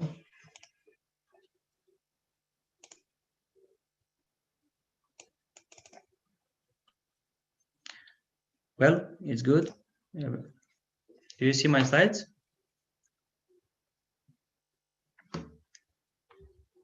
Not yet.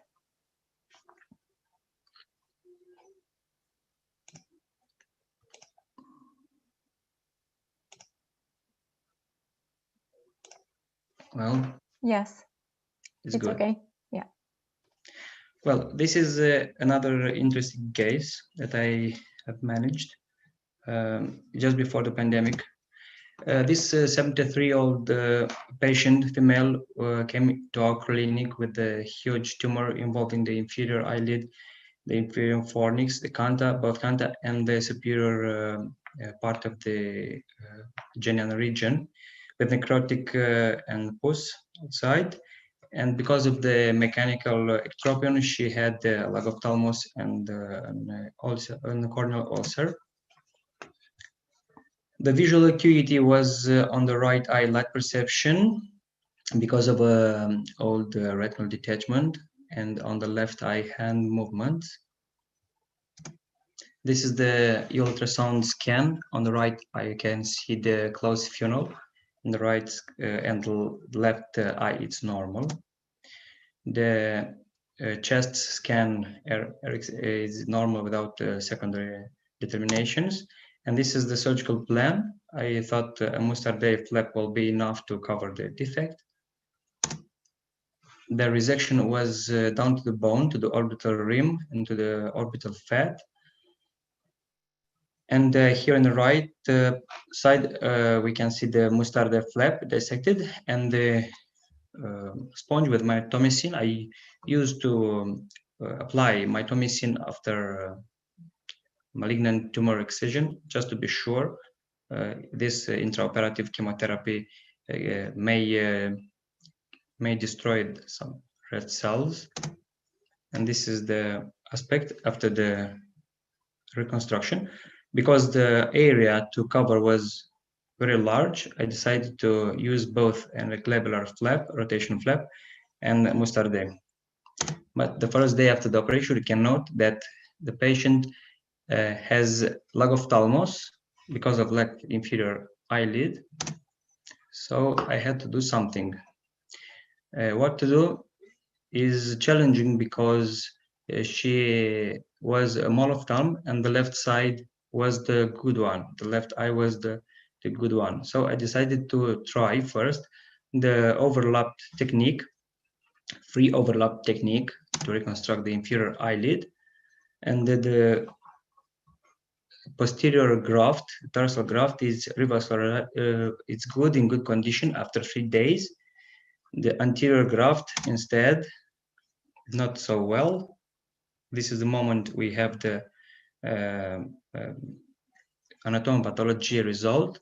It was a spindle cell carcinoma, fully excised, and the patient left the hospital. And she turned back with the anterior graft dehydrated and necrotized.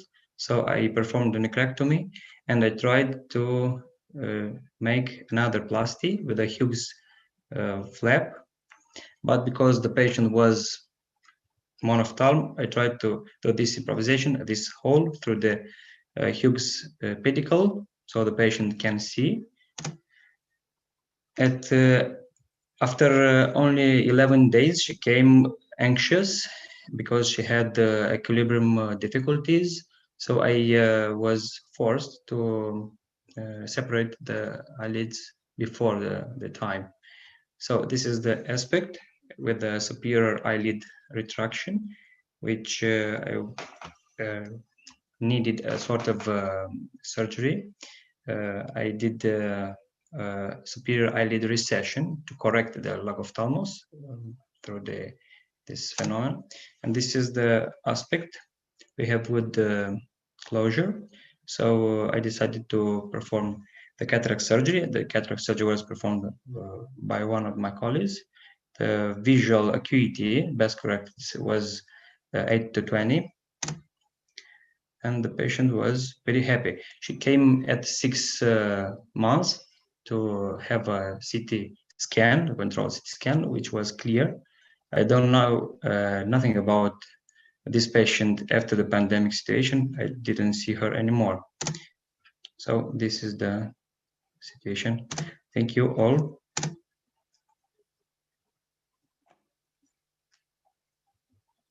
You are welcome. Thank you, Dr. Grigoraș. So thank you so much. Thank you. So sorry. I was answering some questions. Thank you so much. We are very good on time. I want to thank all the participants and the speakers, and we will be back in about 40 minutes at 3 o'clock Bucharest time for the third session. Thank you so much. Thank Bye. you.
Hello, good morning.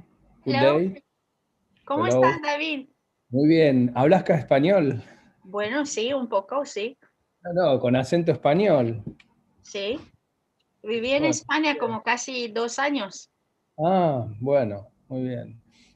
Yo preparé la clase, como me habías dicho, para el oftalmólogo general, ¿sabes? Sí, está bien. Esa es la idea y más o menos, como me dijiste, en 30 minutos. Sí, sí. ¿Mm? Sí, esto Bueno. es la idea para el oftalmólogo generalista, para que sepa qué tiene que hacer. Bueno, viste que uno siempre prepara temas muy específicos para oncólogos, digamos, así que. Pero Sí, bueno, pero como no es una reunión de expertos, es más para... me parece que es más útil. Sí, claro, cómo no. Bueno, todo bien, entonces. Sí. How are you, Sotiria? Welcome. Hi, Catalina. How are you? Thank you. Sotiria, good morning. Nice to see you. Nice to see you, Dr. Pelaez. How are you? Very well, thank you. Here from Buenos Aires, very bad weather today, but Really, rain. it's beautiful here. Yeah, almost summer.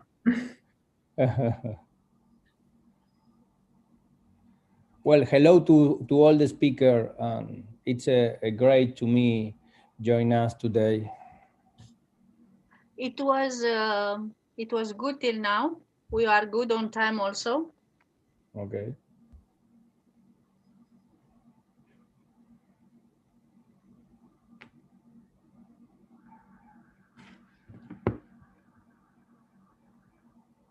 Catalina, do we take questions at the end of our talk or at the end of the session? I think it's better at the end of the session, not Okay. to interrupt the other speakers. And also, there were not many questions today. Okay. Thank you.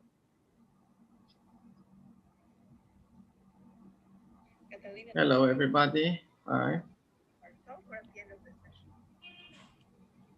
Welcome, Professor Munteanu. Welcome. Thank you again for your invitation. Thank you. Catalina, so I have to press share screen. Is this correct? Yes, Okay. you have to keep it open on the desktop. And then Yes. when it's your time, share screen and Okay. it will be okay. Perfect. Thank you.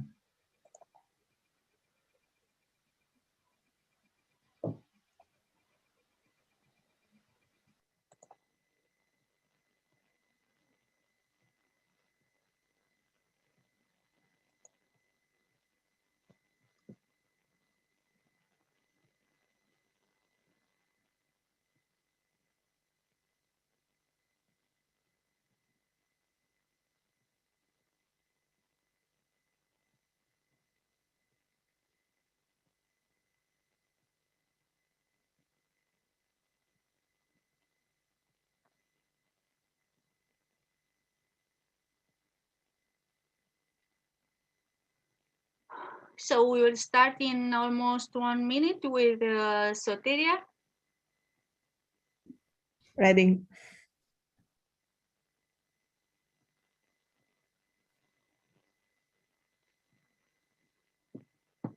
Cristina, will you let me know when we start? Right now. Okay. Thank you. So welcome to the third session. This is the last session. We have amazing panelists now, and we start with Professor Sotiria Palioura from Miami, United States. Thank you. Okay. Let me share my screen.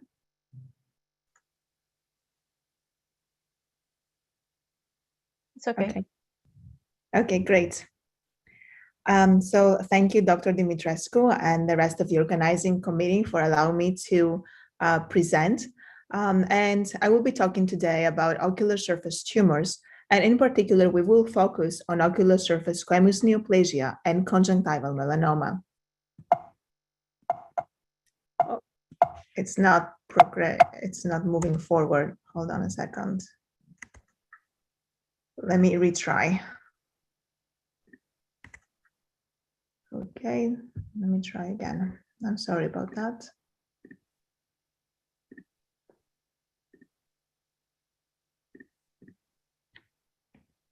Okay, here we go.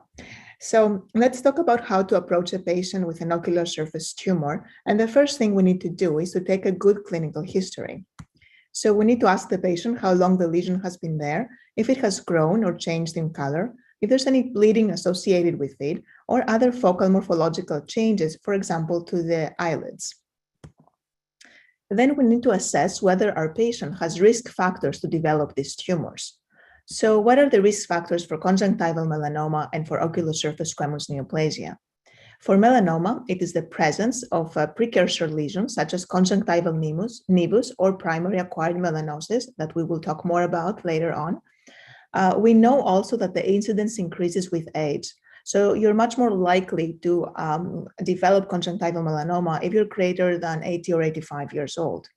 The rest of the risk factors are not well understood, but probably they're similar to skin melanoma, such as fair skin and hair, history of sun exposure, personal or family history of skin cancer, and genetics.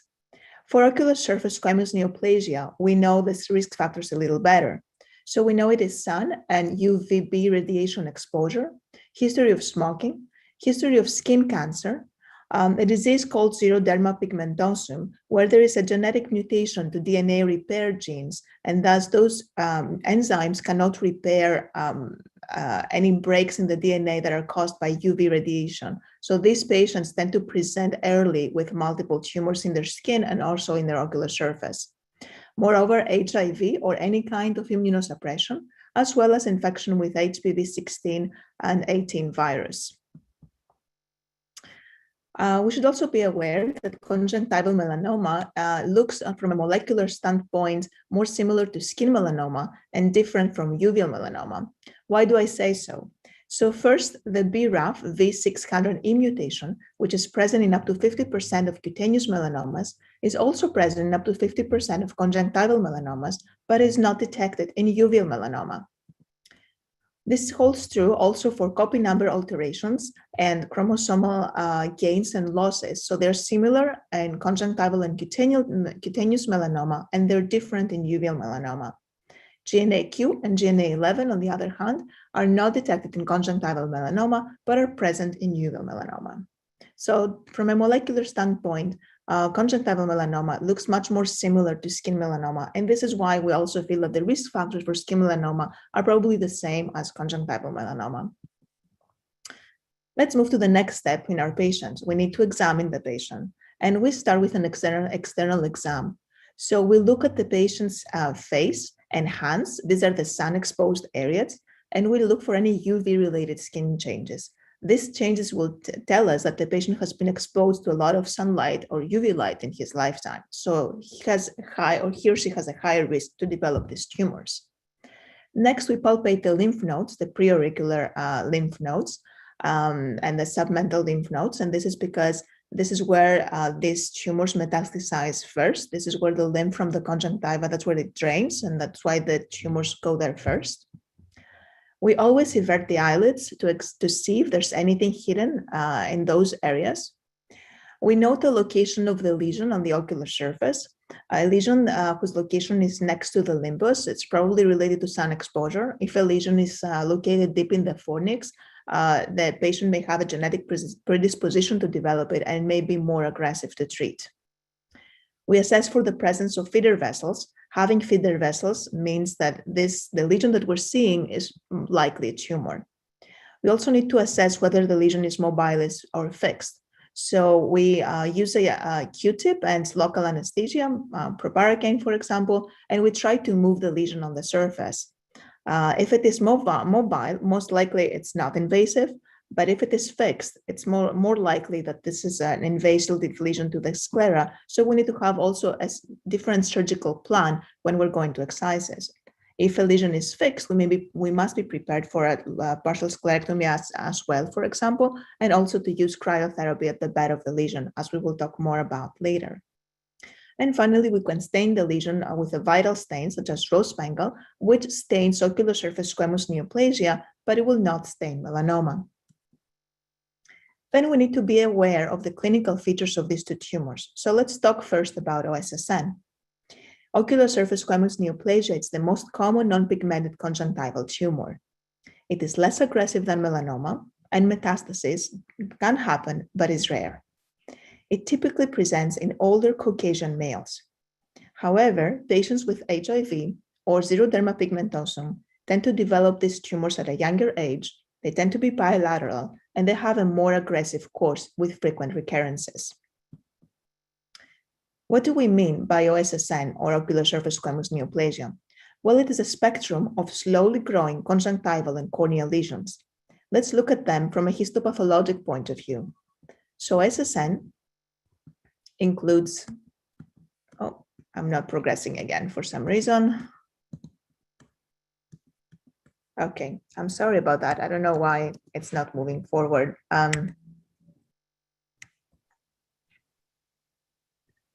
Again, I don't know why this is happening. Okay, here we are. I'll start share from that slide.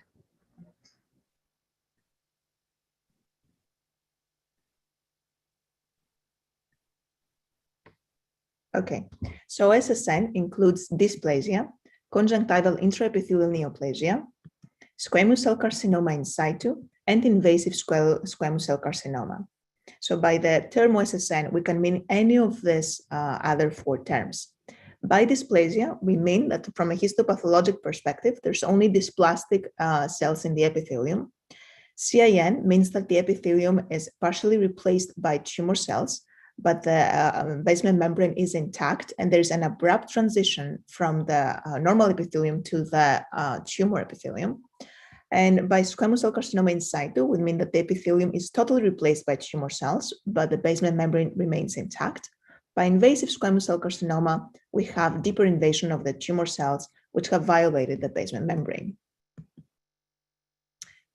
Classically, OSSN presents as a gelatinous lesion, a papillomatous, a nodular, a leukoplakic, or an opalescent lesion, so it can have diverse presentations. Let's now talk about the clinical features of melanoma. Well, melanoma is quite rare, with an annual incidence of about 2 cases per million, although it is on the rise. In the 80s, there were only 50 cases per year in the United States. Now there are about 200 cases per year in the United States. But we really need to diagnose this tumor early because it's very deadly. So the 10-year risk of local recurrence after a complete excision with negative surgical margins is up to 50% for conjunctival melanoma. And the 10-year risk of metastasis is up to 25%. So 1 in 4 patients will have a metastasis at 10 years. And once a metastasis develops, then the median survival is only 8 months. And this is why we should be aware of this rare tumor, diagnose it early, and treat it aggressively. So clinically, typically, it presents as an elevated pigmented lesion with prominent feeder vessels in the interpapillar area near the limbus in white adults. You should also be aware, though, that it may not be significantly elevated. It may be amelanotic. In fact, 20% of these tumors are amelanotic, as the patient that you see here. It may occur in the fornix, caruncle, and palpebral conjunctiva, and in those areas it has a worse prognosis.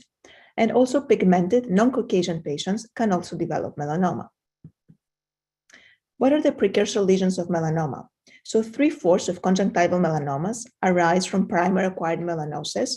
1/4 of them arise de novo, meaning that there's no pre-existing melanotic lesion in the area, and 5 to 7% of them arise from a pre-existing conjunctival nevus. Before we talk more about the precursor lesions, let's talk about benign acquired melanosis, because this melanotic alteration on the surface of the eye carries no risk for progression to melanoma. Other terms for BAM is racial or complexion-associated melanosis. And you should keep in mind that for melanosis to be benign, it should be bilateral and symmetric. These are the keywords here. And it's typically flat and perilimbal. And although it may extend to the fornix, isolated pigment in the fornix, like we said before, it should not be considered benign if it's only in the fornix. So let's take this patient, who is actually a 50-year-old physician. Is the lesion that you see here on the left eye, is that benign acquired melanosis?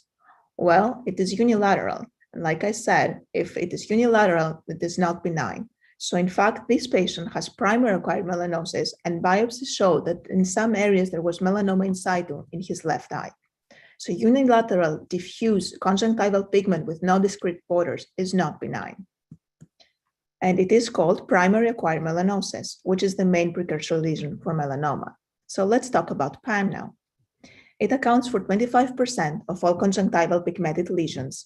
It usually presents in middle-aged Caucasians. It is unilateral, this is the keyword here, and it is flat with ill-defined margins. It does not have any cysts on exam or an OCT, and the risk for progression to melanoma increases by 1.7 with each additional clock hour of PAM. Also, the risk of progression depends on the degree of atypia of this lesion. So if there is PAM without atypia, which means that there's only pigmentation of the basal epithelial cells without any atypical melanocytic hyperplasia on biopsy, then there's 0% progression to melanoma. But if there is PAM with moderate atypia, where the epithelium is partially replaced with atypical melanocytes and the basement membrane is intact, or if there is severe atypia, which is also called melanoma in situ, where the epithelium is totally replaced by atypical melanocytes, then the risk of progression is up to 46%, depending on the study you look at. How do I know that the patient on the top has PAM with moderate atypia and the patient on the bottom has melanoma in situ? The only way to know is to biopsy. So when should you biopsy PAM? You should definitely biopsy PAM when it is large or multifocal, where it is thickened or vascular, when there is pigment in the fornix, when there is pigment in the tarsal conjunctiva, and in any patient that has a history of skin cancer. Let's now talk about nevus. Conjunctival nevi account for 50% of all conjunctival pigmented lesions. There is less than 1% risk for progression to melanoma. They're typically circumscribed with discrete borders, and they may be slightly raised. They may be amelanotic, as you see in this patient here, and they often contain cysts, which are either clinically visible on slit lamp, or you can see them on OCT, like in the patient on the bottom. Typically, they are noticed in children, first noticed in children, teenagers, and young adults.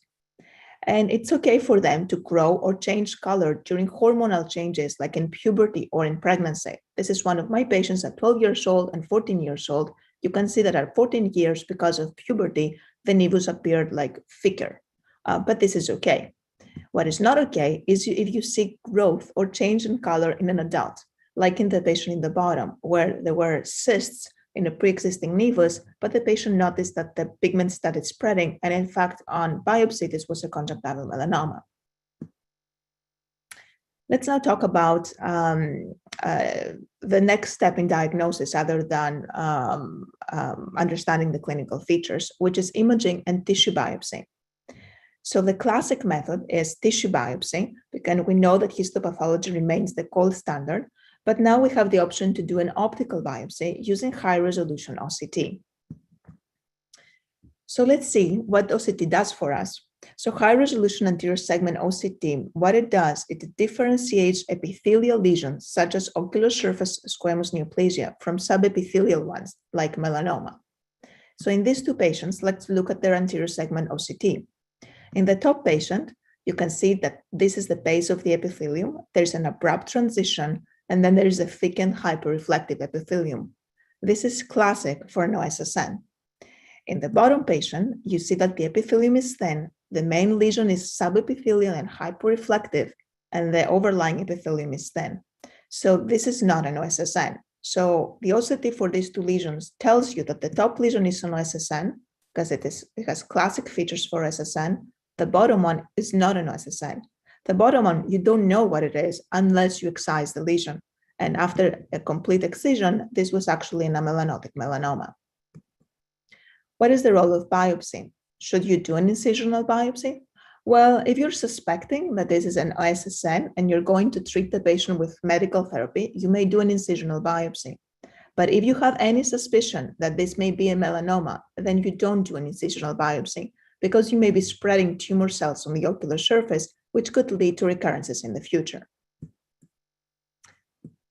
So let's look at the management now with surgery. So if you have a suspicious conjunctival lesion, like the one I showed you before, and your OCT, either you don't have access to an OCT or you're not sure that your OCT shows that this is an OSSN, then you have to excise it as if it is malignant. So how do you excise it?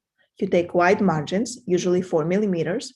You use a no-touch technique, which means that you hold the conjunctiva around the tumor, but you never grab the actual tumor itself. You orient the specimen properly for the pathologist because you want to know if you're going to have positive margins, where those margins are, so that you can go back and re-excise. You perform alcohol epitheliectomy on the cornea to remove any corneal cells and have a clean margin also there. You do cryotherapy to the conjunctival margins as well as to the limbus. If you suspect that you have an invasive lesion, you may have to do a partial sclerectomy and also apply cryotherapy to the bed of the lesion. If you don't have a fixed lesion, so it was easily removed and doesn't have adhesions, then you can proceed with reconstruction, which is done with amniotic membrane. You place it stromal side down, you secure it with tissue glue, fibrinogen and thrombin in sequence, you cut it to size, and then you're all done. So that was the management of melanoma. The management of melanoma is always surgical, as well as the management of any lesion that you suspect may be melanoma, or you're not sure if it is OSSN or not. But if you have a classic OCT of OSSN and the lesion clinically looks like an OSSN, then you have two options. You can either remove it surgically with the steps I showed you before, or you can do topical medical therapy. And the options here are to use interferon alpha 2b, which is a glycoprotein, 5-fluorouracil, or mitomycin C. And I'm going to finish by sharing with you 3 of my patients they were treated medically. So this is a 70-year-old sailor with OSSN. It looks nodular. Here is the OCT. How do I know it's OSSN? This is the epithelium. There's an abrupt transition, and the lesion has a thickened hyperreflective epithelium. The patient received interferon alpha 2b, 1 million international units 4 times a day continuously for 4 months. And this is the outcome. He looks great. This is a normal thin epithelium over here, and there's no lesion on exam. Now he has a follow-up of about 5 years. This is a different patient, 65-year-old construction worker with OSSN. How do I know it's OSSN? It looks like OSSN clinically. It's a leukoplakic lesion. And then when I look at the OCT, here's the epithelium. There's an abrupt transition, and the lesion has a thickened and hyperreflective epithelium. Because of cost, here I used 5FU, 1%, 4 times a day. Interferon is more expensive, and the patient could not afford it. And the patient was treated for 4 cycles. So 1 week, he was taking the drops 4 times a day, and for 2 to 3 weeks, he was off the drops. Why we do it this way? Because 5FU is more toxic than interferon. So it tends to cause corneal epitheliopathy as well. So we give the eye a break during the treatment.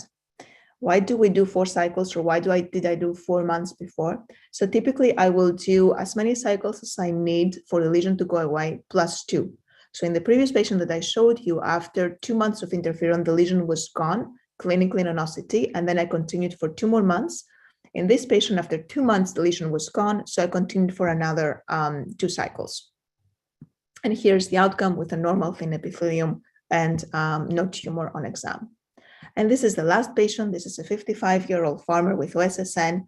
This is a nodular ulcerative OSSN. Here's the epithelium. It's a thickened, hyperreflective one. There's an abrupt transition. The patient received mitomycin 0.04% 4 times a day. Again, for 4 cycles, 1 week on, 2 to 3 weeks off. Punctal plug was placed in the lower punctum, because if you don't place a punctal plug and you use mitomycin, that may cause permanent punctal stenosis. And also during his 4th cycle, the ocular surface was quite irritated. So I had to give him a little bit of topical steroids while using the mitomycin. And here is the outcome: normal thin epithelium and no tumor on exam. So in summary, a systematic approach to a patient with an ocular surface tumor is key to making the correct diagnosis. It is important to be familiar with the clinical features of OSSN, melanoma and its precursors, PAM and nevus. Tissue biopsy remains the gold standard, with new imaging modalities such as OCT providing an optical biopsy. The management of any suspicious conjunctival lesion is surgical removal with wide margins, no-touch technique, cryotherapy, and reconstruction using amniotic membrane, and medical therapy with interferon alpha 2b, 5-fluorouracil, and mitomycin C are useful alternatives for the management of OSSN. And I would like to thank you for your attention and to take any questions at the end of the session. Thank you. Thank you so much. This was mind-blowing. Great. Thank you so much. Now we will have the recorded presentation of Professor Dan Georgescu with tumors of the orbit. Madalina, if you want to play it. Thank you. Hi, I'm Dr. Dan Georgescu. I'm an oculoplastic and orbital specialist, and I'd like to thank the course organizers, Drs. Catalina Dumitrescu and Cristina Crinta, for inviting me to give this talk titled Orbital Tumors and Oculoplastic Perspective. I have offices in both Bucharest, Romania, and South Florida in the Miami-Fort Lauderdale area. And I actually chose this title for my talk because in the United States, there are only orbital trained surgeons like myself that perform this type of procedures, whereas in Europe, there are many other specialties that have historically been involved with the diagnosis and treatment of orbital tumors, such as neurosurgery and ENT. And that's mainly because of the absence of trained true orbital specialists. So in the next 15 to 20 minutes, I'm going to try to present our approach as oculoplastic surgeon and orbital specialist for the diagnosis and treatment of orbital lesions. So orbital tumors, which can be benign or malignant, represent only a very small part of the entire orbital pathology, but based on the patient's symptoms and signs, we can often formulate a presumptive diagnosis. The incidence rate of certain diseases is also helping us in making the presumptive diagnosis. And we should never forget that the dermoid cyst is still the most common benign tumor in children. Retinoblastoma is the most common malignant tumor in children, and neuroblastoma is the most common metastasis in children. Cavernous hemangioma is the most common benign tumor in adults, and metastases are the most common malignant tumor in adults. They can come from breast in women and lung cancer in men. Also, Graves' orbitopathy remains the most common cause of unilateral or bilateral proptosis. So the diagnosis is often suggested by the history, the clinical exam, the lab test, and by the imaging. And imaging is very important in orbital diagnosing, CT being a better option when the presumptive diagnosis is an orbital metastasis, a lacrimal gland or lacrimal system tumor, or when we have an unexplained enophthalmos. The MRI, on the other hand, is better when the presumptive diagnosis is an optic nerve meningioma or a glioma, a vascular lesion, or when the visual changes compatible with optic nerve or tract compression are present.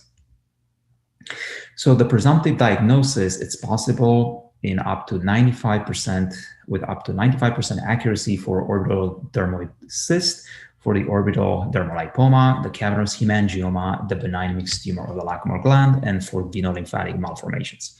For all the other orbital lesions, the accuracy drops to somewhere between 50 and 80%.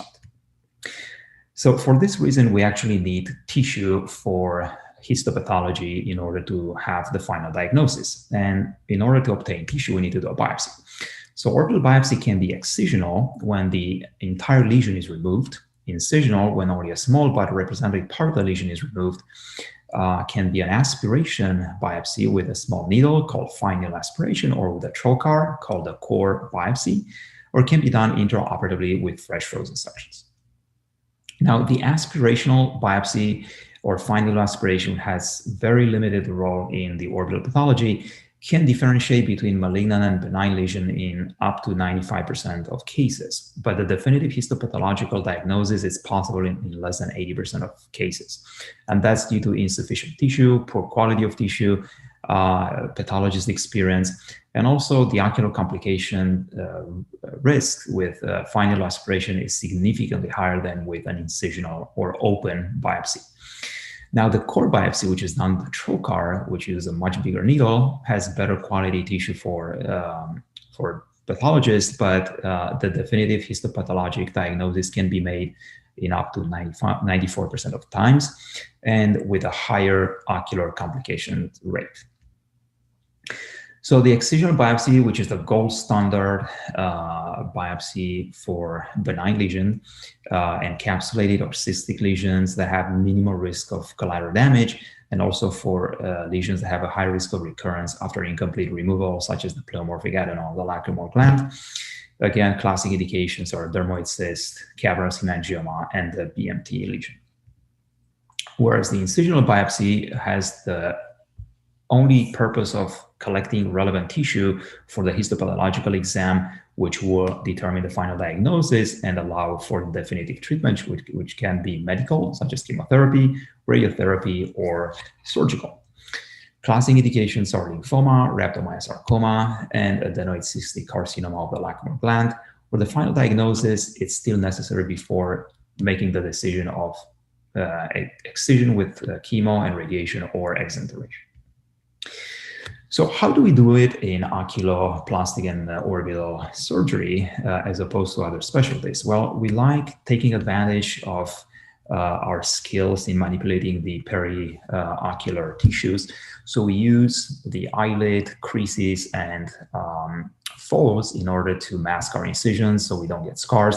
And we also use techniques that have minimal risk of vision loss, ptosis, double vision, or any other ocular complications. Now, with that being said, the risk of blindness in orbital surgeries has been reported in the literature between 1% and 5%. So some of the periocular access routes are that we like are the upper eyelid crease, and especially the lateral part of the upper eyelid crease, which I use for my lateral orbitotomies. Here you can see a patient with a presumptive diagnosis of cavernous hemangioma based on clinical exam and imaging, in which I performed a lateral orbitotomy. So there's a small incision, about 2 centimeters in the upper eyelid crease laterally, followed by dissection with Stephen scissors through the orbicularis, followed by superficial endomegalia all the way to the lateral orbital rim arcus marginalis, which was released. And now I'm using a periosteal elevator to lift the periosteum off of the orbital rim. Following this maneuver, we can access the periosteum inside the rim on the lateral of the orbit, which I'm lifting using the same periosteal elevator and a malleable retractor. And we can go all the way to the apex of the superior orbital fissure. Then I'm incising the periorbita inferotemporally. That's the safest place to do it. And this will give us access to the lesion. And again, the most effective, the safest, probably tool to use in the orbit is your little finger, because you can actually palpate the lesion and also palpate the tissue surrounding it. So you can separate the lesion from the adhesions to the other structures. And then using your retractors, I'm using a malleable retractor in my left hand and the Suo retractor in my right hand. I can expose very effectively the lesion. You can see here. And what I'm going to do is call an intracapsular extraction of a cavernous hemangioma. So I make one more incision through the capsule, and the lesion will come out with pretty much zero effort. Here you can see I'm just grabbing it, and it comes out just like that. No bleeding and no damage to the surrounding tissues. Now, if you have a medial orbital lesion, I like using a transparencular incision because that's completely hidden in the eyelid, in the inside of the eyelid, in the fold between the caruncle and the plica, and gives me a direct access to the medial orbit. So this patient that clinically and radiologically had a presumptive diagnosis of a dermoid cyst had a medial transcaruncular orbitotomy, which is performed first with Westcott scissors. So I'm incising right at the junction between the caruncle and the plica, followed by this blunt maneuver with Stephen scissors, where I'm separating the tissue all the way to the posterior lacrimal crest. And I'm putting my periosteal elevator on the lacrimal crest. I'm sorry, the malleable retractor. I'm incising the periosteum with a 15 blade, and then I'm lifting the periosteum from the medial orbital wall. Very important to cauterize the anterior and the posterior molar arteries before you open the periorbita. Otherwise, you're going to have significant bleeding that it's hard to control. And I'm using this hand-over-hand maneuver with my malleable retractors to expose the lesion. And again, you can use your small finger to dissect the lesion from the surrounding tissues and remove all the adhesions before you remove it. And here you can see the lesion. I'm basically separating it circumferentially from all the attachments, but because it's a very long lesion going all the way to the apex, I decided to aspirate it. So I made a tiny incision on the apex of the lesion, and I'm aspirating the content so I can go back behind the lesion all the way to the apex safely and remove it from its pedicle. So I'm cauterizing the pedicle, there's no bleeding, and that's your dermoid cyst with the cyst lining, so there's no recurrence. I'm repositioning the conjunctiva, there are no stitches placed. Now, when you have a inferior orbital lesion, I like using a transconjunctival incision from the inside of the lower eyelid. This is a patient that has a venous lymphatic malformation that enlarged after an upper respiratory infection suggestive of a lymphangioma. And I like removing these lesions only when they're vision threatening or when they're cosmetic, putting a cosmetic problem to the patient. And that's because sclerosing them and injecting bleomycin or glue in them has a significant risk of vision loss, and it still doesn't remove them completely. There's still a significant chance of recurrence. So there's really no need to do a heroic procedure where we try to remove it all, because it's not possible to start with, and there's a significant risk of vision loss. So I just removed the cysts that are thrombosed. If it's a big chocolate cyst with vision loss, I drain it immediately. If there's, like in this patient, a persistent fibrotic cyst, I remove only the cysts that are prominent for cosmetic reasons. And you can see here on the MRI the extent of the cysts.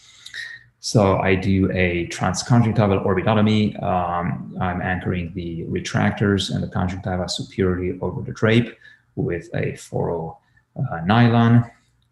And then I dissect through the septum medially to expose the lesion, all the hemostasis. So I'm exposing the lesion sharply with Westcott scissors, but then I do blunt dissection by spreading the scissors around the lesion.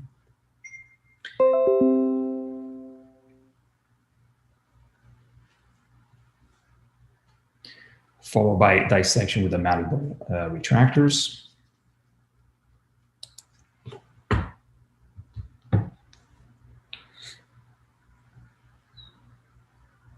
And again, I'm exposing the most anterior cysts that are already thrombosed and organized, so they're can be safely removed with pretty much zero bleeding.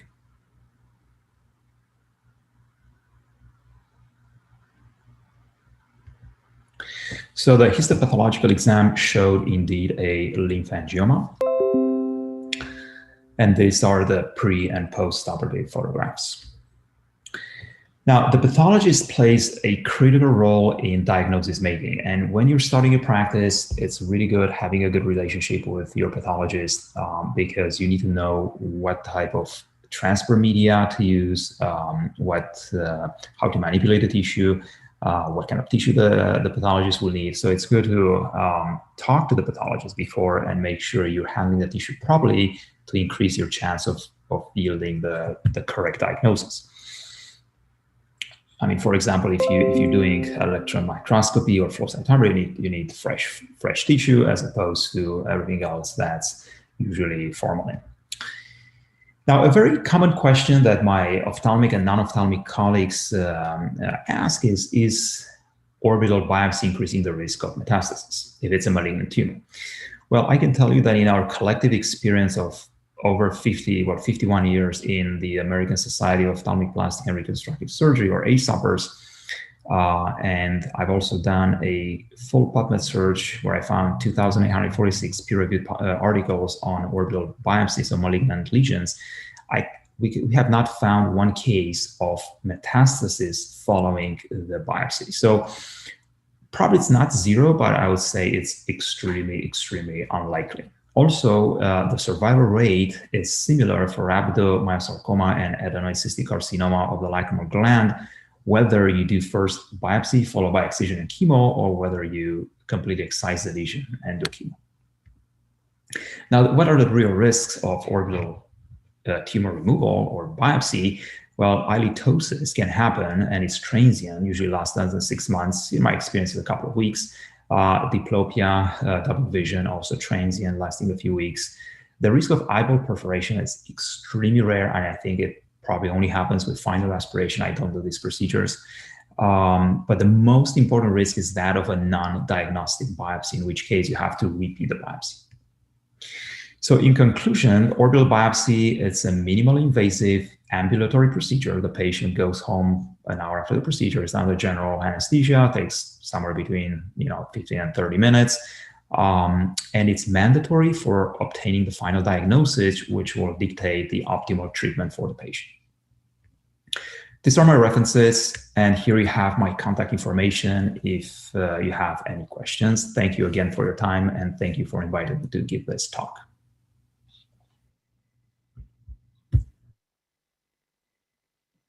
Okay, now I invite Professor David Pelaez. Welcome, Professor. Thank you. Gracias. So, first of all, thank you to the invitation. And in the next minutes, we're talking about the image is okay? You're not sharing it. Please share your screen. Okay.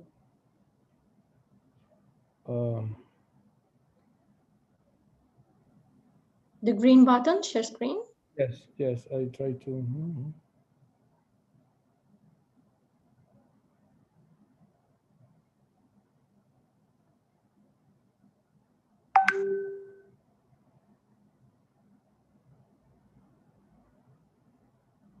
You can see the PowerPoint, not right? No, please search on your desktop the presentation. Yeah, right now we can see it. Thank you. Let me see. You can see now the image? Yes, all good. It's okay. Okay, thank you. Well, in the next few minutes, we're talking about the general management of choroidal melanoma to general ophthalmologists. So let me, 1 minute. Okay, the uveal melanoma, as you know, is the most common primary intraocular tumor, and in the 80% of the cases is located in the choroids. And the other location in order of frequency is the ciliary body. The incidence of the choroidal melanoma is 6 per million per year, and the age is in the median of 55 years old. It's very rare and in children, and we don't have any difference between the sex, but yes, in the race, and it's more common in Caucasians. At the moment, we have different sophisticated techniques to make the diagnosis of this type of tumors, but at the moment, is the more important the clinical characteristic of the tumor and is the base of the diagnosis. And we have a lot of different new technology to evaluate this tumor. So we have to know the good and the bad prognosis, the genetic and chromosomic information. Also, we can personalize it, the treatment, the chemotherapy, but the more important still the ultrasound and the clinical characteristics. So we need to make the anterior and posterior biomicroscopic and the indirect ophthalmoscopy in these cases, and we have the more important information to the diagnosis. Regarding the clinical symptoms, we have decrease of the acuity vision, image distortion, visual field alterations, pain, and others more infrequent. And these symptoms depends of the tumor location, the presence of retinal detachment, hemorrhage, neovascular glaucoma, ciliary body nerve involved, and uveitis are the more common cause etiologies of these symptoms. So if we have our patients in our sleep lab, we start the examination and we try to say the same steps in the presentation. So start for the cornea. What happened in the cornea in the choroidal melanomas? Well, in general, we don't have alterations in the cornea, but in some cases, we can see secondary edema in general because increased intraocular pressures from the enlarged tumor, or in cases of secondary neovascular glaucoma. Also, we can see pigment deposits.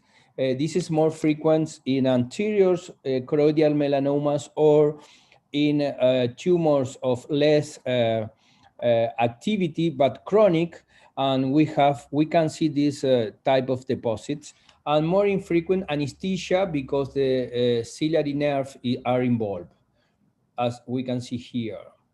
Regarding the conjunctival, in general, we don't have alterations in the choroidal melanoma, only in cases of extraocular extension. But we can see here in the melanoma, some of the lesions are associated with the increase the risk of development choroidal melanoma. And these are the cases of the conjunctival melanosis, the otas nivae of the xeroderma pigmentosum. In these cases, you can see here with an extraocular extension of the uveal melanoma. And in this disease, the patient have all different type of tumors, as these cases, or the other one with big melanoma. And it is a strange disease. The patient don't have any difference to the sun radiations, and they have this type of disease. The other cases is the ota nivae, and you can see here a case of the ota nivae with the melanosis, a huge melanoma. The treatment was the enucleation, and you can see here the eye with the melanosis at the level of the sclera. Regarding the sclera, we can see the anatomic alteration by the tumor growth, scleral inflammation, especially in the case of uveitis, so in the case the tumor start the scleral invasion. And also we can see something is not pathognomonic from the uveal melanoma, but we can see in these cases are this dilatation of the scleral basils. Also the other name is sentinel basils. It is not pathognomonic, but we can see in the majority of the cases. Regarding the invasion of the sclera, we can see here a case. We start like this, more pigmented in the deeper scleral layers.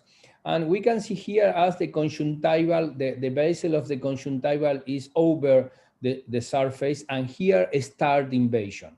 We have here other pigment invasions, and we can see here again the two different ways. This is the pigment invasion, probably because the tumor grows from some part of the ear, and here is the invasion, so the sclera start to broken. And here is pigment. It is not invasion. It's different. It's over the conjunctival basals.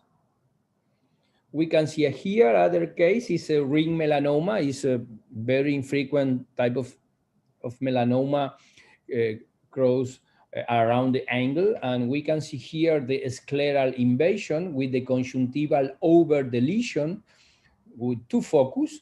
And here the scleral wall is broken and the tumor start to grow outside the eye. Here other cases, we can see here a red eye with edema in the cornea, with rubeosis, because this have a neovascular glaucoma, secondary cataract, and we are see the patient in the biomicroscopy of the anterior segment, in the superior area of the eye. We can see a huge extrascleral invasion, and we can see here is really the melanoma grow outside the eye and only have a thin layer of conjunctival. regarding the iris, what happened in the iris? In general, we can see the secondary invasions, paralysis, partial or total, depends. Other thing of this tumor is the pigment stimulation. We can see pigment in the stimulation in the iris, but it's not really invasion. And other characteristic is in cases of blue or gray, increase the risk of metastasis independent of the other factors. We can see here the invasion of the melanoma in the iris, and we can see here the pigment stimulation.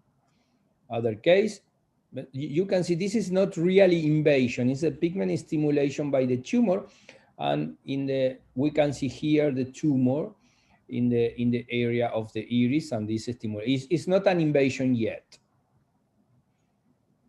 Regarding the lenses, is affected in 30% of the cases, depends of the location, size, and we can see cataract, pathologic cataract, luxation or subluxations. We can see here a cases, the tumor in contact with the lens, with the start the cataract. Here is pathologic cataract, but also the tumor is made a luxation of the, or subluxation of the lens. Here you can see how the huge melanoma contact with the lens here in the ultrasound. This is this patient with the secondary cataract, sentinel vessels in the area of the tumor, and here the contact of the tumor with the lens, and is the way to start this type of cataract. Here again, the invasion of the melanoma, indentation of the ciliary body with the subluxation of the lens with the pathologic cataract. We can see here the biomicroscopy image. Well, we finish with the anterior segment examination and what happened with the posterior segment. The retinal detachment, the exudative retinal detachment is the present in the more or less 33% of the cases with different magnitude. And in the 20% of the cases, we have proliferation, vitreoretinal proliferations, like these cases. Also, we can see vascular occlusion for the action of the growth of the tumor. And also we can see proliferation of the retinal pigment epithelium, glial cells, and inflammatories on tumor cells, so vitreous sending, and it's a really PBR secondary at these cases, like these lower pictures. And when we can see hemorrhage, probably the Bruch membrane are broken, and the ultrasound can confirm this, and it's a bad prognosis in these cases, the rupture of the Bruch membrane. Here, a huge retinal detachment in contact with the lens.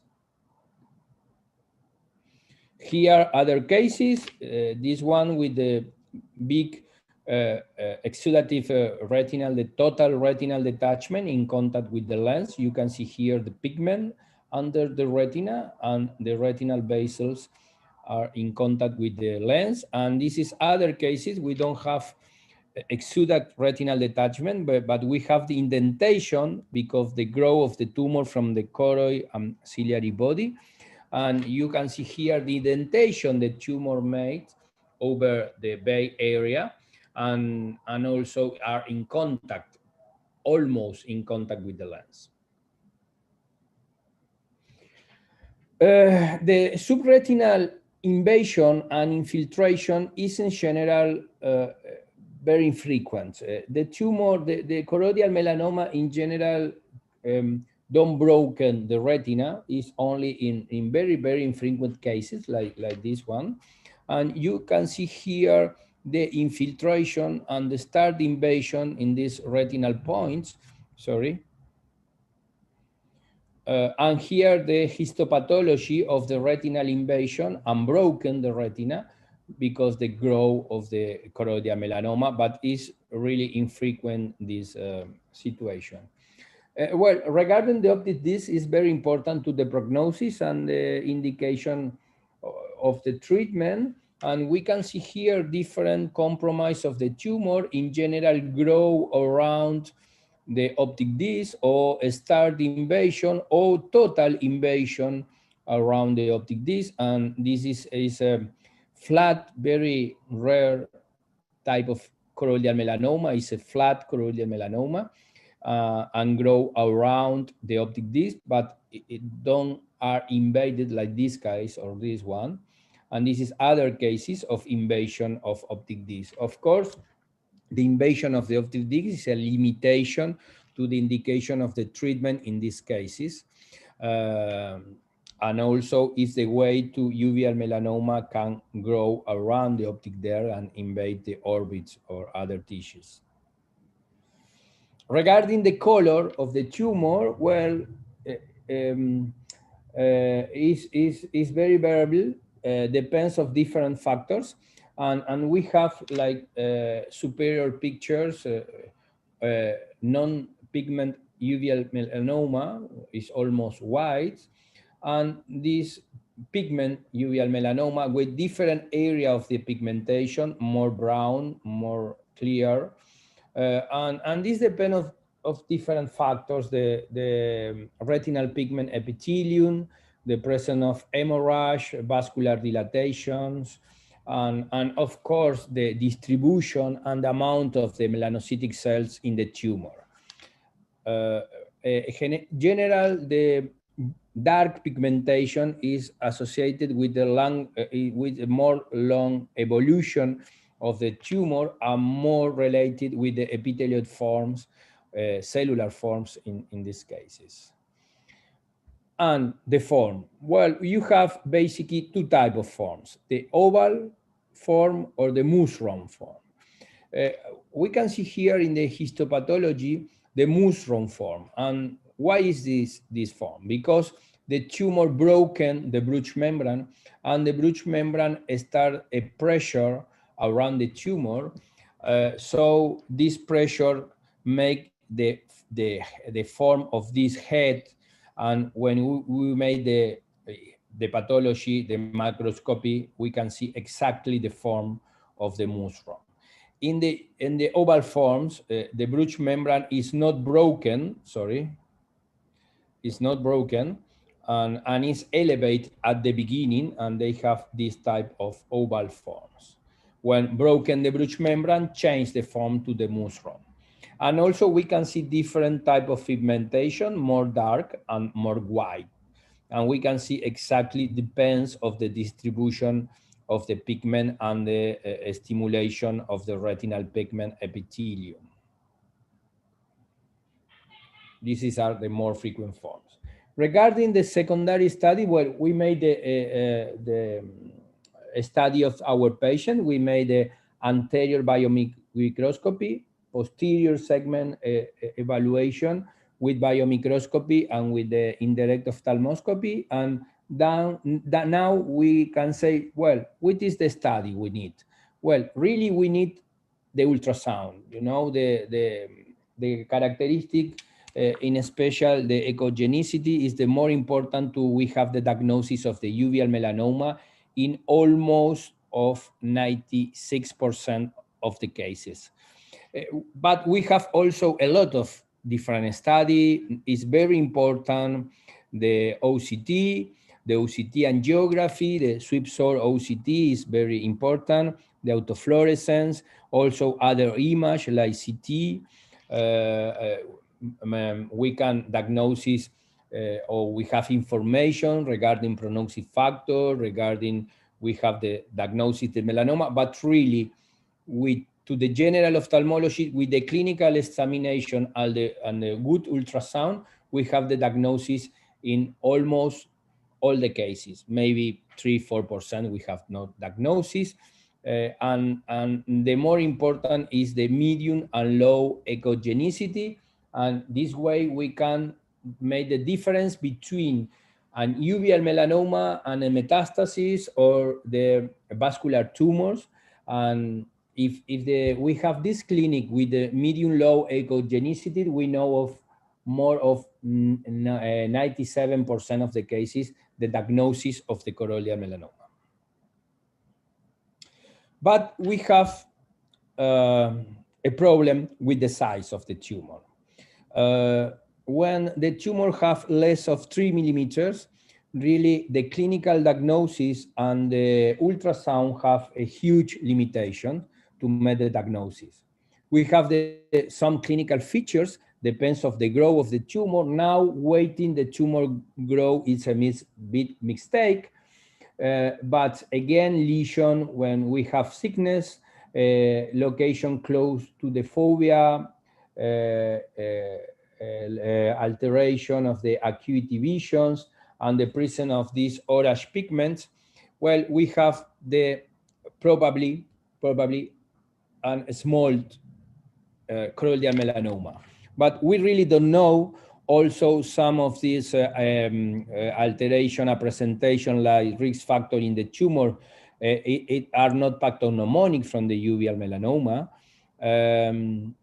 So in these cases, we need to obtain material to make the diagnosis. Here you can see here a small melanocytic lesions with the growth to a huge flat choroidal melanoma, take almost all the eye. So in these cases, we need to obtain cells from the tumors, and we know if the patient have a uveal melanoma or not. In general, we use the fine needle aspiration biopsy with or without vitrectomy. I think so is the best way to obtain material from the tumor. We use not the regular 25 needle. We developed with Arun Singh from Cleveland Clinic this needle to make fine needle aspiration biopsy, especially to a small choroidal pigment tumors. And here change the area of cut of the needle, but also we have this mark, and this mark are 1 millimeter per 1 millimeter. We have 5 millimeters. So we know how much of the needle is inside of the tumor at the moment of the biopsy. We make a paper for first time in 2012 in BGO. And then in 2017, in Retina, we published this modification of the needle. And this modification is especially to obtain material by vitrectomy. And we have here the transparency of the needle, so we can see the material in this area of the needle, and we can use this needle with all vitrectomies machines. Regarding the process, these cells, we use liquid base is a method to this small, because always we have not too much cells, it's really small cells, part of cells. So we don't use, we use non-hemolytic preservative liquid, and this special liquid have immediate fixation, preservation of the cellular morphology, and stabilization of the sample. It is not a big sample. Also, the method use cytoconcentration in 2 times, filtration, vortex separation, cell and coloration. And we use these special glasses with electric charge. So in the circle, we have 13 millimeter circle with a medium of 60,000 cell millimeter concentration. So all these separate cells is make almost like a organization, like a tissue, like you can see here, and the pathologist can process more easy in cases we don't have too many cells, because it's really tumors of 3 millimeter or less. So we present this technique for first time in 2010. And with this technique increase the diagnosis almost in more of 98% of the cases, like you can see here. And also we have more diagnosis, more good prognosis performance in cases we use the transvitreal way. with or without vitrectomy. And here are an example of really a small tumor pigment lesion after the fine needle aspiration biopsy. We know is really a small choroidal melanoma. Well, regarding the treatment, the radiotherapy is the first selections with different type of radioisotopes and techniques. Then we have the local resection, the enucleation, and the cryotherapy or the TTT in general is a co-therapy with the radiation, and very, very infrequent, we need the exenteration. Regarding the radiotherapy treatment, the first selection is the brachytherapy. You have ruthenium. In America, we use iodine. Here is the seeds of iodine we use. The plaques are on gold, and the calculation depends of the location of the tumors and the size of the tumor. Also, we can use the treatment in extraocular extension less of 3 millimeters. You can see here an choroidal melanoma, no melanotics, the indirect ophthalmoscopy, and we use this type of start the surgery. You can see here the separation of the tumor from the optic disc, but anyway, we have the risk of development of radiation retinopathy in these cases. Here is the plaque. And after we have the exactly location of the tumor, we put the plaque is really posterior tumor.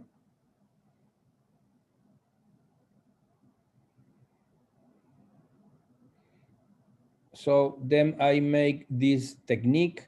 We make an indentation with the plaque over the tumor only to know exactly location. Also at the beginning, we use mark with methylene blue. So we know the area of the tumor. As you can see here, the location of the tumor is very, very posterior. So the plaque is in the bottom of the eye.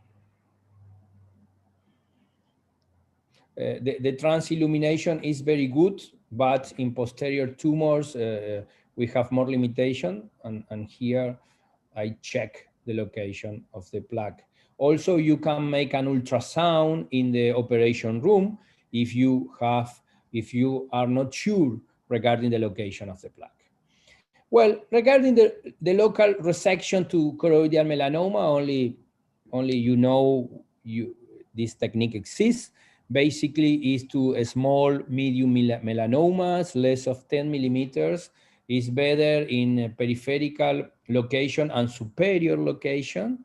And we can use this technique in cases of only one eye, selection patients, and very special cases.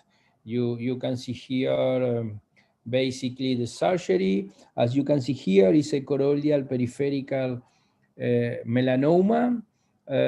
We need to separate the muscle because the location of the tumor, then put the muscle again in position. And we mark 2 millimeters of safety area around the tumor and start the dissection of the sclera. Is very important. We mark the area of the tumor, and because there are peripheric tumor, is very important the transillumination, because we need very, very well the location of the tumor. As you can see here in the blue line, I know is the tumor, and I start with at least 2 millimeters of safety area around the dissection of the sclera. At the moment of the choroidectomy, is very, very important the patient have very low pressure, general pressure, not only eye pressure. And start now the choroidectomy. You can see here, it's better if the patient have retinal detachment. If not, we need to separate the retina from the tumor. It is not so difficult, but it's better if the patient have retinal detachment. So it's very important, also the pressure of the patient, so we have less bleeding. You can see here the tumor with the area, and then close the wall of the eye, put again the muscle, and we can use gas to check the retina and check the area. Well, then the resection is also in very special case, like this patient with the tumor around the papilla, the optic disc and the macular area. So we know is we put the plaque here, really the acuity vision probably lost, or with development radiation retinopathy. So is an alternative to enucleation, or maybe to other complication of the brachytherapy treatment. But it's really not the first choice. Regarding the enucleation, also we try to don't make enucleation, but we have cases like this one with blind and painful eye, a large tumor, or cases of extraocular extension, or the brachytherapy don't works. We have almost 20% of the patient, the brachytherapy don't works. In summary, the majority of the choroidal melanoma can be diagnosed by anterior and posterior biomicroscopy examination and the indirect biomicroscopy. With this clinical examination, we can make the diagnosis, and if we use the ultrasound, we have the diagnosis of more of between 95 to 97% of the cases. The treatment of the choroidal melanoma, the first selection is the radiotherapy with different techniques, and depends of different factors from the tumor and from the patients. And really, we personalize the treatment. This patient needs multi-specialty teams with pathologists, clinical oncologists, ophthalmologists, and also psychology. And then we make the selection of the treatment. As we can see here, to the general ophthalmologist with a very good examination, you take time, and with the good ultrasound, we have the diagnosis in the majority of the cases. Thank you for your attention. Thank you so much. Thank you so much, Professor. Now we have from Timișoara, Romania, Professor Mihnea Munteanu. Professor?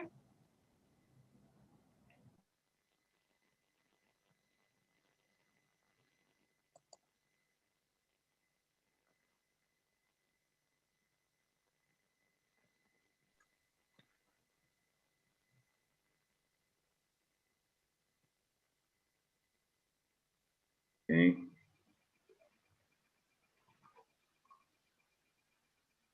Can you hear me? Yes. Working, okay. Perfect. Now I think you see also my presentation. So I will present today a case of multifocal choroidal metastasis from choroidal metastasis from thyroid carcinoma. I thought this could be an interesting case. It's not easy to pick a case when you have such excellent presentations, but I will try to make it interesting, I hope. So as I said, aim of this presentation is to show a case of multifocal choroidal metastasis in a patient with follicular variant of papillary thyroid carcinoma. It is about a female patient, 62 years old, with decreased visual acuity in the right eye, which underwent a complete ophthalmologic examination. Our patient was diagnosed with thyroid carcinoma and underwent a near total thyroidectomy. Histology revealed a diffuse follicular variant of papillary thyroid carcinoma associated with massive fibrosis. Postoperative thyroid iodine 131 ablation and suppressive therapy with LT4 with levothyroxine was performed. After 2 years, a recurrence in the left lateral cervical lymph nodes has been found, for which a lateral neck dissection followed by external beam radiotherapy with cobalt-60 was performed. Total dose of 40 gray. Following the monitoring of our patient by determination of thyroglobulin and anti-thyroglobulin antibodies values and iodine 131 diagnostic whole body scan and FDG positron emission tomography scan was required. This scan revealed multiple lung, mediastinal, liver, and bone metastases, as you can see in the pictures on the right. 1 year after that, our patient presented with a decrease of visual acuity in the right eye. And that's the moment we saw our patient. On the left side, you see the ophthalmoscopic examination, who revealed 3 choroidal tumor nodules, well-defined, white yellow, situated superior and temporal to the macula. We see the 3 nodules. And we have here the fluorescein angiography on the right, which revealed in the late phase 3 hyperfluorescent choroidal tumors surrounded by a crown of fluorescent points. So all 3 tumors were hyperfluorescent. B-scan ultrasonography showed a dome-shaped tumor nodule with inhomogeneous echo structure and high reflectivity. The OCT examination revealed the proeminence of the retina, areas of neuroepithelium detachment, as we see here, and high reflective spots in the subretinal space. So, of course, we have a few discussions in this case. As we know, choroidal metastasis represents the most common form of intraocular malignancies in adults. Prevalence of their intraocular metastasis is between 2.5 and 9.5% of patients with metastatic carcinomas. The origin of primary tumor of the ocular metastasis is breast carcinoma, 48% of cases. Of course, these numbers could be quite different between studies, but we try to present a number which is close to the real ones. From lung carcinoma, about 22%, gastrointestinal tract 4%, thyroid carcinoma about 0.4%, so it's extremely rare, and primitive tumors of unknown origin between 7 and 14%. Breast carcinoma is also associated with bilateral multifocal choroidal metastasis. Meanwhile, lung carcinoma is associated with unilateral monofocal choroidal metastasis. Most of the ocular metastases are not clinically detected. Small tumoral infiltrates developed in the terminal phases, located posterior to the equator, about 88% of all cases. The symptomatic metastases diagnosed and treated are 15 times less frequent than the choroidal melanomas. There are unilateral in 73% of cases, bilateral 27% of cases, unique in 57% of cases and multiple 43% of all cases. As we saw in our retinography, from the ophthalmoscopic point of view, there are nodular, less prominent, well-defined, or diffuse in a contour, and multilocular. The surface is mainly smooth, uniform, with pigment migration or white-yellow intensive refrigerant aggregates, or more rarely, deposits of orange pigment. The tumoral infiltration of the choroid is frequently more extensive than the ophthalmoscopic revealed tumor. Frequent localization is temporal, 35% of cases, and superior, 22% to the macula. To be mentioned in our case, and in my opinion, it's important to outline the triple nodular metastasis aspect, which pleads for metastasis through the bloodstream by dispersion of a metastatic embolus in the choroidal vascular network. These cases, as I mentioned before, are quite rare. Just over 20 cases described in the literature. There are many reasons because they are not so often. First of all, they appear in the late stages of progressive thyroid metastatic disease. I try to outline a few features of the cases we found in the literature. So we see, of course, the author who presented the case, the patient's age. We see, with one or two exceptions, there are quite older patients. Age at the moment that thyroid carcinoma was discovered. The moment after discovering, when the general metastasis occurred in the bone, lymphatic ganglions, or lung mediastinum, and when the choroidal metastasis appeared.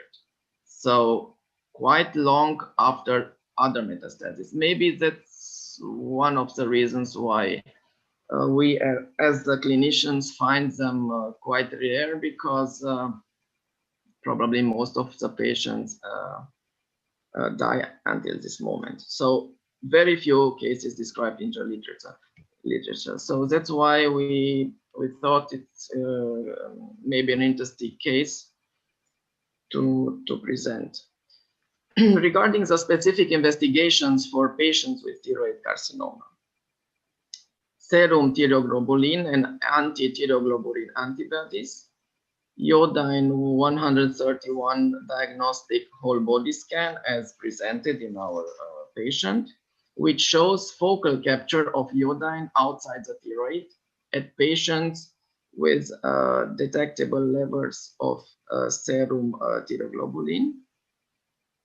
FDG positron emission tomography scan is indicated at patients with thyroglobulin over 10 nanograms per milliliter, but with negative iodine 131 whole body scan for restaging the disease and highlighting recurrences and metastasis. Fluorescein angiography. Of course, there's no specific aspect as we presented in angiography. A diminished fluorescence, late onset, absence of double vascularization, peritumoral hyperfluorescent points. We see it in the picture on the right again. Pinpoint leakage in about 73% of all cases, more frequent than choroidal melanoma, about 16% of cases. ICG is essential in the differential diagnosis. The metastasis appears opaque and avascular. Exception are the metastasis of tumors with slow growth, which are intense vascularized. Thyroid metastasis. Ultrasound A mode, the internal tumor reflectivity of the choroidal mass with medium low intensity and irregular aspect is relevant for the metastasis. B-scan shows an uniform tumoral mass with which same aspect for hemangioma, achromic melanoma, and choroidal metastasis. The CT has a limited contribution for the positive diagnosis, but important for the differentiation from osteoma and sclerochoroidal calcifications. The MRI is highlighting tumors with a low captation of the contrast substance, differentiation from exudative decoration of the retina, but now not from other non-pigmented choroidal tumors. Regarding the OCT, it's not quite useful for the histological differentiation of the tumor, of course. It shows the changes of the retinal pigment epithelium and neurosensitive retina. Overlying subretinal fluid and associated, like in our case, associated in about 88% of all cases, located between photoreceptor outer segments and the retinal pigment epithelium. Of course, we must think when we have a case like that to make a differential diagnosis with, as an example, choroidal hemangioma, but as I presented on the right image, where the fundus examination reveals a well-defined orange-red colored mass similar to the choroid itself, and the fluorescein angiography shows increasing hyperfluorescence and progressive staining of the extravascular tissue of the tumor with variable leakage in the late phase. So quite different. Regarding the choroidal melanoma, I tried to pick one of our patients to present here in the left image. Fundus examination reveals a pigmented dome-shaped or color button-shaped tumor. It can be with a variable pigmented and even amelanotic, which is much more similar to the choroidal metastasis. The fluorescein angiography shows areas of increasing hyperfluorescence and double vascularization. Regarding evolution and complications, scleral invasion, Bruch's membrane rupture, retinal hemorrhage, vitreous hemorrhage, glaucoma through mass effect. From therapeutic point of view, the treatments are, as you can all imagine, palliative. Average survival rate about 12 months. We saw that this metastasis occurs in the late stages of metastatic disease. Thyroid metastases, which are negative to the FDG positron emission tomography, are sensible to iodine 131 radioablation, in contrast to the ones that are FDG PET positive, which are resistant to therapy with radioactive iodine.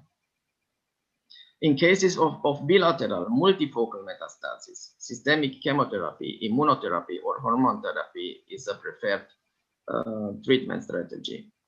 Fenestrated endothelium in the choriocapillaris allow entry of medications into the choroidal tumors.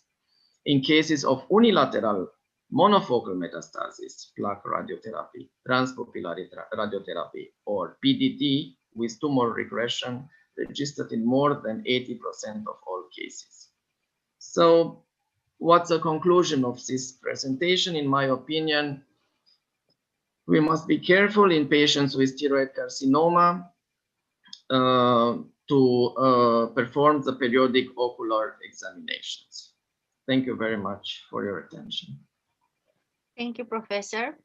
Thank you. It was a good presentation. Something to think about it. Now we have Professor Luis Fernando Teixeira. Professor? Morning. Hello. Hello. Okay. Thank you for the invitation, Catalina. It's a nice congress and meeting. I'm learning a lot. Thank you very much. I'm going to present about a review about retinoblastoma. that is an important tumor in children. I don't have any declare from this presentation, and we are going to review some important aspects of the disease.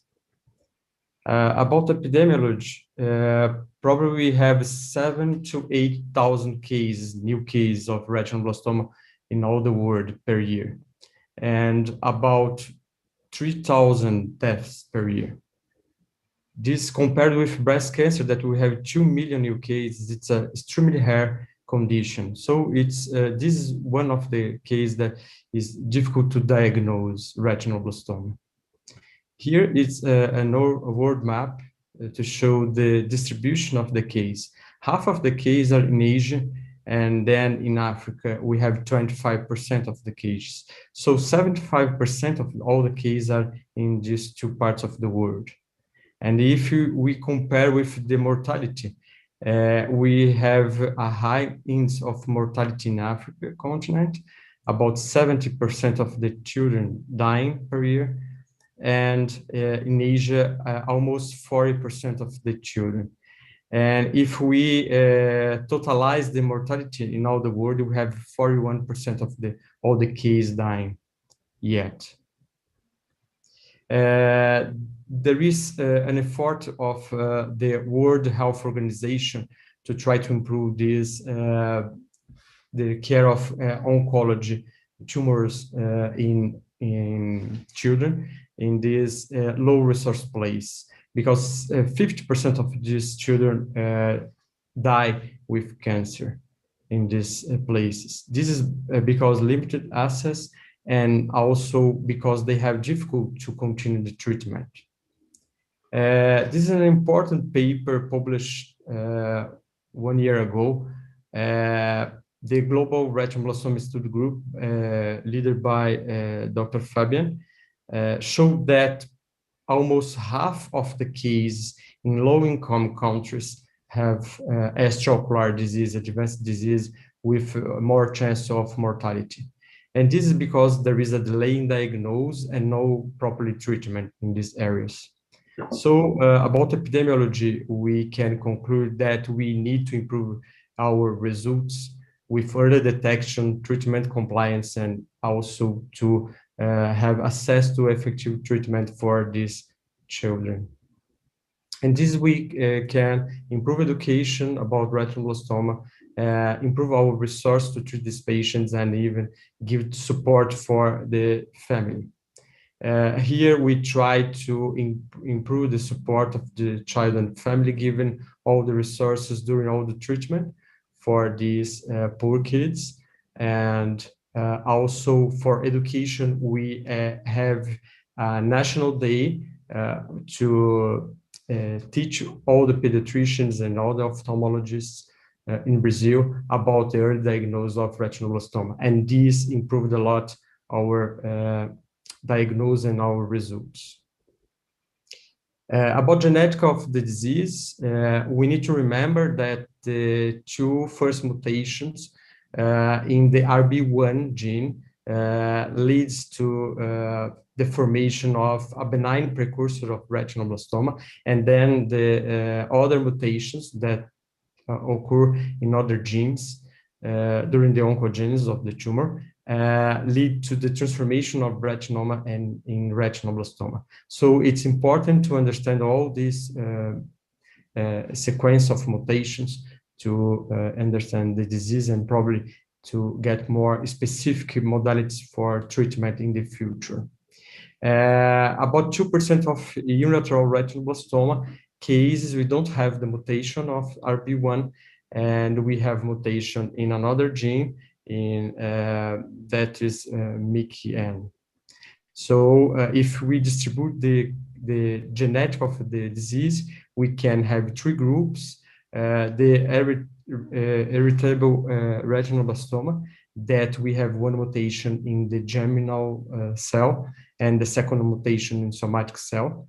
And in the other hand, we have the condition that has no transmission, and both mutations are in the somatic cells in the RB1 gene, or we have the 2% of cases that have somatic mutation in the other gene, MIC-N.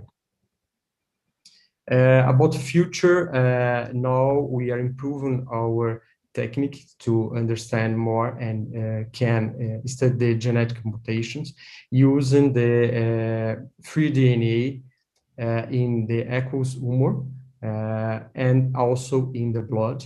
And in the future, probably we are going to control and decide about specific treatment for each eye using this molecular approach.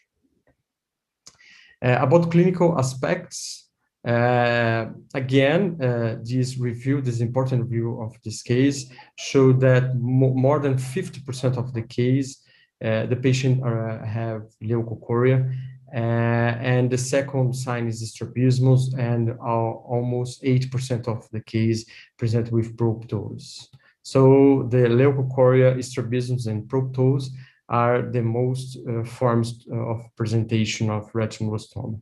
But we cannot forget other forms of presentation like iris heterochromia by infiltration of the tumor cells or by the neovascularization of the iris, ophthalmia like in these two kids that can confund with congenital glaucoma, and also the kid can have all the signs of congenital glaucoma. And most of the cases, the glaucoma in retinoblastoma are neovascular glaucomas. Here we can see the neovascularization of the surface of the iris and also the anterior synechia. Hyphemia, it's another form of presentation. Here, huge tumor in the posterior segment, and also the total hyphema in the anterior chamber. Another form of presentation, vitreous hemorrhage. The tumor can bleed inside the eye and can cause confusion. So we need to take attention when you receive a child with bleeding inside the eye. Another form is when the tumor presents as masquerade syndrome with pseudohypopion, hypopion in the anterior chamber, and here we can see the tumor cells growing in the surface of the iris and also growing in the endothelium of the cornea in this OCT. And in the pathology, we can see the tumor cells mimicking cirrhotic precipitate and also iris nodule. Forms like inflammation with red eye and disorganization of the anterior chamber by probably necrosis of the tumor, and also aseptic cellulitis, like in this boy, when we have a lot of inflammation inside the eye, causing this inflammation in the orbit. So we need to pay attention and don't miss the tumor inside the eye causing this orbital condition. And also when you have a lot of necrosis inside the eye, you can have a lot of inflammation, and sometimes you can have mimicking of endophthalmitis and also causing orbital aseptic cellulitis. When the tumor causes enough ophthalmia, you can have also change of the color of the sclera and thinning of the sclera, and this is a condition that can cause metastatic disease by lymphatic and compromising of the conjunctiva and lids and also the lymphatic system. Also, when the tumor grows and have necrosis, it can cause atrophy of the globe, and sometimes you have in opposite of ophthalmia, phytic eye, and so this is another condition that can confuse us, and we need to take care and make the properly diagnosed with an image. Most of the case we are going to make diagnosis during the exam, the clinical examination. We prefer to do this examination under anesthesia because then we can properly group the eye and see, for example, seeding here and examine better the child. When it's needed, we can ask for ultrasound that is going to show us intraocular mass with heterogeneous internal reflected by the amount of the calcium inside the tumor. And also we can order an MRI to check the orbit and the optic nerve. Here we can see the compromise of the optic nerve in this right eye. And now we are using some diffusion technique, and it's helping us to evaluate the optic nerve and if there is any invasion. And also the MRI is extremely helpful to analyze the brain, and also if the child has the trilateral form of the disease with the pinealoblastoma. About treatment in the eye, we have this concept that first is the life of the kid, and then try to preserve the eye, and after we need to take care about vision. Most of the cases that we are concerned with extraocular disease or the possibility of this, we are going to indicate primary enucleation. So phtisic eyes, ophthalmia, advanced neovascular glaucoma, and other situations that increase the risk of extraocular disease, we indicate primary enucleation. We are going to try a conservative treatment in less advanced cases, and when we try to preserve useful vision. And even if this is not going well, we indicate a secondary enucleation when we don't have response and when we have risk of extraocular extension during the follow-up of this child. During a long of time, the stenobin radiation was the first choice for treatment.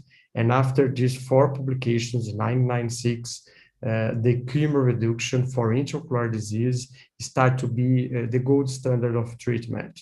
And this is very important because the stenobin radiation can cause damage to the bone and all the aesthetic of this child, and also increase the chance of second neoplasia in this area. The conservative treatment with systemic chemotherapy is very effective for initial case, and for advanced case like group D, we have more chance of recurrence. So at that period, we use other protocols like periocular chemotherapy, stenobin radiation to try to increase the salvage group.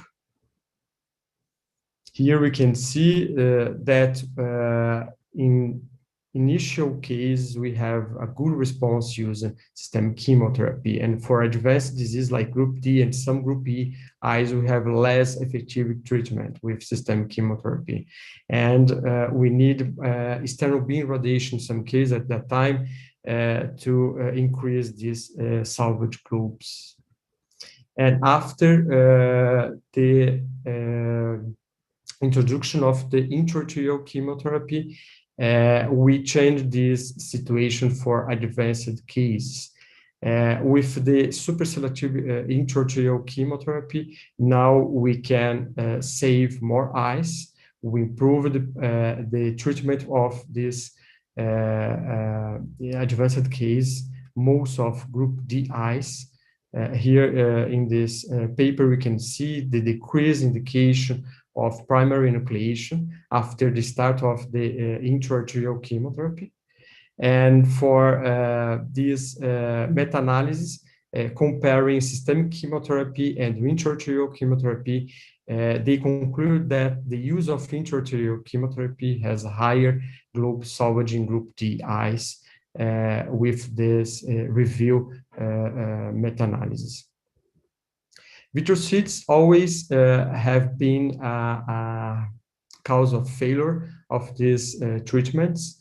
And in 2003, the Japanese group published this new treatment using the injection of virtual chemotherapy using melphalan to improve the treatment of the vitreous seeds. And after this, we have improvement of the Switzerland group. And now most of the centers use intravitreal chemotherapy with 1 or 2 drugs to treat this disease in the vitreous. Here we can see a lot of masses in the vitreous. After 6 cycles of melphalan, we have the response in the vitreous. And we also can use melphalan associated with topotecan with excellent results in the vitreous disease. The risk of extraocular extension is very low. We participate in this multi-center study with more 3,000 injections in 655 patients and no case of extraocular disease if you take care during the injection using the cryo and all the protocol for intravitreal chemotherapy. Here are our results. We have the association of intravitreal chemotherapy and intravitreal chemotherapy for more than 10 years. And we have a rescue rate of more than 8% of the eyes for primary treatment and almost 8% for second treatment in eyes that fail the systemic chemotherapy.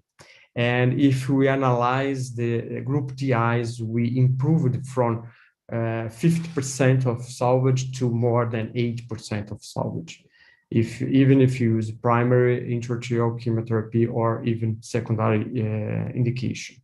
And even if you have recurrence after the first use of intravitreal chemotherapy, in most of the eyes, you can rescue the eyes using another course, 2 or 3 courses of intravitreal chemotherapy. We could 78% of the eyes. And even in advanced eyes, like group D eyes, we could save a lot of eyes. So we improved a lot the salvage of these advanced eyes in group D in almost 91% of the case. If we don't have response, we are going to indicate enucleation. And enucleation for primary enucleation for group E advanced disease is indicated when you have phytic eye, ophthalmos, or advanced disease that increase the risk of extraocular disease. Eyes with ophthalmia and glaucoma, we need to take care. And sometimes we consider neoadjuvant chemotherapy to make our surgery more safe and not to rupture the sclera during the surgery. So we decrease the tumor inside the eye, and then we propose the enucleation, and then we continue the systemic chemotherapy. Primary enucleation in group E eyes show up to 61% of high-risk histopathologic features. And the clinical findings that predict this was glaucoma and ophthalmia, iris neovascularization, hyphema, and aseptic orbital cellitis. So in advanced disease, we have a high risk to have these histological features for metastatic disease. So we need to take care for a good analysis in the pathology to try to determine this high risk. And then we are going to discuss with the oncologist to start the neoadjuvant chemotherapy to decrease the risk of metastatic disease. Important considerations for enucleation, we need to have long optic nerve stump because it's our margin. Harvest fresh tissue for RB1 test or other research needs to be discussed with the pathology. Properly pathology of the eye. So we need to have experienced pathologists for this. And we need to analyze these risk factors for metastatic disease. And in the future, we are going to improve our capacity to diagnose the micrometastatic disease and try to understand better this microresidual disease that nowadays we cannot find. And to finish, we need to care about the vision of these kids. We can use the OCT during our follow-up, during the UA, and also early intervention in vision. And we use also visual electrophysiology to monitor these kids. So we use the OCT during the UA, and we can localize the macula and try to avoid laser this macula. And during the chemo reduction, we, in most cases, we follow the fovea and try to avoid damage near this area. And also we can use OCT for monitoring complications like macular cystoid edema after intraarterial chemotherapy or other kind of complications. Electrophysiology is very important to check the function of the retina and also to monitor the vision. And also to start early care of the vision of these kids to improve maximum this visual acuity. So I would like to thank you again, Catalina, and to say that this work is teamwork. So we have a lot of people working to improve the life of these kids. Thank you very much. Thank you, Professor. This is the purpose of the meeting, to educate the general ophthalmologist for an early diagnosis and finding the best treatment. This was the main purpose of the meeting. Thank you so much. Thank you. So now I will present my 1-minute case.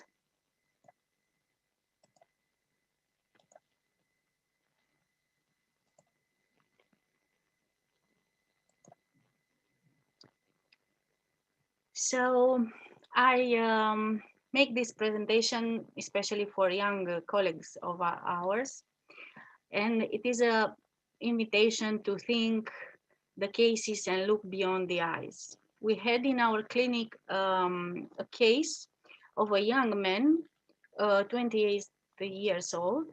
He came in March 2013 and he said, I have an instability of the image in the right eye, but he had a 20/20 vision and a normal fundus examination.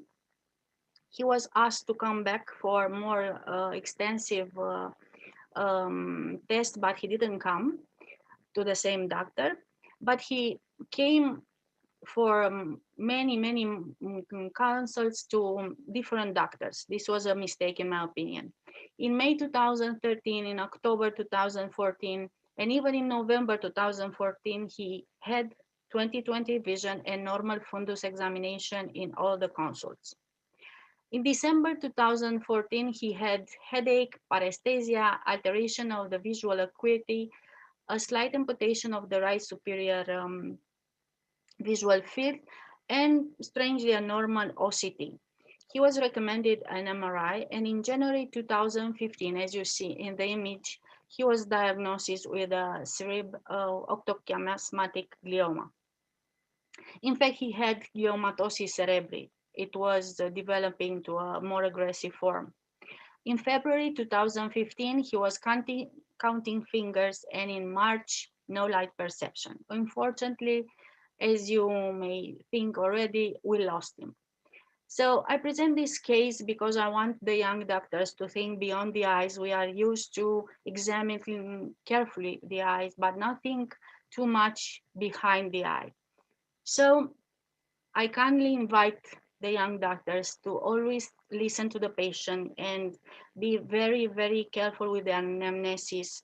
So if the patient comes many times, try to look beyond the eye and behind the eye. So thank you.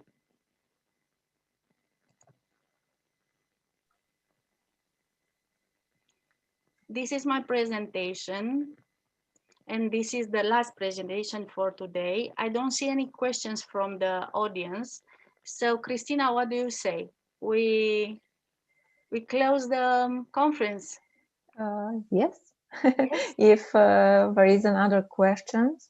if there are any questions from the speakers or something. Maybe comments? Or comments? No? Okay, so I think this is the time we say goodbye. It was a marathon of ophthalmology. It was amazing. I thank all the speakers. I thank Christina and Madalina from the Royal Club. Without them, nothing is possible. And all the participants. We had, as Christina said this morning, 1,200 participants from 33 countries. So it was an honor. Mulțumesc colegilor români care sunt alături de noi. I thank everybody. Christina, if you want to say something. I would like to thank you, all of you, for joining the conference. Your presence today shows a strong commitment to share your knowledge with the colleagues from all over the world. And in particular, I would like to express my sincere gratitude to the panelists and especially to Dr. Catalina Dumitrescu for sharing their expertise with us. I took note with great interest of your valuable intervention, and I look forward to continuing beyond this event, the very stimulating and instructive exchange of information we had today. Thank you, and stay safe. Bye. Thank Bye. you. Thank you very much, Catalina. Thank you. Gracias.